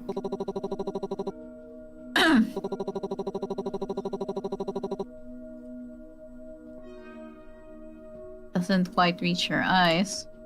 Naruki nods this immediately. His grin falters, softening.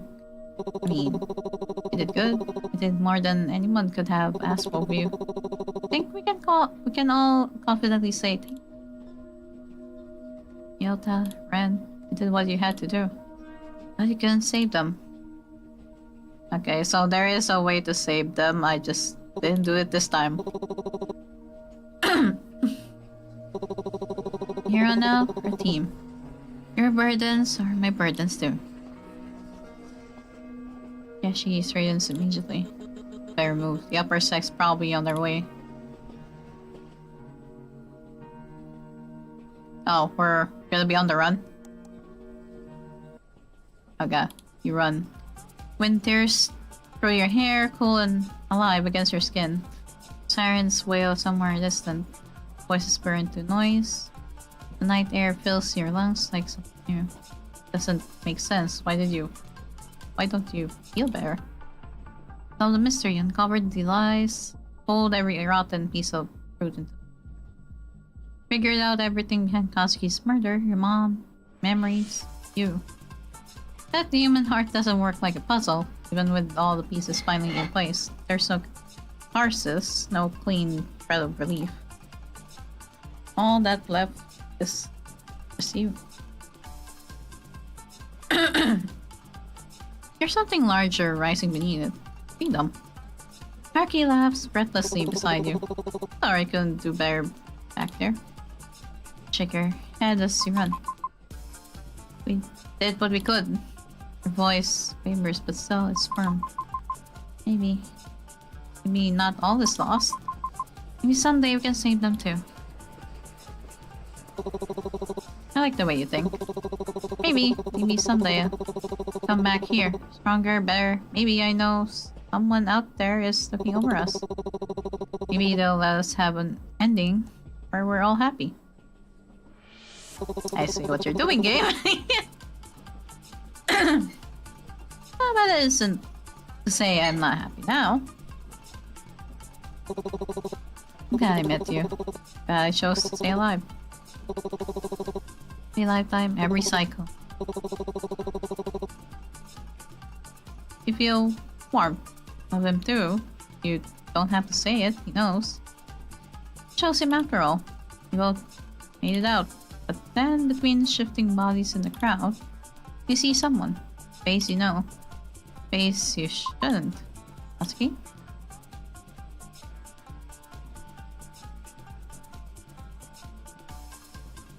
He gently pulls you back.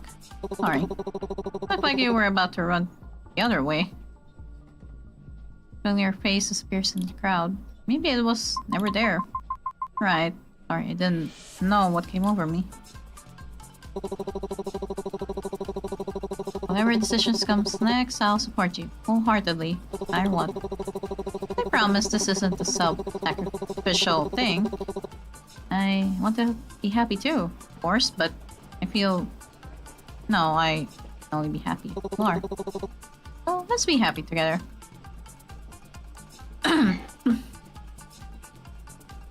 Yet your mind drifts. You wonder if you made the right choices. If the future you've chosen is really yours. If all of this is really over. It's only over if you let it be.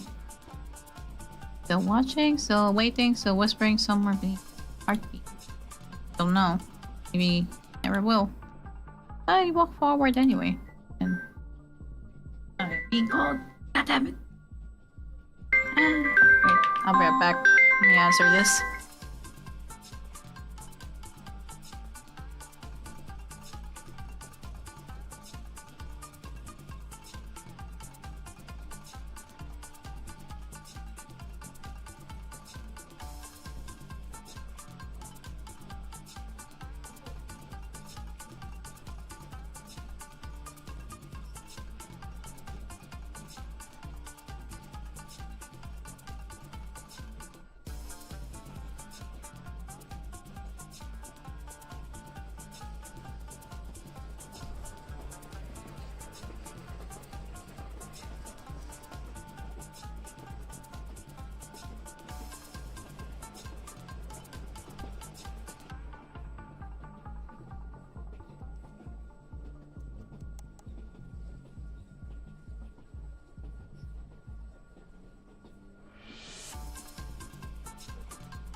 Okay, back.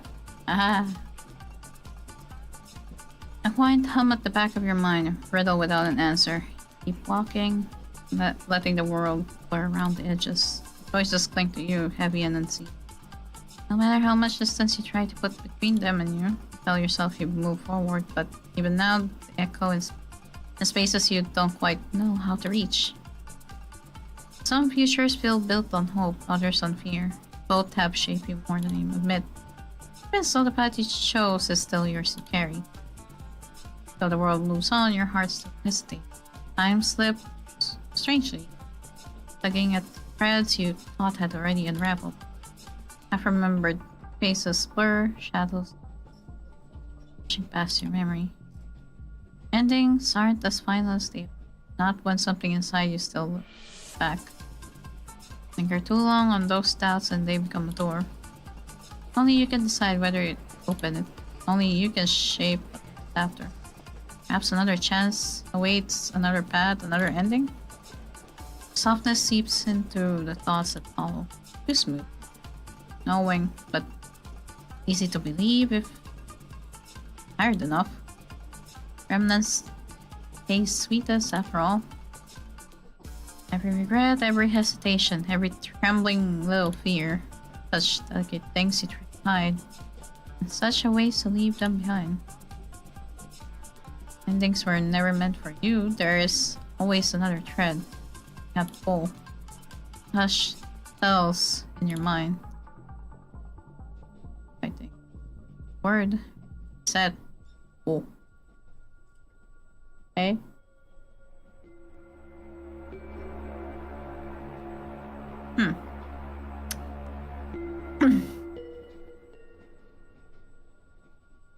Oh.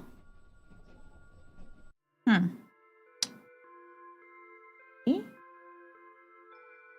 What did I get from there then? Huh. Number 70. That was something. Yeah, it was something.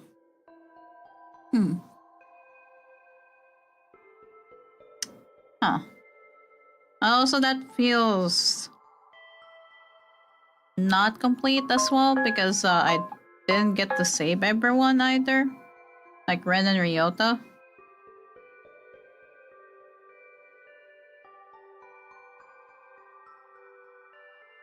So, yeah. So I wonder how that's done.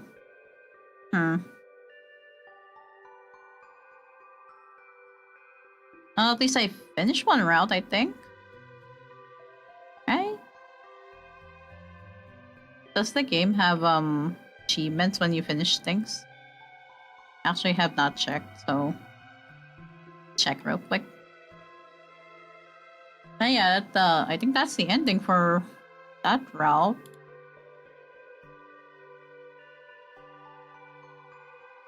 Like, I think I chose right just so Haruki survives that.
Huh. I don't think I got the good ending. It doesn't say I did. Oh. What if I, What if I go back? I forgot which part that was. Wait a minute, let me check. Yeah, I want to confirm something, so I'm gonna go back through my loads. I don't know which one it is. Oh. This one? Yeah, this one. If I choose this, that's this one. Oh yeah, we're not gonna be ending yet. I want to see something. I want to try something before we end the stream. But also that means I'm really hooked in the game, so I kind of want to see the other endings as well. So that's something. Okay, it is the same. Yes.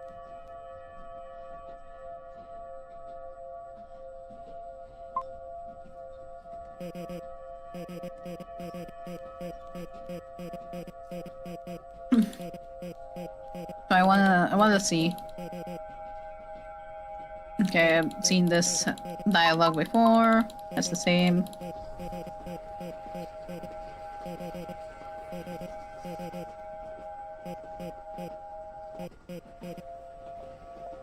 Then I say I have someone else. Okay.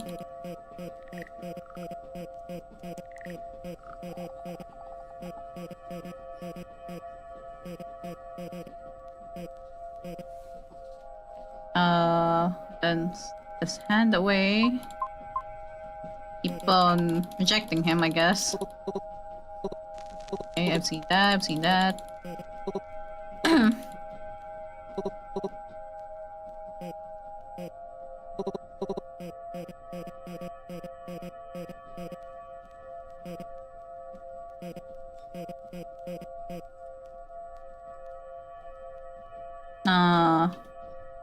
It's my own future. Okay. I know I made that choice as well.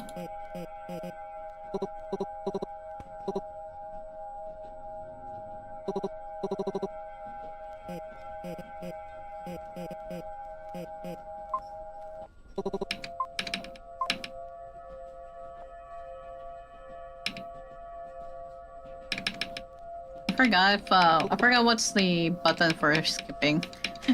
For skipping red text already. Ah.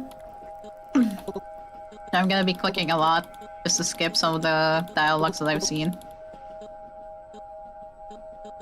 But yeah, I feel uncontent. I'm not contented with the I'm not satisfied with the ending earlier. That's why I want to see if anything changed, if I change something in the choices.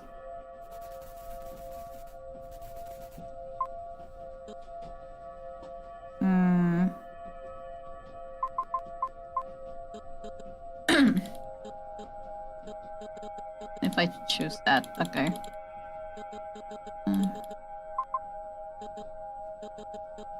Okay, that name come up again.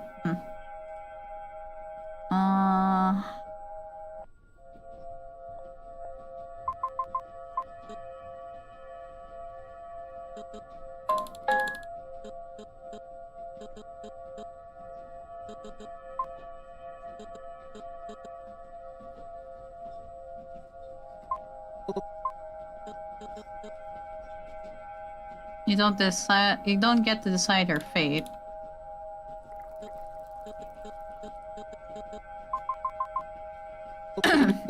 And then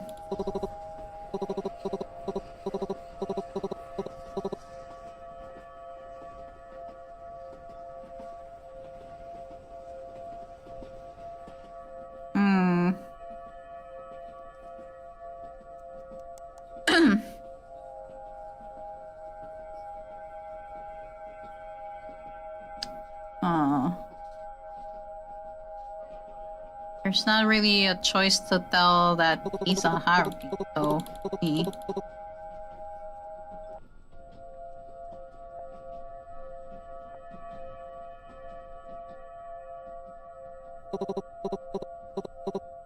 Probably question him.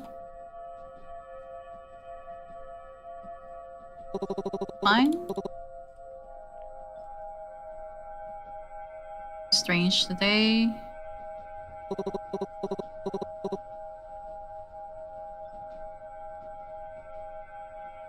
You're not Haruki.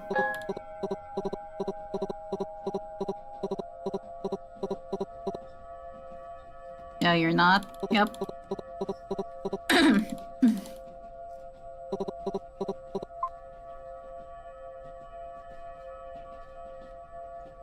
Okay, and then now I think the next choice is telling that you won't stay.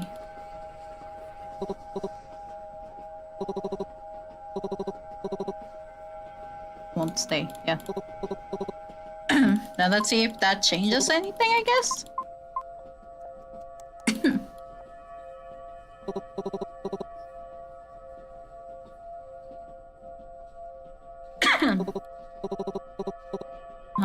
Yep.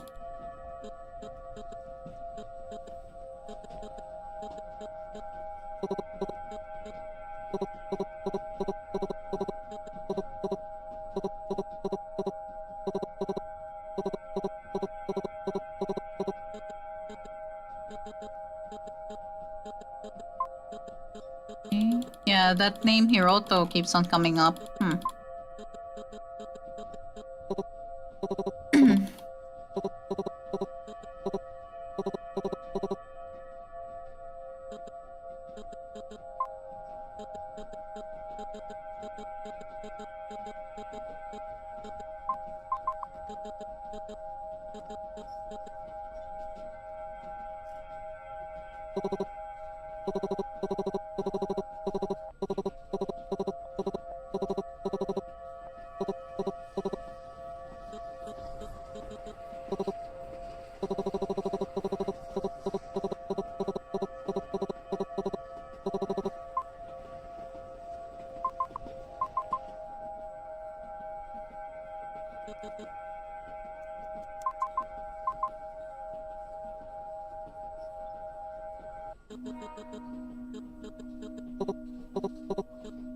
Okay. It seems like it's the same. Huh.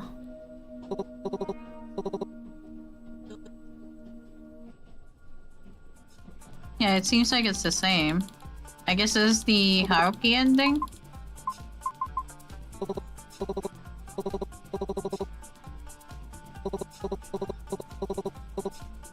Yeah, I guess this is the Haruki ending. This is the actual good ending for him then. But it feels incomplete because he didn't save everyone. Yes.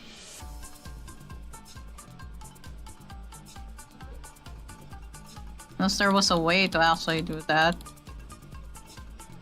And then it's gonna tell me to reset, like, right at the end. Yep.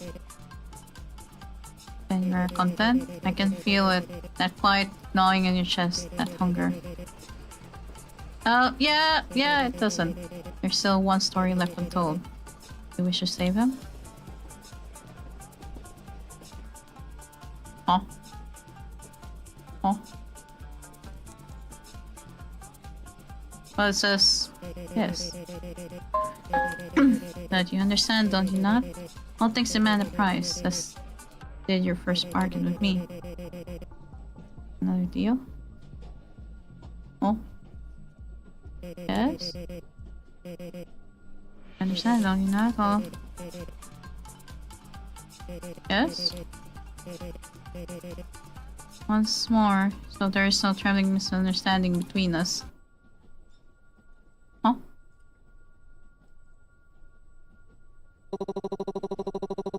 Was the movie that boring? Huh?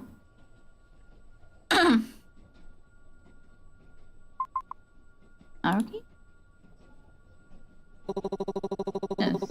Forget my name already? Okay, you have my forgiveness even though it was my favorite movie. Third day? Huh.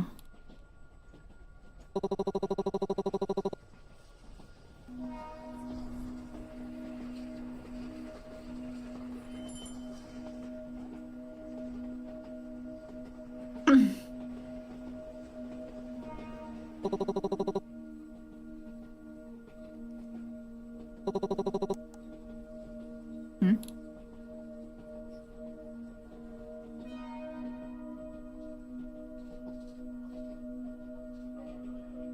Oh. Oh.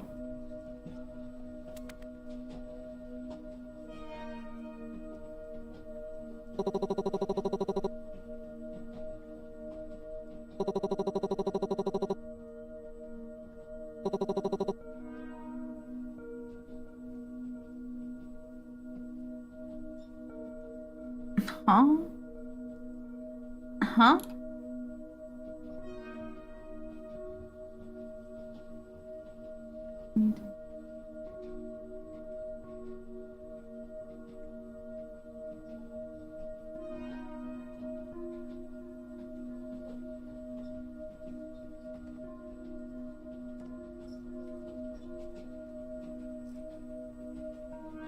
Oh.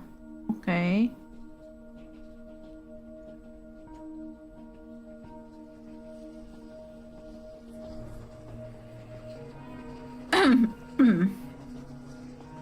Huh. Oh, the...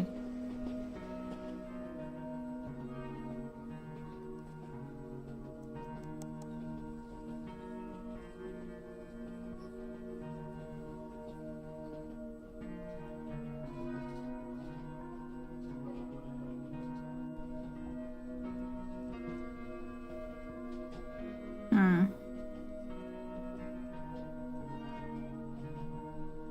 Can I save again here? I'm gonna save here again. I'm gonna ignore it.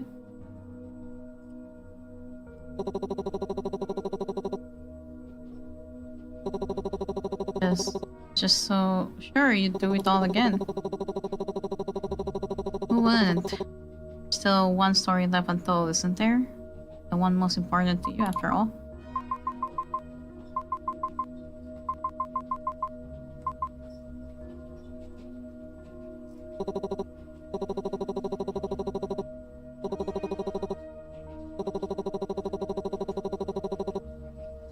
Okay.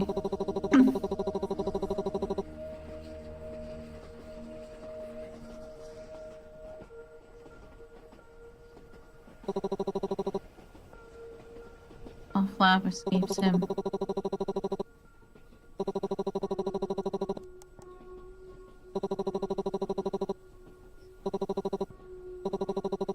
Okay.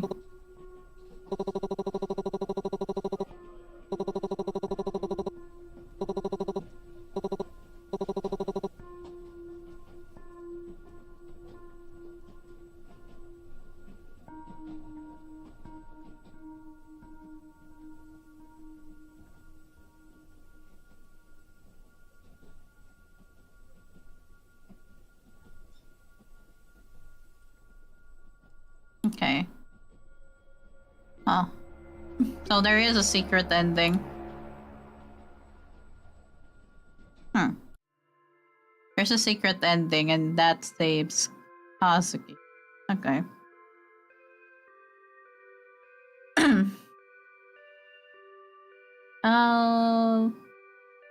Logan and Lester, hi. What game is this? It's Lover's Enigma. It's a visual novel, otome game. And I just reached one of the endings. And I think that's fine for now. I got Haruki's good ending. That was my first ending that I got from the game. And I mean I think that was the good ending, maybe.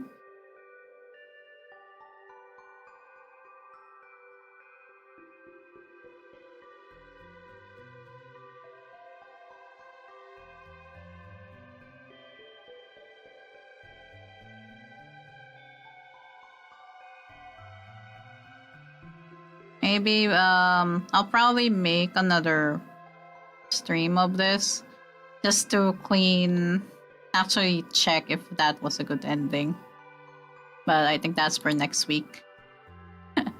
I am interested in the game and the other ending, so I'll probably play again next week.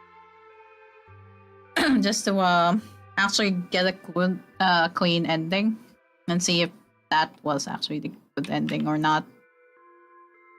But yeah. For now, that's it for me. I'll play again next week just to actually see a clean run of that route. Thank you for sticking around. So let me go look for someone to raid. Where is?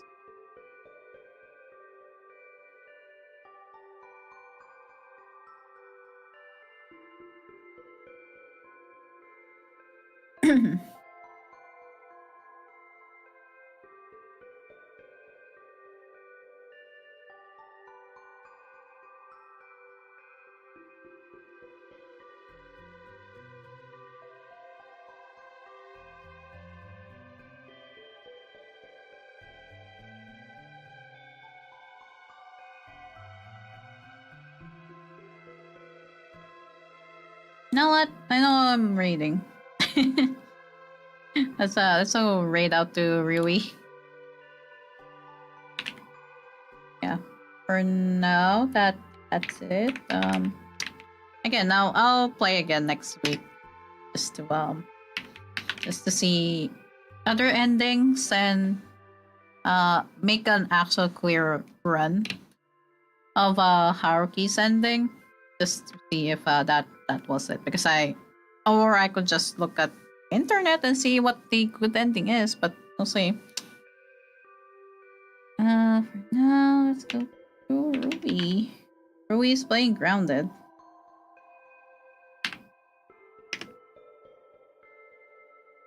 True? Yep. Yeah. I'll see you guys tomorrow for Feel So Mystery though. Another chill stream where I'm just gonna be sitting and doing stuff. Yeah. I hope that was actually something you guys enjoy though. Me going through otome games like this one. Next week we're playing again, of course. Yeah. As I said, I do want a clear run of Haruki's ending. Oh yeah. It was a ride for sure. I mean, it's not always that I play visual novels like this with this kind of tone. So you know, it's different. I usually play the otome games that are like really colorful and stuff. So it's a change. It's a ride, yeah. So yeah, I'll see you guys tomorrow though for Fields of Mystery. Yeah, we'll be chilling. Yeah, and thank you for all the follows, the subs, and everyone who hanged out. Yeah, I'll see you guys tomorrow. Bye bye.